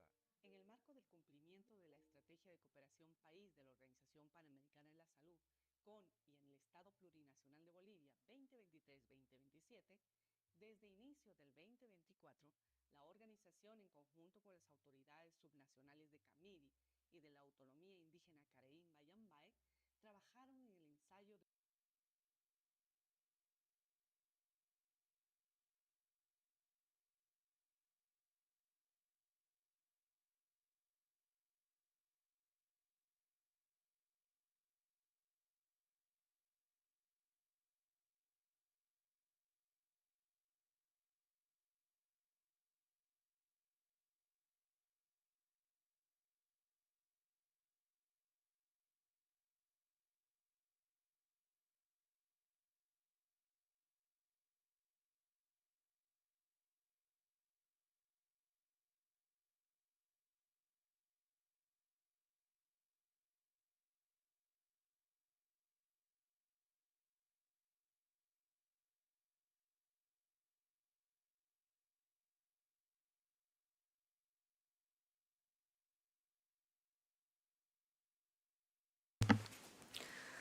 Buenas tardes, bienvenidos a todos. Good afternoon, welcome back to our meeting. We are going to reconvene and go back to agenda item 4.3 where we left off, which is human resources management in the Pan American Sanitary Bureau. There were several comments made before the lunch break, and before we move on to the response to all these comments, I wanted to see whether there was anyone else who wanted to make any additional comments, ask any additional questions before I give the floor back to Dr. Barillas.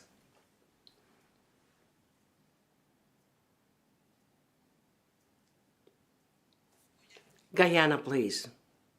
Good afternoon, everyone. If I can recall, I just wanted to know, but I can recall one of my colleagues over there mentioning about vacancy.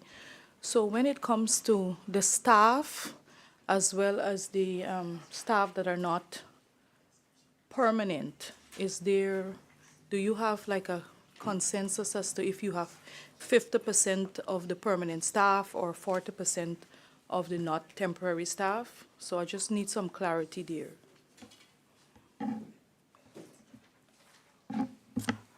Thank you, Guyana.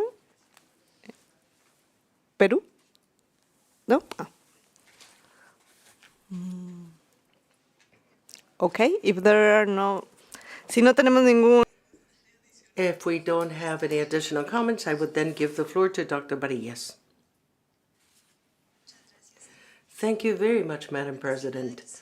First of all, I'd like to express my profound gratitude for the comments and the positive words that you have addressed for the work done by the staff of the organization. For us, it is really important to hear your views, and we greatly appreciate them.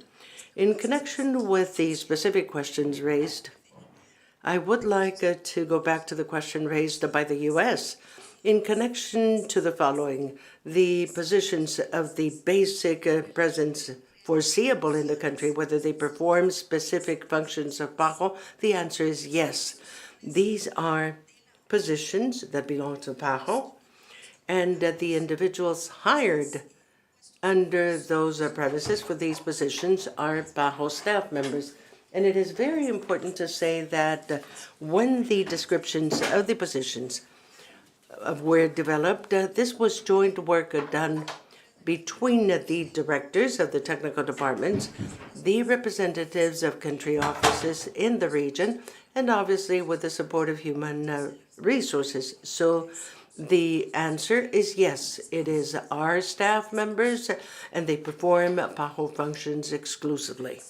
Now, in connection with the question regarding the rate of vacancies, which in a way is somewhat related to the question raised by Guyana just now, currently we have approximately 10%, around 10% of positions. The rate of vacancies is at 10%.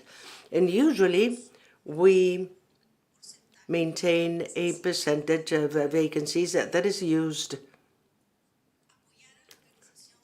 to support the organization, and when the financing fluctuates. However, currently we have 10% because many positions, many critical positions, many key positions have already been filled, thinking precisely of strengthening and beefing up the country offices. Currently, that is our rate of vacancies, and obviously we take into account the recommendation to the effect of including this information in our future reports, and we're very grateful for that suggestion. Now, regarding the other question asked by Guatemala about the impact that the budgetary variations will have, I simply wanted to emphasize what was mentioned by Director Barbosa. Currently, the priority of the organization is to protect our staff members. And during the last quarter this year, we will undertake the planning of human resources for the office. And it seems to me that it will be then when we will have a clearer view about the financial situation and if the organization needs to make any specific decision. Currently, it is still very premature for us to be able to give you a definitive answer to that question. It is also important to mention, and this has to do with a question raised by Brazil regarding additional actions in order to reduce the times in the selection processes. In fact, during the second semester this year, the Bureau is going to implement the new recruitment system for staff members with fixed positions, permanent positions. And this configuration of the system has been carefully carried out with the main purpose that all steps, or most of the steps that have to be followed in the process that used to be outside the system, will become part of the flow of the system, and that will bring efficiencies. And we hope that these efficiencies will be translated into lower or smaller recruitment times.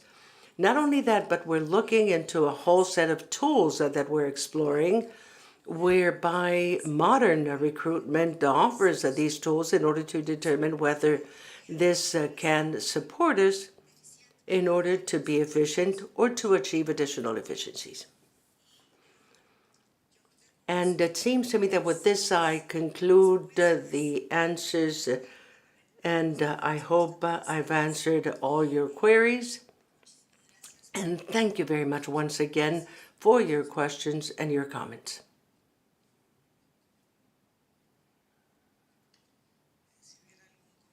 Should we have any additional requests for the floor? If not, let me give the floor to Dr. Barbosa. Thank you. Thank you, Madam President. The very good comment from Canada about the WHO Academy and the PAHO Virtual Campus. We signed an agreement with WHO Academy, and we are part of the steering committee that they have established.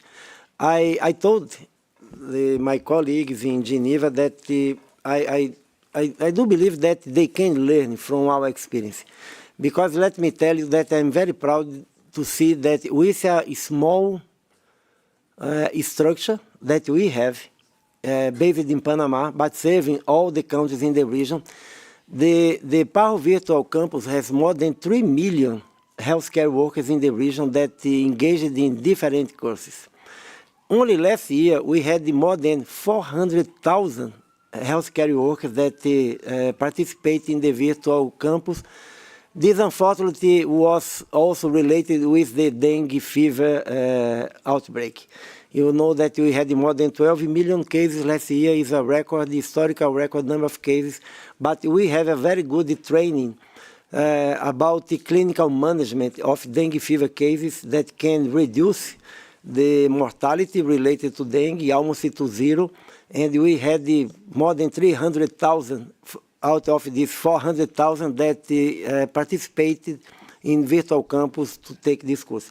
Now we are also trying to listen from our member states. For instance, when I went to Mexico last 2 weeks ago, I think that this was one of the conversations that we had, because Mexico is in the process to strengthen their primary healthcare system, to make a very important reform, like other countries are in the same track, and we are trying to see if the courses that we have are providing the technical support that these countries have, or if we need to add the additional courses. But we have a broad range of courses there, from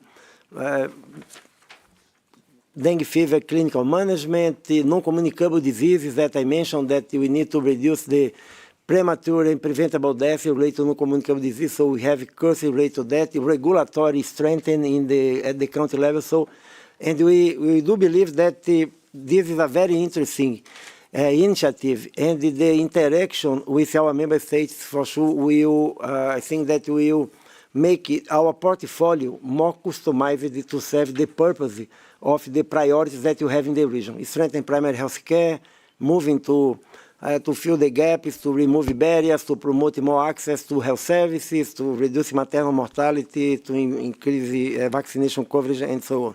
So I think that I really appreciate that the delegate from Canada raised this very important topic. About the U.S. comment, thank you. Just to reiterate that our director, Lucy Barillas, already made a comment. All PAHO staff in our region are PAHO staff, all of them. They sign, their contracts are signed with PAHO, not with WHO/UMRO. For this reason, we cannot join some WHO initiatives like the mobility initiative, that they have to provide the opportunities for people from Africa to move to Europe, people from Asia moving to EMRO and others. We cannot participate because our staff, they are contracted by PAHO only. Of course, that the funds that we receive from WHO, that respond for around the 30% of our total funding, we use it for several different activities, including contributing to the payment of the salaries. But they are PAHO's staff. And I'll also take this opportunity because the CP position, I mentioned one good thing for our region, that was that the Americas, we were the first region to finish the selection process. I think that it was a very important process that Dr. Barilla herself led with her team, but also the participation of the technical department directors and the PAHO representatives at the country level in a very transparent but at the same time efficient way. So we selected the rosters of specialists for, I don't know, communicable disease elimination or public health emergency. And after this election, with this roster, the 8 or 10 candidates that were selected, we offered the position to the country in the order that they were approved. So it was a very transparent way, and for this reason that this was a very successful that we had. I think that someone asked also about the continuation of this initiative. That is, for us, is very important. We will have, before during the World Health Assembly, there will be a presentation from member states about the budget that WHO will have for the next biennium. And I think that's very important to guarantee that these funds continue coming to the regional offices, and not to strengthen the regional office, but going to support the countries. Again, we are paying the salaries with these resources, but they are all PAHO staff. They are not WHO staff. These are very important, a very important contribution to increase our technical cooperation at the country level. Sobre lo que Guatemala. About the question raised by Guatemala, I believe that it is important to give an answer because our Director of Human Resources brought this up. We have the full intention of mobilizing whatever resources are necessary in order to protect our staff. For certain, we had problems with voluntary contribution resources, VC resources. When we hire consultants, the resources are interrupted, and then we have to terminate the contracts. So we had to do that in some areas that for us are important, and in others, we try to remanage or reshuffle the resources in order to keep consultants. But for our staff, our permanent staff, PAHO staff for this year, we are having the funds that are necessary. It is always a challenge to have all the necessary resources in order to continue having all the staff. Now, in connection with another comment or another question that was asked by Guyana, that is, we don't have a policy about how much consultants fixed-term position we have, but we know, and you can see in the figures that we have very prudent in recent years. So the number of fixed-term positions has almost not increased, it has decreased in the last 15 years from 770 to 756. Because we combined some positions, we are providing more efficiency, we are reprofiling positions, but we increase the number of consultants because we are now mobilizing more voluntary contributions. And when we have more voluntary contributions, we cannot hire a fixed-term position for a project that has 2, 3, 4, 5 years of duration. So to implement these projects at the country level, we hire more consultants. So when we have more voluntary contributions, and now, as I mentioned before, we have around 61% more voluntary contribution than we used to have before the pandemic, not for the emergency response, but for elimination of malaria, HIV, TB, maternal mortality, vaccination, etc. So we are hiring consultants to implement these projects. For this reason that we have this increased to respond to the pandemic, decreased, but it is more than we used to have before for this reason. And I think that these are the main questions that just I want to highlight, because I think that Lucy Barilla provided the very good answers and information to share with you about how is the status of our personnel at PAHO. Now you know that sometimes I think that it sounds like a cliche, but in the case of an international organization that has as the main mission to provide technical cooperation, our staff is the most fundamental resource that we have. So we need to ensure that we have the most qualified people in this organization, that they feel that the PAHO is a workplace that they can thrive, that they can develop their skills, that they can feel comfortable, and they can provide all the best of their knowledge to share with our member states and to improve the health agenda in the Americas. Thank you. Thank you, Dr. Barbosa. Y a la doctora. And to Dr. Barillas, thank you very much. I'd like to inform the subcommittee that the discussions will be reflected in the final report. Having completed this agenda item, we move on to the next agenda item, which is 5.1, Report on Strategic Issues between PAHO and WHO. I bring to the attention of the subcommittee document SPB A19/INF/1 to the attention of the subcommittee, and I invite Mr. Ronnie Massa, Director of the Department of Planning, Budget, and Evaluation of the Pan American Sanitary Bureau, to please come to the head table to introduce this agenda item. Buenas tardes. Good afternoon, Madam President, Director, members of the head table, distinguished delegates. To English, if I may, please. Madam, I am pleased to introduce this report on behalf of the PAHO team on strategic issues between PAHO and WHO. This is a recurring report that we take the opportunity to update our member states on that collaboration with WHO. As in line with the purpose of this report and recommendations from our member states, we continue to build on key information that you have requested and recommendations you have given us to ensure that we continue to show that strategic engagement with WHO and how it produces results, but also information that is timely for you to continue contributing to WHO's governance and functioning.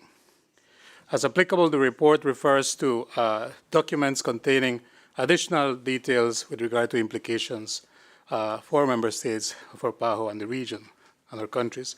I will focus my introduction on two specific points: on strengthening the preparedness and response to health emergencies, and on program budget and finance matters. Details are included in the report, and we will continue to update it as we move through the governing cycles of WHO as well.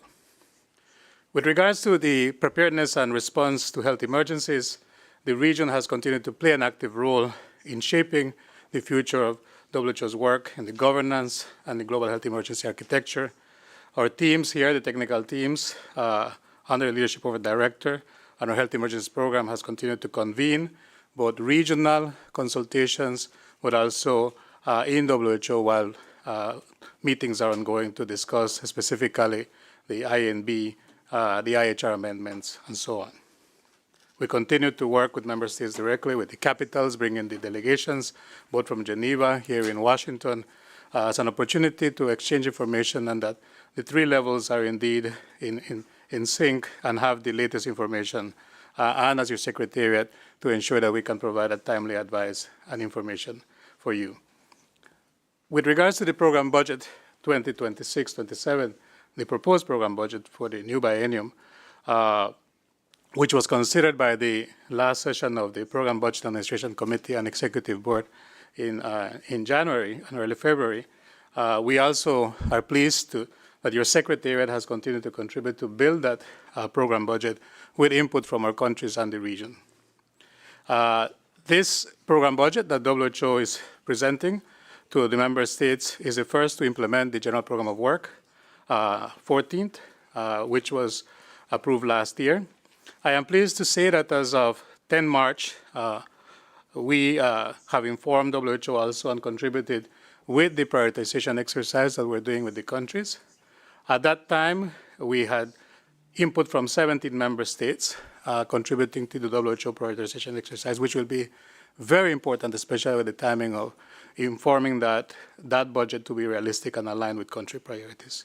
We hope to continue to get input from our member states through our country offices so that we can get as many as possible input so that the World Health Assembly version of the program budget can have the input from our countries and the region in a time to inform it and ensure that it responds to the country's needs and priorities. Also, the WHO Secretariat has continued consultation with member states on refining and finalizing the general program of work impact measurement framework, to which our technical teams here and our planning teams have continued to contribute, ensuring that the general program of work is measurable, but also that we can measure progress building on lessons and best practices with a results-based approach. With regards to the funding of this biennium, I am pleased to say that we, up to December 2024, we had continued to see an increase in financing. One was thanks to that increase in assessed contributions that our member states had approved 2 years ago, and we saw, as our director mentioned, increased funding for core country capacity, but also additional flexible funds and voluntary contributions, thanks to your advocacy and that collaboration that we do here from the region, but also with the Group of the Americas. We were achieving already, as of December, $184.7 million, which was, in absolute terms, $3 million more than the last biennium. So the trend was looking good. However, the situation has changed, and we have been informed already by the WHO Secretariat that they will hold back some funds due to the financial situation for this, the rest of the biennium. With regards to the proposed new program budget, the envelope, and here in PAHO and WHO, it's envelopes, it's not real money. They are proposing a reduced budget envelope from the $5.3 billion that was proposed for base programs to $4.9 billion, which was recommended by the Executive Board, considering the financial outlook for the next biennium. One key point that our member states from the region and all the regions in WHO have highlighted to WHO headquarters, the Director General, is that the program budget must be aligned with the priorities of countries and therefore must protect the country focus and also to strengthen the regional offices. And therefore, the proposed reductions are to be directed to the global level and to protect the country level.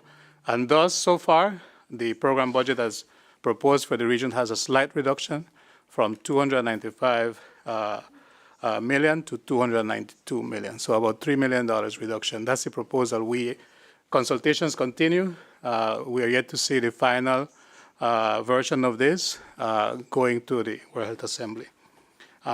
With that, I would just like to reiterate our commitment to continue collaborating with our colleagues here in the region, of course, our technical teams under the leadership of Dr. Barbosa and the senior management, and to continue to inform you, but also to get your input and ensure that we can also raise the key points with our colleagues in WHO so that the WHO's governance, but also the strategic frameworks are informed by, indeed, the country's priorities and needs. With that, I thank you for your attention, and I welcome any comments or questions. Thank you.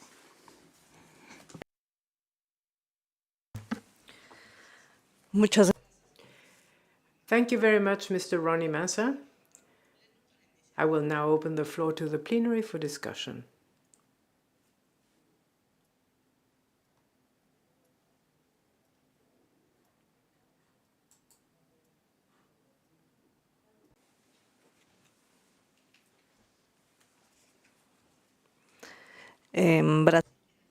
Brazil is recognized.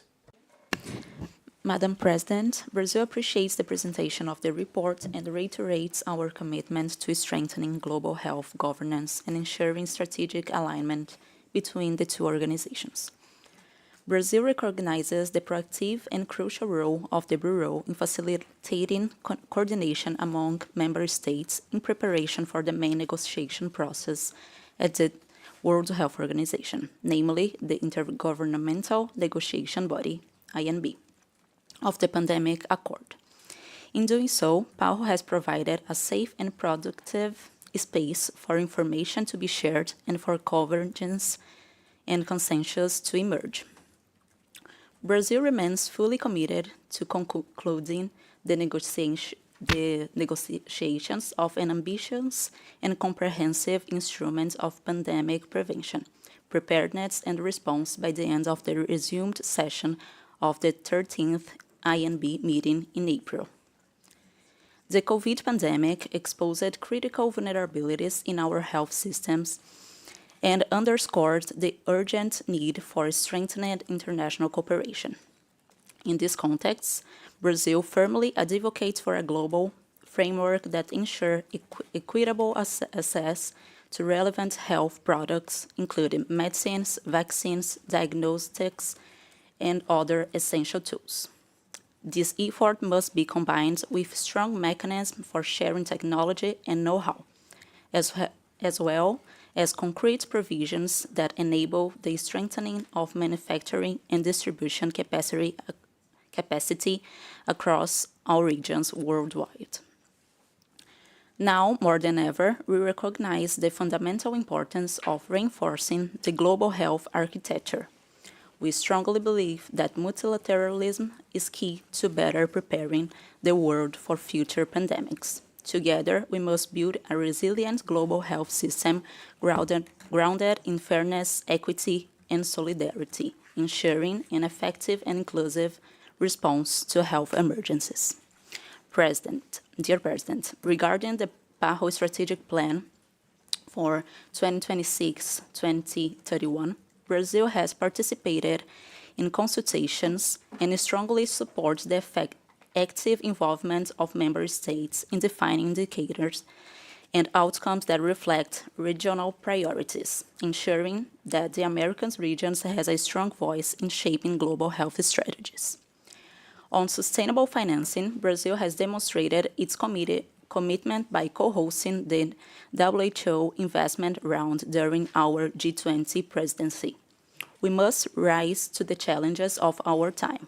If we allow WHO to lose its ability to act in global health, we will be held accountable by both present and future generations.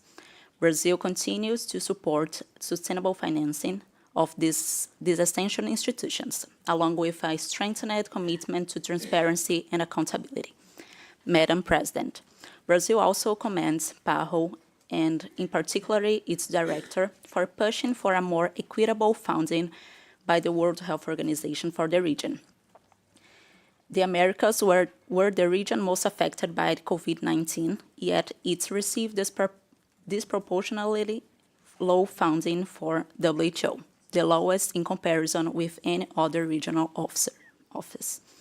Fortunately, its repeated calls, the director and member states have been at least partially heard since the allocation to the MRO region has higher in 2024-2025 than in previous biennium.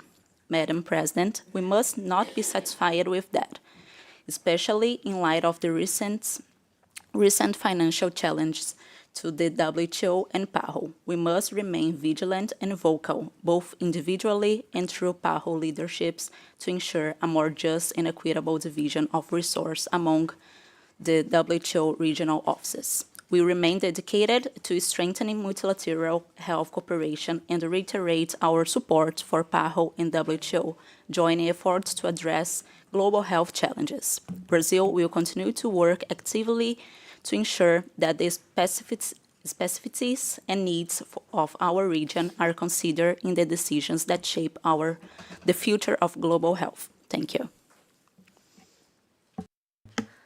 Thank you very much, Brazil. And in total agreement, I think you speak for more than yourself in this respect with having a more solid support for PAHO in general terms. Thank you very much. Mexico.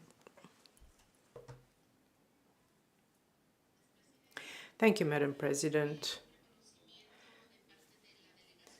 The delegation of Mexico wants to express its recognition to PAHO and its director for all the work carried out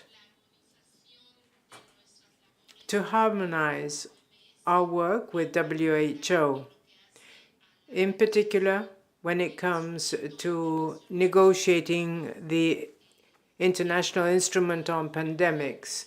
To not repeat here what's being done in Geneva has a technical, political, and negotiating value that we truly appreciate. And we urge PAHO, under the leadership of Dr. Barbosa, continues to strengthen the position of our region in the universal negotiations that are being carried out under WHO. Thank you.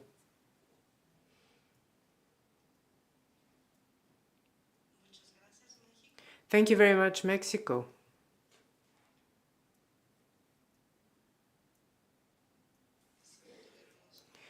If there are no further comments, I would like to yield the floor to Mr. Massa.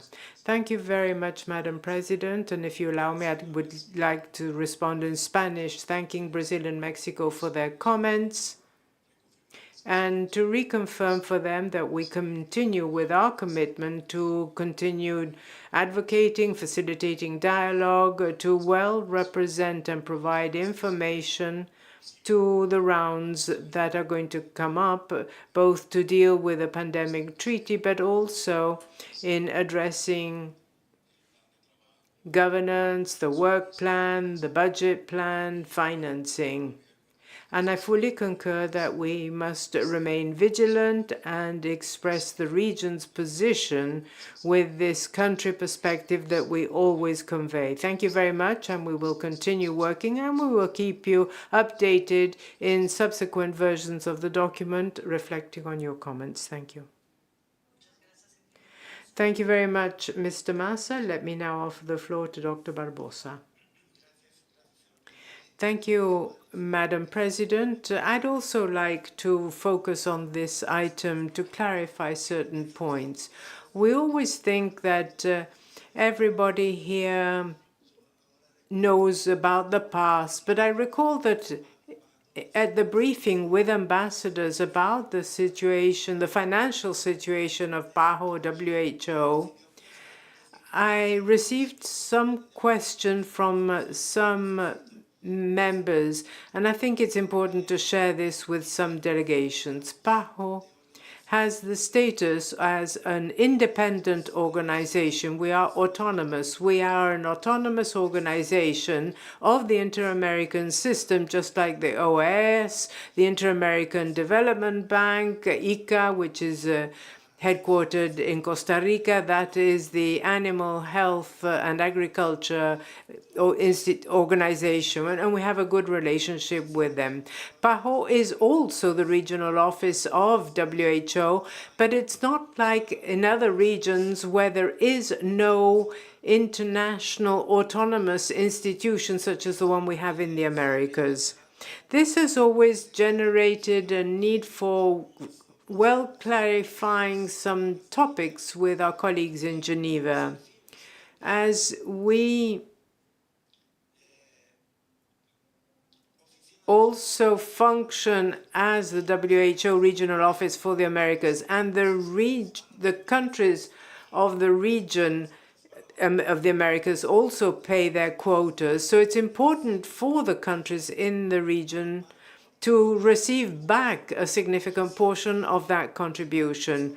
I always explain to my colleagues in Geneva that PAHO, given the fact that we are an autonomous institution with headquarters in Washington, with 27 country offices, with the technical capacity of providing cooperation that exists nowhere else under the WHO. So when a country in Africa receives technical cooperation, let us say for elimination of polio or elimination of malaria, then Geneva has to send personnel. In this region, we don't need to invite any outsider because we have our own capacity to address these issues.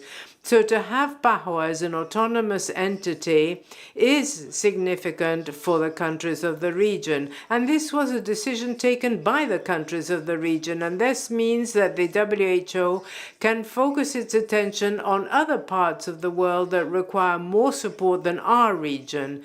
But it's important to maintain a more equitable distribution of funds from WHO between the different regional offices. Our planning director for planning, budget, and evaluation pointed out, and this is something important that we need to recognize, and I thank the countries of the region. It is your advocacy, it is your strong presence at the discussions that have really supported PAHO to continue with its increase. But even with the increase, we have the smallest envelope as compared to the other regions, or among the 6 regions, and the content also. The other regions have about 80% of the financing in the envelope. We have only 60%. So WHO is obviously going through an economic situation that will require adjustments, but these adjustments needed to be well balanced, seeking efficiencies, to review the sizes and to see how the different offices in Geneva work well, and the country offices also, in order to strike a good balance between the 3 levels. That, I think, is very important, and I'm very grateful for the statements by countries, because that is what makes it possible, for instance, for us to have these new 39 positions that I mentioned earlier today that are in the countries.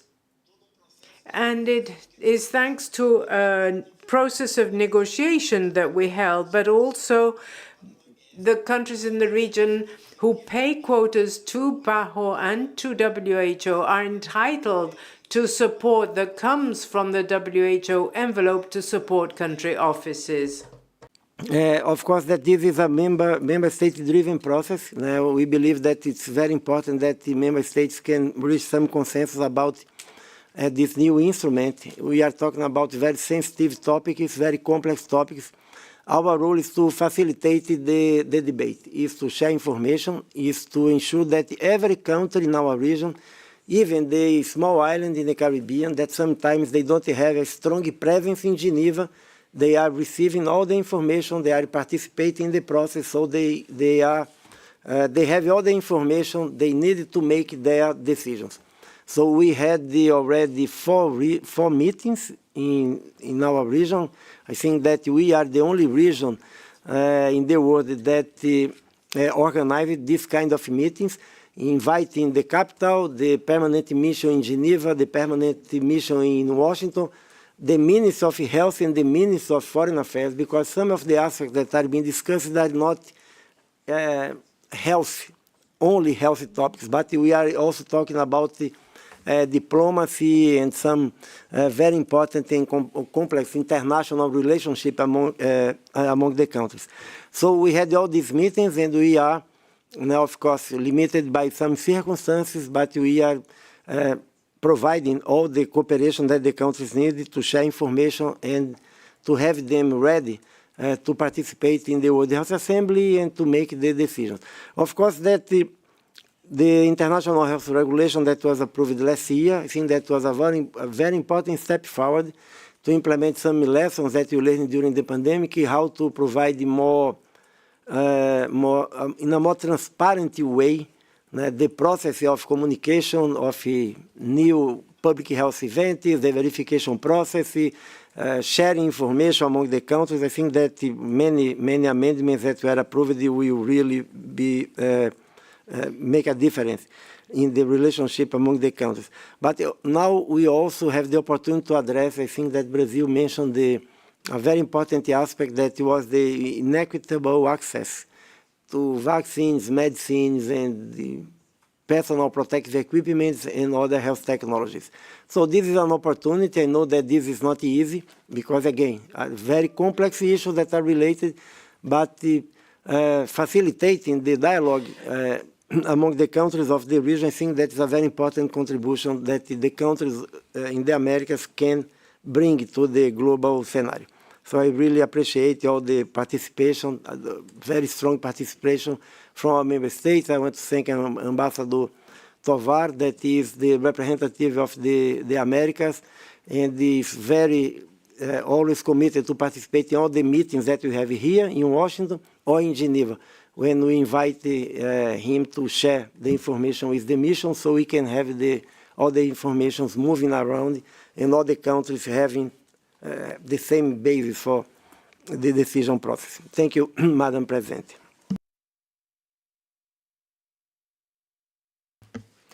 Muchas gracias. Thank you very much, Dr. Barbosa. I would like to inform the subcommittee that the discussions will be reflected in the final report.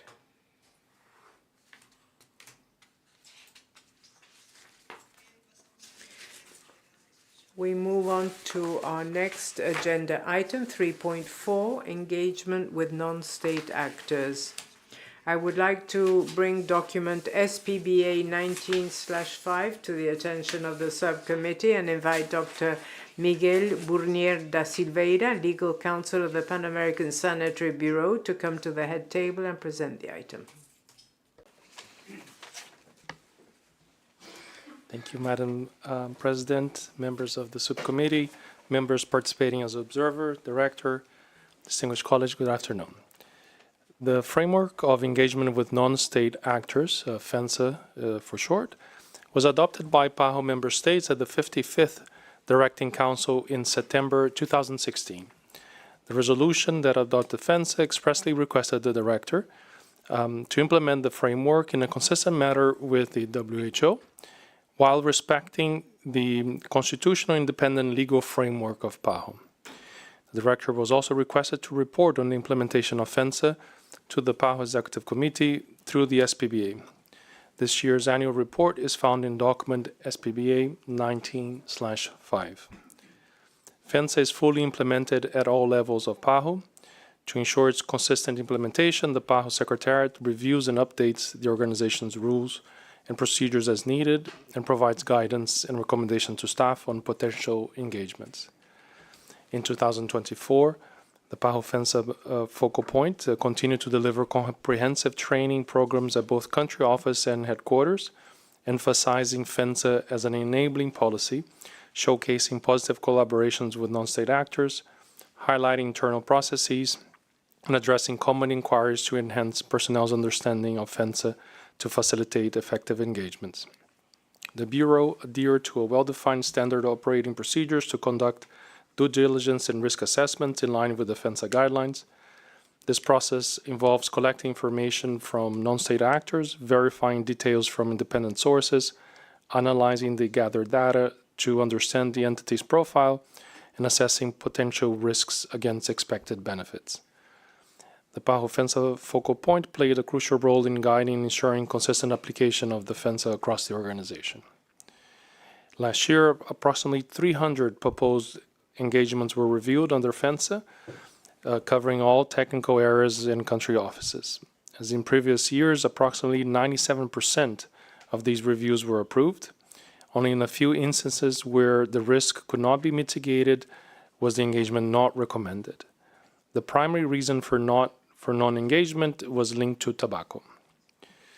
To highlight some of the positive collaborations last year included working with World Vision Haiti to tackle communicable diseases with a focus on tuberculosis and HIV, combating antimicrobial resistance with GARDP Foundation, enhancing access to cancer care and prevention with St. Jude's Children's Research Hospital and Childhood Cancer International, and strengthening information systems through data collection and utilization with the Tula Foundation. Bureau personnel actively participated in and facilitated numerous in-person and virtual meetings and events with non-state actors, and therefore advancing the organization's objectives and advocating for its health priorities. Now, there are some challenges in implementing FENSA, specifically the need for more personnel to conduct reviews given the increasing demand. In 2024, at the end of last year, the Director approved some modifications to our internal FENSA processes in an effort to increase efficiency, accountability, and transparency. Starting January this year, lower risk or simplified reviews were decentralized and conducted by FENSA coordinators in the various departments and country offices. The PAHO FENSA Focal Point here in HQ conducted training for these FENSA coordinators in November 2024 to enable them to begin conducting simplified reviews now in the beginning of the year. The Bureau will provide more information on the implementation on this new approach in next year's report. So PAHO's engagement with non-state actors in 2024, guided by FENSA, has been instrumental in advancing public health objectives across the region. The structured approach to due diligence, risk assessment, and capacity building has ensured that collaborations are beneficial while preserving the organization's integrity and reputation. Madam President, this concludes my report. I'll be pleased to answer any questions that member states may have. Thank you. Thank you very much, Dr. Bournier. And I would I will now open the floor to the plenary for discussion.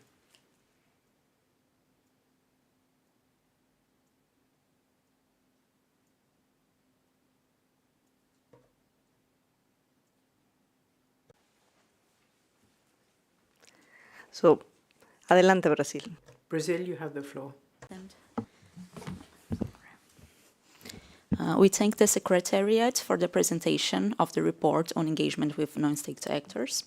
And Brazil has one of the main proponents of the adoption of the framework of engagement with non-state actors by the WHO, and we support its implementation both there and at PAHO. As stated in the report, FENSA is an enabling policy aimed at expanding engagements in favor of public health, while preserving the organization's conflicts of interest or unreasonable risks. We commend the Bureau for the efforts in applying the framework last year in some of 300 instances, having approved the proposed engagement of 97% of the times. Mr. President, we congratulate PAHO's effort to continue providing robust training on FENSA, both at the headquarters and at country offices, and to strengthening consistency on its application. Given the need for a speedier assessment of engagements, which the report recognizes, Brazil commends the Director for approving modifications to internal FENSA process so that lower risk or simplified reviews can be decentralized and conducted in various departments and country offices. Brazil looks forward to seeing the results of that change in the next report. In that respect, my delegation would like to inquire whether the use of technology, particularly artificial intelligence tools widely available, can be of assistance in the processing proposed engagements. Finally, Mr. President, I would like to stress that PAHO has many examples of positive collaborations. My delegation has been fostering them in transparent and collaborative dialogue with the organization, in the understanding that PAHO benefits from greater exposures and a broader set of partners. I recognize and appreciate the openness and the cooperative spirit with which our colleagues from PAHO have received such proposal. Thank you. Thank you very much, Brazil.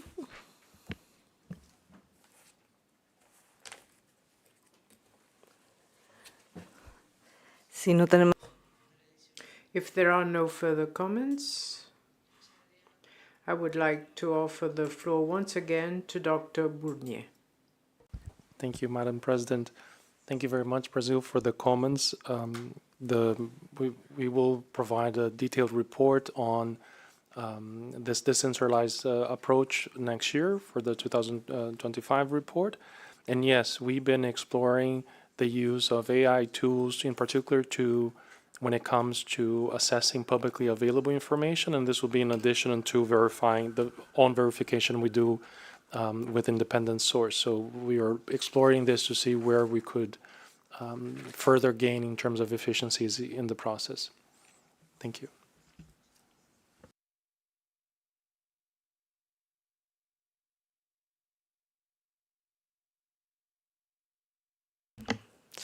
Perdón, Guatemala.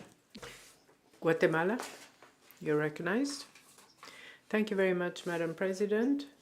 Let me also thank the Director for his presentation of the FENSA framework, which I think is a very useful tool for multilateral organizations to be able to assess the non-state actors. My question is specific about the cost associated with the certification and the process beyond the man-hours and the training of staff who have to perform these evaluations. Is there any additional cost in order to use the FENSA certification framework?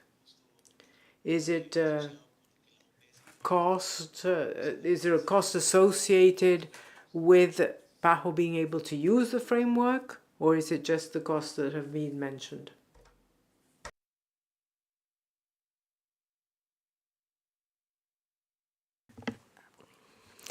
Muchas gracias, Guatemala. Thank you very much, Guatemala.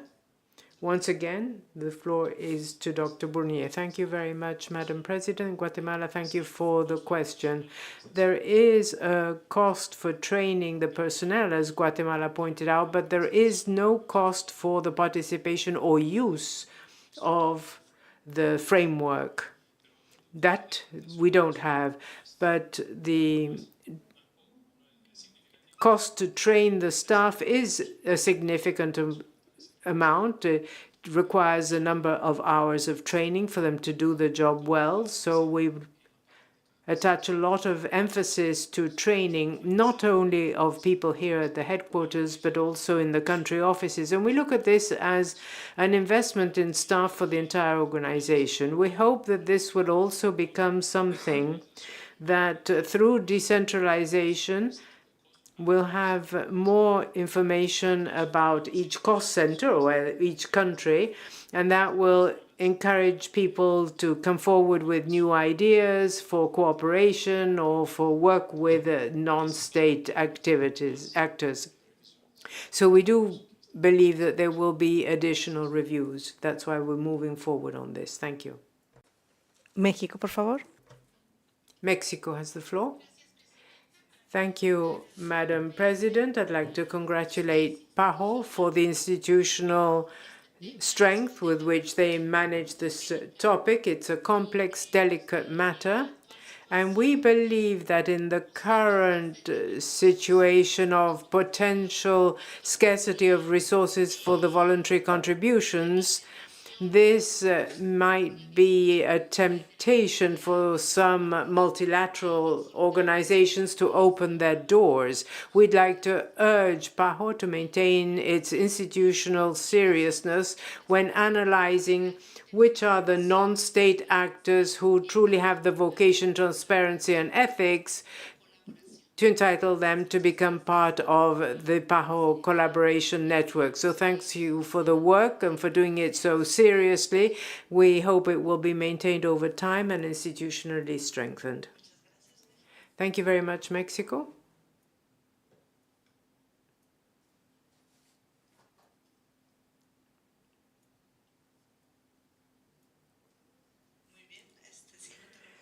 If we have no additional comments from the plenary or from the Dr. Silveira, let me recognize Dr. Barbosa.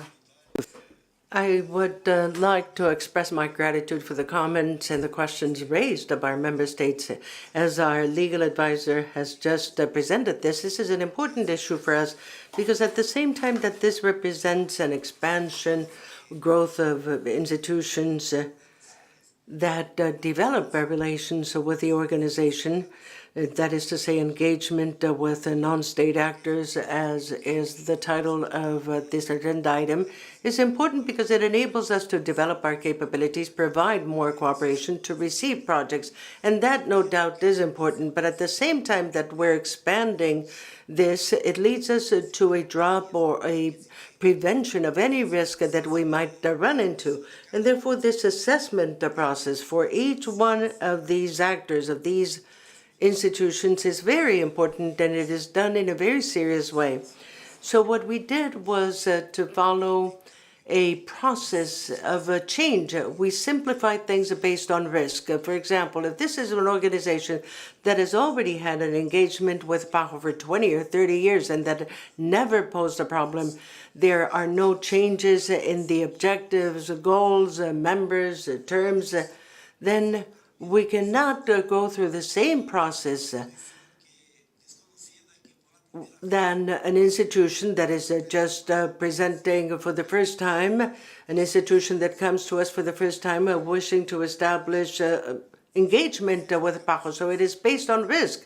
We follow a training process, people here at headquarters and in the countries. Now we have a network under the supervision of our legal department, but also with the participation of other offices in the organization, so that where the risk is low, we can expedite the process and at the same time to concentrate the resources, the best resources of the organization in assessing these entities that potentially can pose a risk in the relation with us. So we want to continue growing the number of non-state actors that have official relations with PAHO, but at the same time, with this risk approach, we want to make sure that this expansion and this growth will not bring with it any risk for the organization. Thank you. Thank you very much, Dr. Barbosa. I would like to inform the subcommittee that the discussions will be reflected in the final report.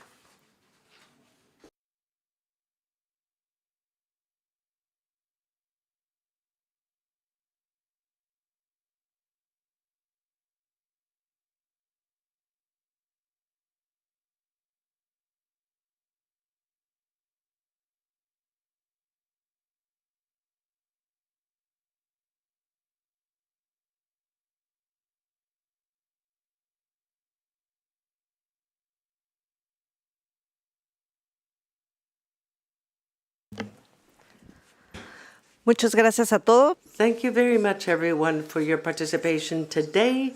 We are going to bring this meeting to an end, and for tomorrow we have the following items: 3.1 tomorrow, 3.2, 3.3, 3.5, 3.6, 5.2, 6, and 7. This is what we have pending for tomorrow. And for the time being, we will have a break downstairs. There's a 10-minute coffee break now, so that we can work on this room and then proceed to our briefing session. So let us all go to the lobby, and then we'll come back in 10 minutes. Thank you. We'll meet again at 3:15.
cuando todavía no me habían detectado sobre los ojos. No sabía yo pues si era así, pero como cabal, mi ojo pues le estaba dando así picazón y arde mucho y no sabía si es esa enfermedad lo que tengo. Pero como cabal vinieron los personal de salud aquí en mi casa, entonces me detectaron digamos, el tracoma, que vinieron en el centro de salud y me hicieron la operación de mi ojo. Pues por el momento, y gracias a Dios que ya lo veo muy bien y ya no sentía esa, ¿cómo se llama?, la picazón, lo que me estaba dando antes. En cambio ahora sí ya me sentía bien por el ojo que me operaron. Y además estoy agradecido con el personal de salud y tanto la OPS que vinieron en el centro de salud, me hicieron esa operación y yo estoy agradecido con ellos por todo lo que me hicieron. Ahora soy libre del tracoma.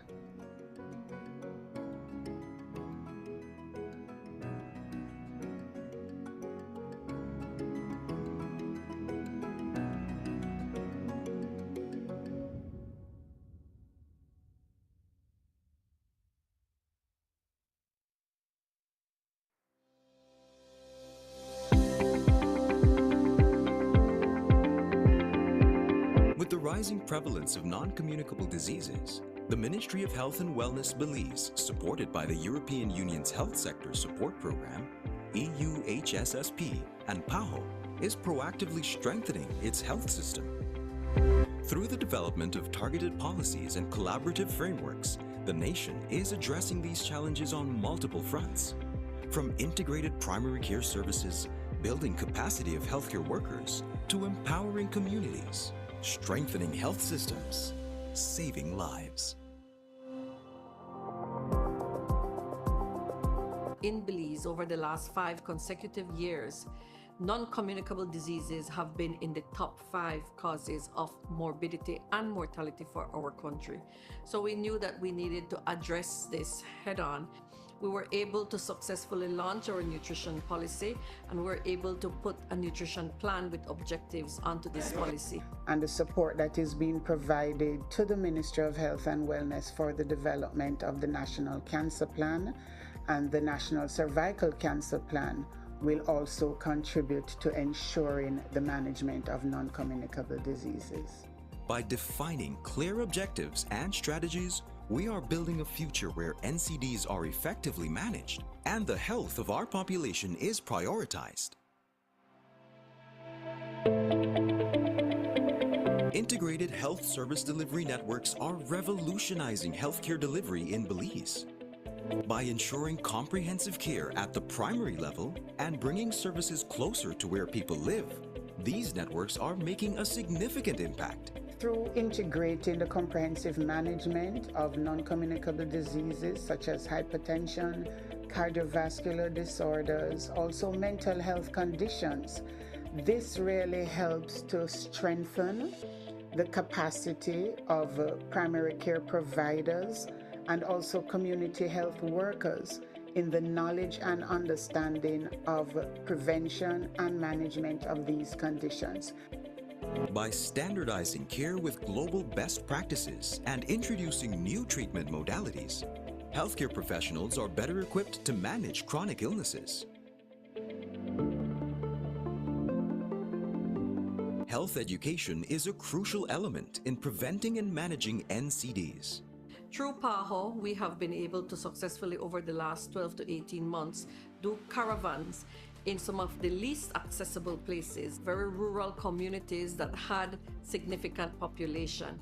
So the health caravans were basically a fair for the community to come out, learn more about health in different aspects. The blood pressure was done, your weight, your height, your body mass index. The pharmacist was there, nutritionists were there to give nutrition counseling. It was just an effort to try to improve health literacy in the hardest to reach populations. By empowering communities with knowledge and education, we can inspire behavioral change and improve overall health outcomes. access to essential medical equipment is vital in the early detection and management of NCDs.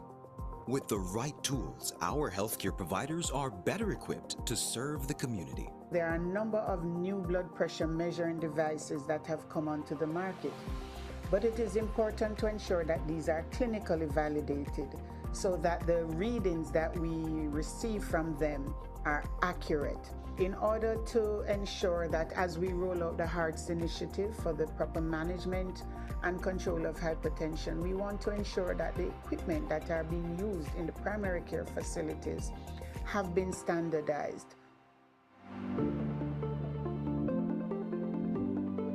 The National Cancer Plan and the National Cervical Cancer Plan are groundbreaking initiatives aimed at reducing the burden of cancer across the country.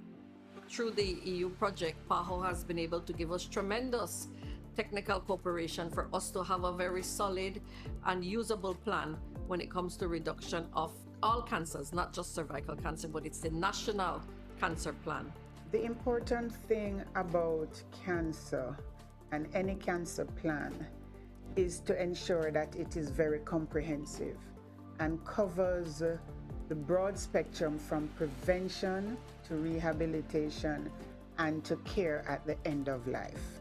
In addition to that, the clinical management. How do you diagnose? How do you manage these conditions? Which medications to use? So those are components that are also in the plan. Together, with the support of our partners and communities, we are building a healthier, stronger Belize.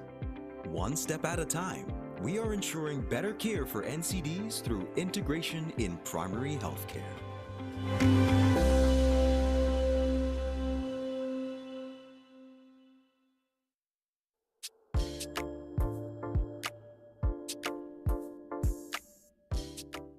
Amid a challenging security environment, vital work by the Ministry of Public Health and Population is strengthening routine immunization services in Haiti. Supported by PAHO and funded by the Canadian government through the Can Give initiative, these efforts seek to ensure equitable access to life-giving vaccines for vulnerable communities and groups, including girls and pregnant women.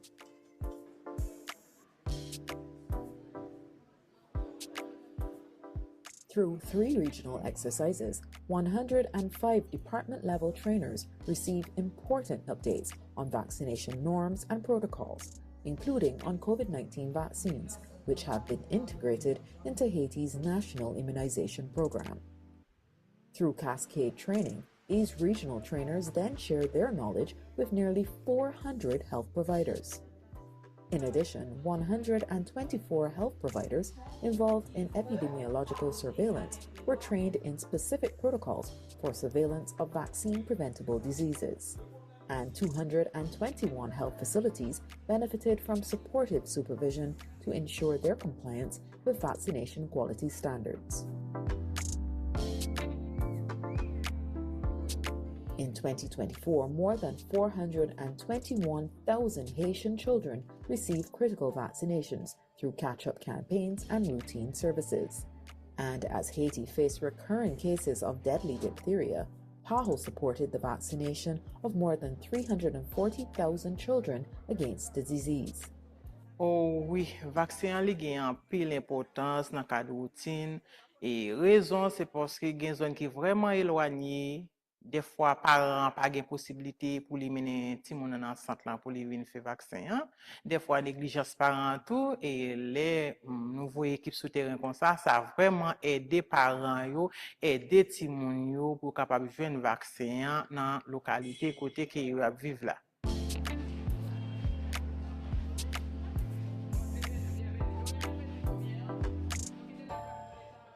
Parler des maladies évitables à la vaccination, nous apprenons et diphtérie.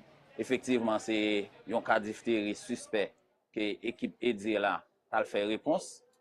Et nous en pleine activité de réponse. J'en ai remarqué, nous cherchons rougeole, rubéole, nous cherchons syndrome rubéole congénitale, qui est moins d'un an.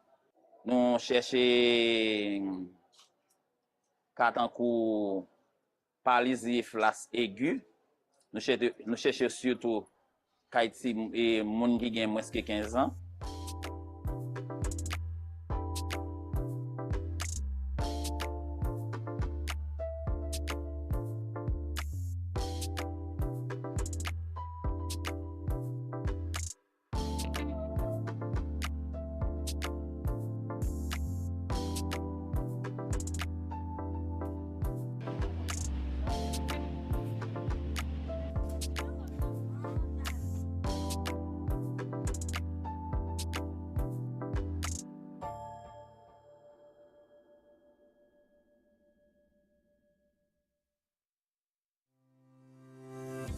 HEARTS is an initiative of the Pan American Health Organization and the Ministry of Health, which aims to improve heart health and save lives by standardizing hypertension treatment, promoting healthy lifestyles, and strengthening primary health care. The chronic non-communicable diseases are the leading cause of death in Grenada. Within the top 3, we have the cardiovascular diseases.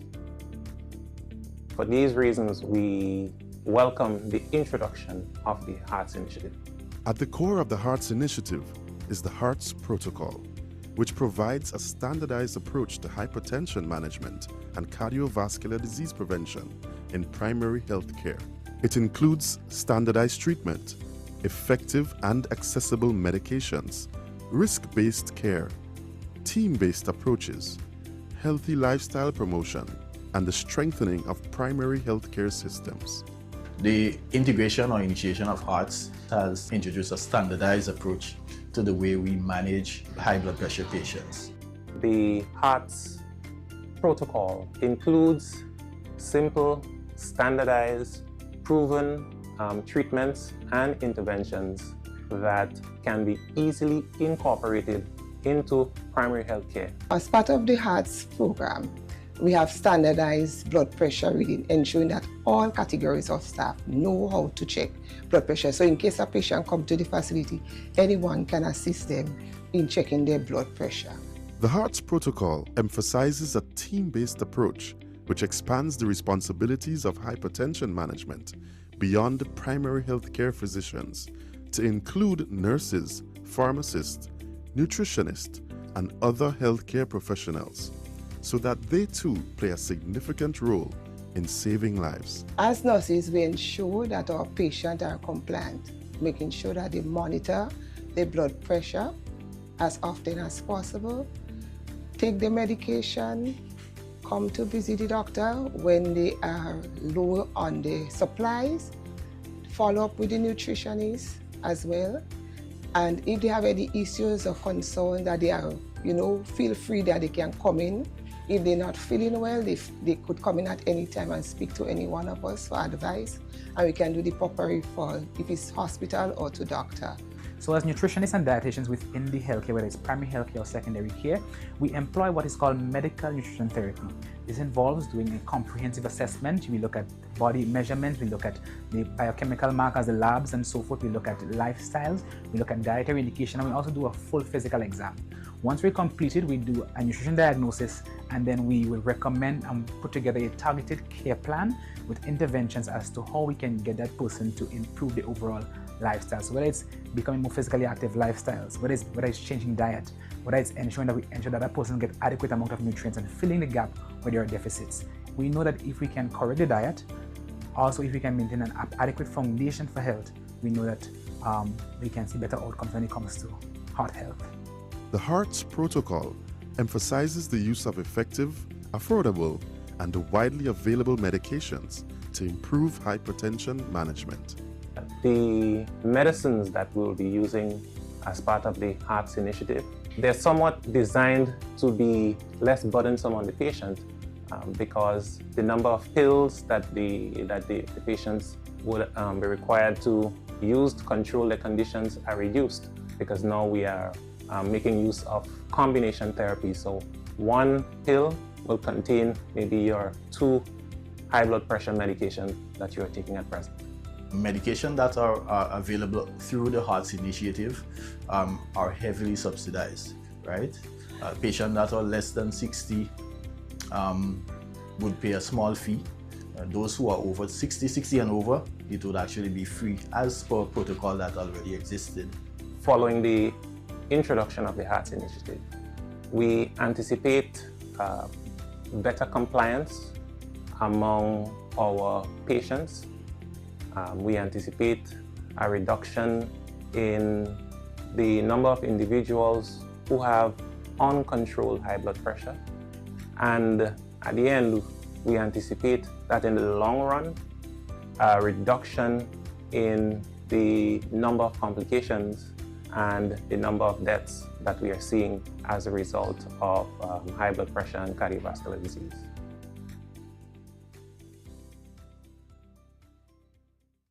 El cáncer infantil afecta a miles de familias en el mundo cada año, generando angustia y sufrimiento. En la región de las Américas, los gobiernos, la OPS y sus socios se han unido en la iniciativa Cure All para afrontar este desafío y devolver la esperanza. Desde el año 2019, la Organización Panamericana de la Salud, en colaboración con el St. Jude Children's Research Hospital, trabaja incansablemente para mejorar la detección oportuna del cáncer en niños, niñas y adolescentes. En Latinoamérica y Caribe estamos logrando que más países prioricen el cáncer infantil y lo incluyan en políticas públicas que contemplen actividades para promover el diagnóstico oportuno.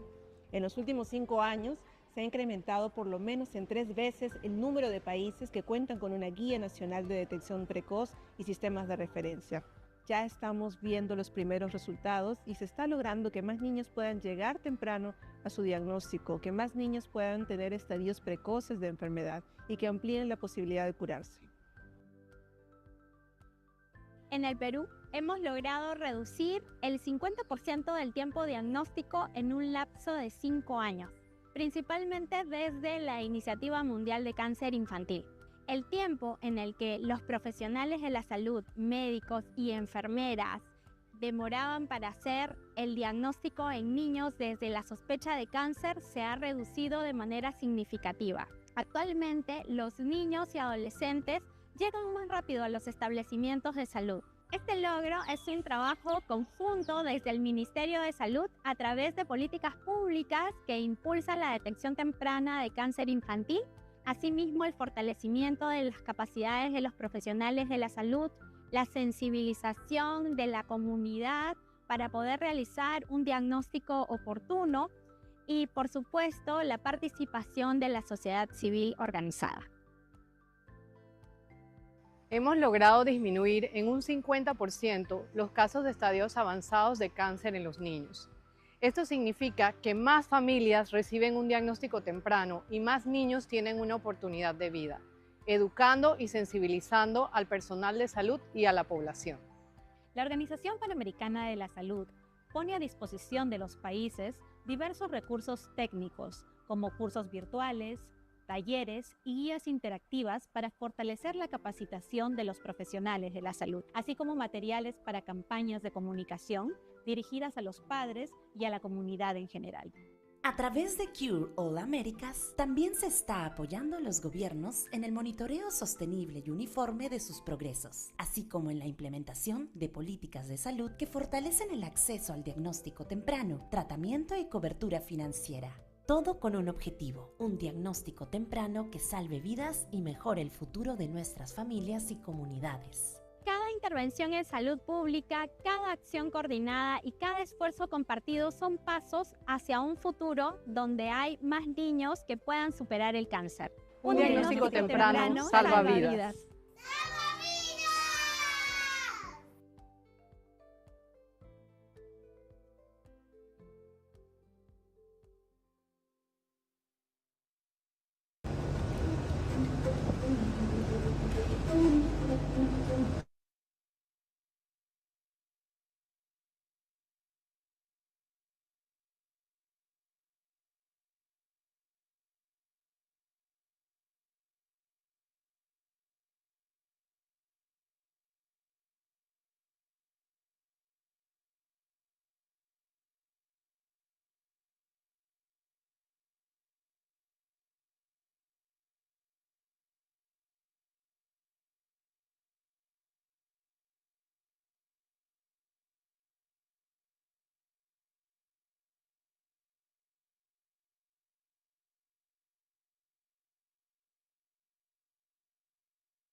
Buenas tardes. Disculpen la Good afternoon. We do apologize for the delay, but we are waiting for Dr. Barbosa to end a meeting he's currently holding with a delegation, and he will then come here, join us, and give us some opening remarks. Thank you.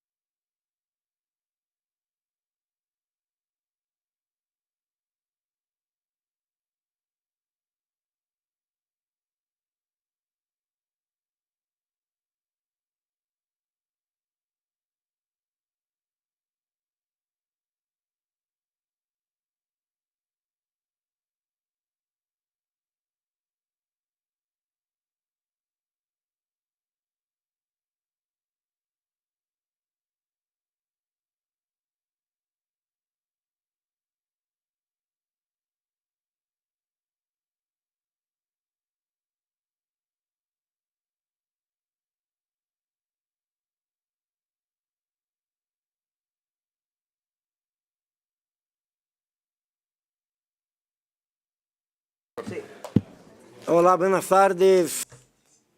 Good afternoon, and I do apologize for the delay, but I was at some bilaterals. But let us begin this briefing session.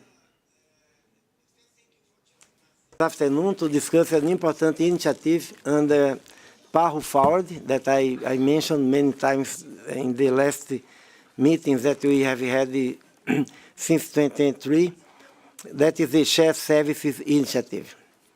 As you know, I have made modernization, innovation, and increased efficiency cornerstones of my tenure as the director, with PAHO Forward being the umbrella under which many important projects are managed. The Shared Services Initiative will likely be the largest of these, with significant organizational impact in the years to come. And today, we are here to provide an introduction to you on the broad parameters of this project. What we are hoping to accomplish. We seek to improve the efficiency and effectiveness of PAHO's administrative functions through modernization and offshoring to a low-cost location in the Americas. While the project is still in the planning phase, we have important experiences to build on in PAHO, which you will hear more about shortly. As you may know, other international organizations are already operating similar shared services initiatives. So we are not the first one to implement this kind of initiative. I think that we can benefit from many years that the other international organizations have already implemented these similar initiatives with similar objectives to provide more efficiency, at the same time to reduce the costs of operation.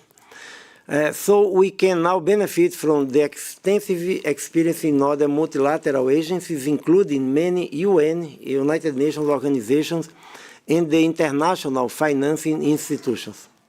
We have looked carefully at the lessons learned from these institutions, both positive and negative. The Shared Services Initiative is located in the Office of the Director of Administration, Mrs. Kristen Beck, who is here on my left. The project director is Mr. Dean Chambliss, my right, who is familiar to PAHO's governing body, and some of you will remember that Dean Chambliss was Director of Planning, Budget and Evaluation from 2016 to 2021. While many aspects of the project still need to be worked out, including detailed costing and human resource planning, I am confident that we are off to a strong start. I look forward to keeping you informed over time and to reporting back to you as we implement this important initiative to increase PAHO's administrative efficiency and effectiveness. Before handing the floor to Kristen and to Dean, I just want to tell you that for some questions that you may have, we still don't have the answers because we are in the planning process.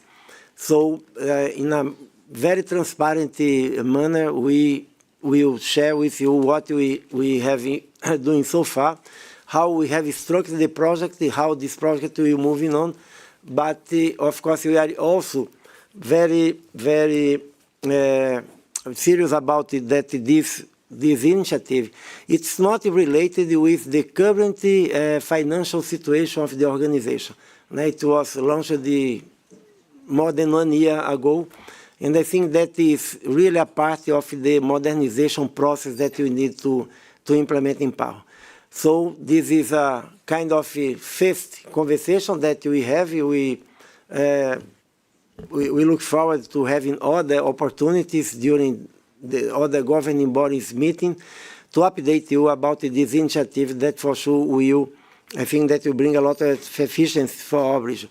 We are working with all the departments for enabling functions that can be part of this project to identify what are the benefits and what are the functions that can be part of the initiative. And at the same time, we are making an assessment about the country that can be the venue of this shared service center. Now we have some candidates. We don't have a final decision.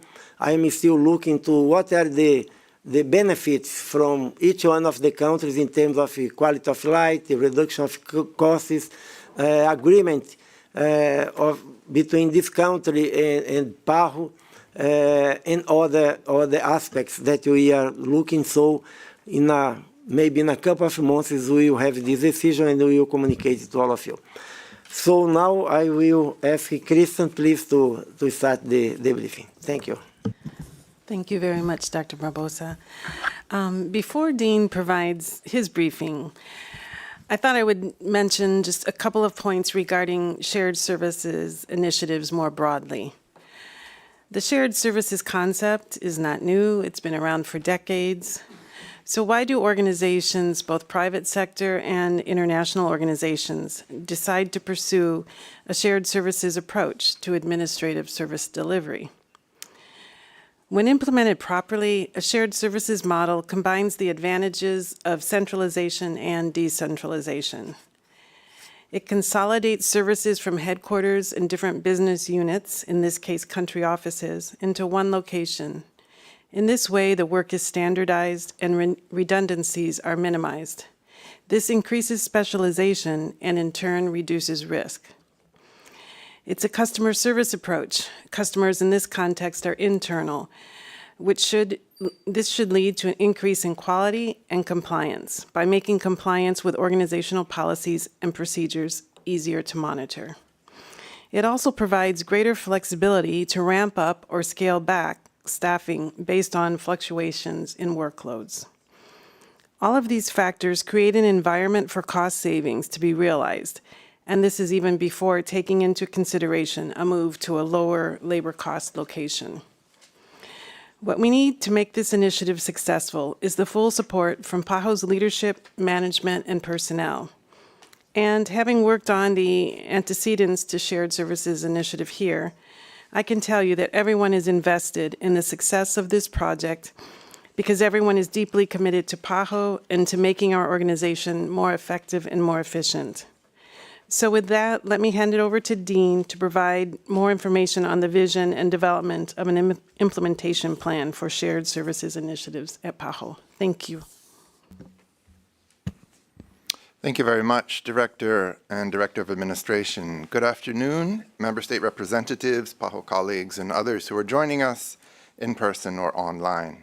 I will be providing a short verbal brief on the PAHO Shared Service Initiative, or as we call it internally, we have to have an acronym, the SSI. Shared services are not new in PAHO.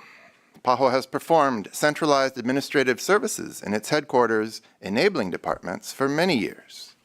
The PAHO Brazil office contains a pilot shared service center that was launched in 2019 and is functioning successfully today, although it provides a limited scope of services to only 5 countries. Over the past few years, PAHO has laid the groundwork for a major expansion of the shared service concept, with the overarching objectives of improving administrative service quality and realizing significant cost savings for administrative functions.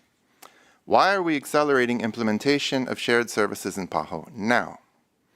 During COVID, we learned that virtually all functions can be performed effectively from remote locations. In the current funding environment, greater efficiency and cost savings are more needed than ever. And savings in administration can free up flexible funding for the health technical programs that benefit our member states directly. The business case for shared services in PAHO is strong. We have a clear opportunity for improved administrative service quality, for enhanced specialization and consolidation of administrative functions, for improved compliance and control, and for reduced cost and indeed staff time dedicated to administrative functions. Many of our sister multilateral organizations have implemented shared service projects, as our director has noted, with several key lessons learned that PAHO is applying as it develops its own detailed plans for a regional shared service platform. Some of the key lessons learned include the need for a clear vision and objectives with a strong business case, senior leadership commitment and engagement, development of a detailed implementation plan with associated performance metrics, a project governance structure with clear definition of roles and responsibilities, change management, communication, and training plans, and a phased transition of functions, so not what has been known as a big bang approach in some entities. Finally, a client-oriented approach with service agreements and regular performance monitoring and reporting. There are three key phases for PAHO's Shared Services Initiative. One, which we are currently in the first phase, is that of development and planning. This includes the establishment of governance mechanisms and working groups, the development of a detailed implementation plan, and, as the director also mentioned, evaluation of possible locations. The second phase will be implementation of the project, as I noted, in a gradual manner. The third phase will be ongoing operations and indeed optimization of the new structures based on performance metrics and evaluation. PAHO is employing a robust analytical methodology to ensure identification of candidate processes. The criteria that are being used include processes that are or can be standardized across the organization, high-volume administrative tasks that will benefit from centralization, processes that are complex and will benefit from specialization and expertise, functions that are geographically flexible and do not require physical proximity, processes where the opportunity for improved compliance measures exists, functions that will yield significant cost savings and efficiency gains, and last but not least, function for which opportunity for significant gains in terms of timeliness and efficiency as measured through key performance indicators or KPIs.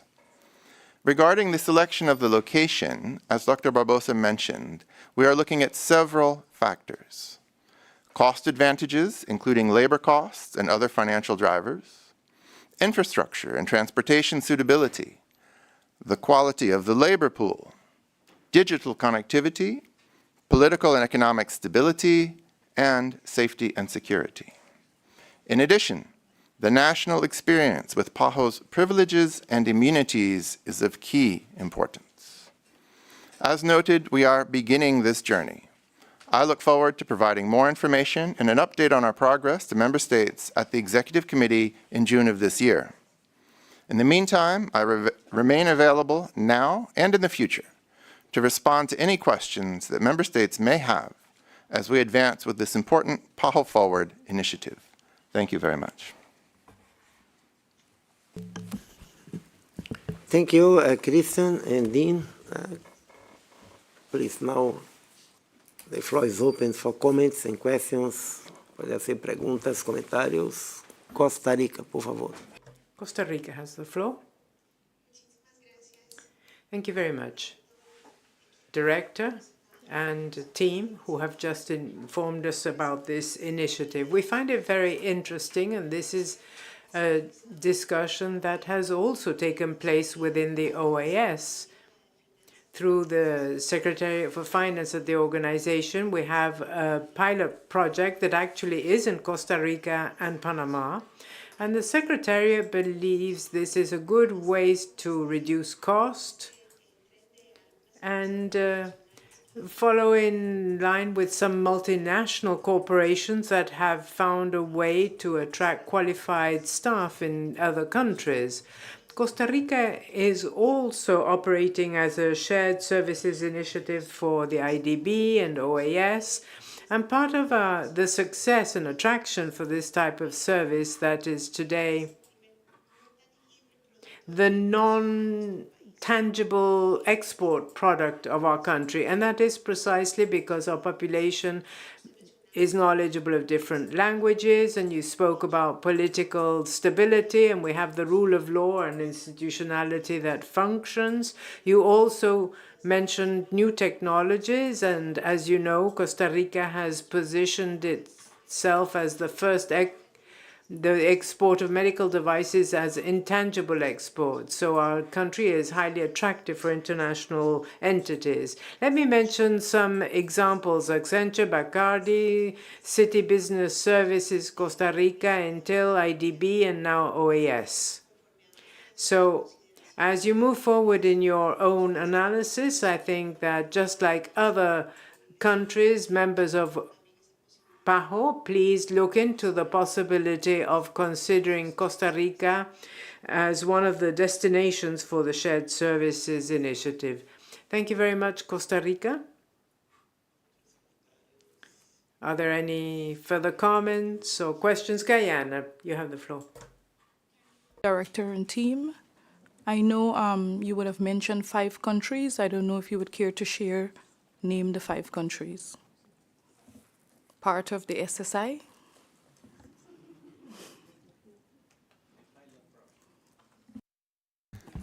No, thank you, Guyana. We are taking notes, so I don't know if there is any other comment or question.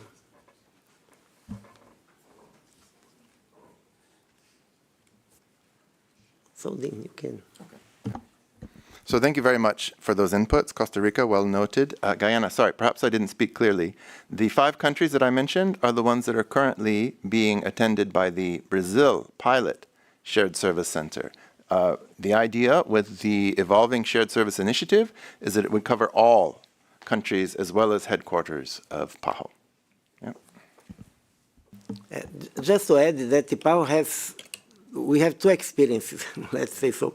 We have this pilot project that was implemented in Brazil, and I think that it's very good results. So Brazil is serving all the 5 countries, and it makes sense because sometimes the size of the operations in one country office is so small that you cannot have one person to perform, I don't know, once a month that task when you have capacity in other country office that can run this in a much more efficient way. And at the same time, our procurement department that procures around more than $900 million per year when we combine the procurements from the funds and the corporate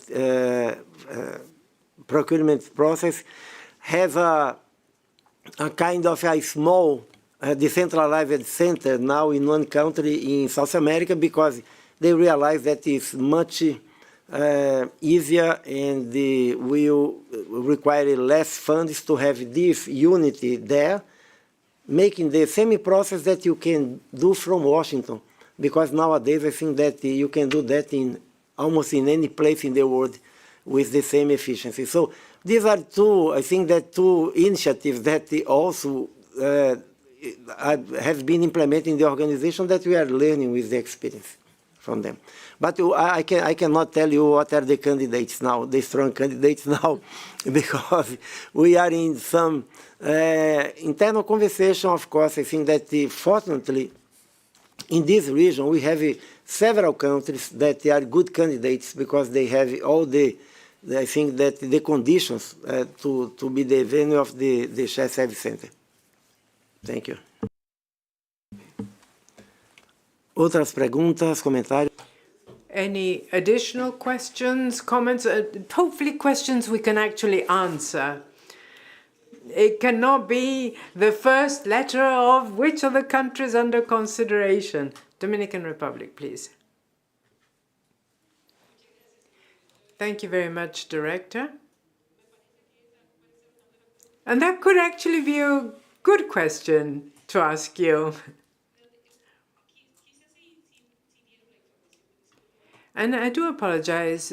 I'm going to ask this question because I'm not sure, but you could share some information. The center for the shared service center, I'm a little bit confused. Is it going to be one for the entire region, or is it 5 covering different areas, such as Caribbean, one of them?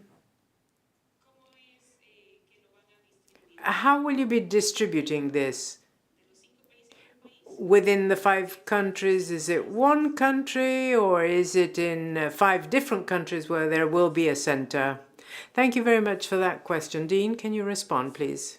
Once again, perhaps I created confusion by mentioning the 5 countries that are currently being served by the Brazil pilot project. So it has nothing to do with where we're localizing the shared service center. The idea is that it would be in one country. There could be some satellite functions in other places, as we've seen the effectiveness of remote working. But the idea is one shared service center serving the entire region. Para complementar o And let me add to this. What we're seeking is that the functions that we perform in Washington at headquarters that could be performed in another country with a significant decrease in cost to the organization, and at the same time in being able to concentrate in a center elsewhere could add effectiveness to the operations. That is the criterion that we're basing it on. So those services, and let me give an example of the Kuala Lumpur Service Center. Everything having to do with human resources, all the medical certificates, leave requirements made by the staff. It can be done anywhere in the world. They're doing it in Kuala Lumpur. Procurement processes, many of these processes can also be performed from anywhere in the world. Those are WHO in Kuala Lumpur, UNICEF. Well, UNICEF have more than one, but they're not at the UNICEF headquarters in New York. So the cost of having 50 people in procurement is much more expensive there than elsewhere in the world. So there are some activities which are important for the organization, but that can be performed elsewhere, not here in Washington, to have greater efficiency and reduce the cost for the organization. Pero eso va a servir a la But that will be used by the entire organization and provide service to the entire organization. Some more strategic actions, and this is what we're saying, procurement, for example, such as a contract with the manufacturers for the revolving fund and for strategies, etc. Maybe that has to be located here, but the entire procedure and the many administrative procedures and processes that you follow when you have some procurement could be out of a computer, could be paper for the printing machines, could be, I don't know, whatever they use in your computers. That can be done anywhere in the region. So we're looking for a place where we can concentrate this center that will provide the entire service for the entire organization. The venue and all the different countries will be served by that center. Okay, United States, please, you have the floor. Yes, thank you. Thank you for sharing the information. It's very helpful to have an idea of where things are going kind of from the early stages here. And really appreciate some of that focus of pulling together a detailed implementation plan, having indicators to track. And so just want to reiterate, it will be important to make sure that member states continue to stay engaged as you're doing this, and with the updates at the executive committee.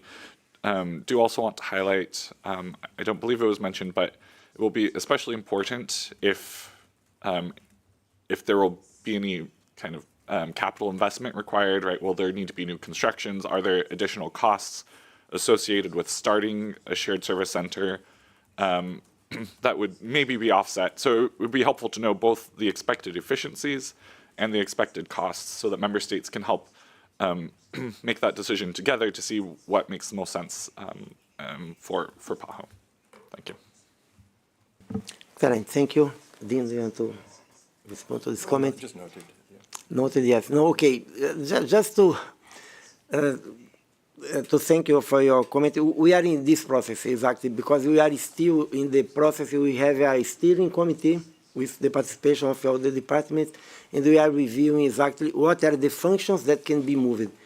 When we complete this process, we can have a clear picture. We are talking about 50. We are talking about 75. We are talking about 80, 100. So when we have this, we will have the cost of implementation and the savings that will come. I fully agree with you that is crucial, and when we have this information, we will share with member states, because the support from member states to have these resources to implement will be very important. Thank you. All the questions, comments? Yes, Haiti, please, you have the floor. Okay. Quero saber se I would like to know if, with this initiative, are there any legal barriers that countries face with this? I'm talking about the legal framework that exists in the countries. Would we comply with that when we have this initiative? Thank you. Thank you, Haiti. Dean, please. Yeah, thank you very much for that question. No, in fact, our legal advisor is one of the main members of the group that the director mentioned that's working on this, and we do not believe that there will be significant legal barriers either to the development and implementation of the shared service center as mentioned, or in terms of the provision of services remotely, which de facto we already do many of those from here from Washington, as well as the other pilot initiatives that Dr. Barbosa mentioned. So we are not anticipating that, no. Thank you. Other comments or questions? I see none, so okay, so maybe we can close this briefing. De nuevo, muchas gracias. So once again, thank you very much. This is just initial information, but from the very first step, we wanted to have this conversation in a transparent way with member states, and we will keep you abreast of all following steps. And even for our own staff, we already had a meeting, like a town hall, and no doubt, as soon as we have some additional definitions, this will be communicated in a transparent way when we come up with all the answers. But I thank you for the comments and the suggestions that you've offered. I'd like to remind you that we do not have a reception hosted today, but we have coffee. Downstairs? Not downstairs. No, in the delegates' lounge. It is the room that is behind room A for delegations to interact and can do some networking and conversation and exchanges. So I invite you to drink some coffee, some tea, some water, some fruit in the delegates' lounge that is right behind room A. Thank you very much, and we'll see you there.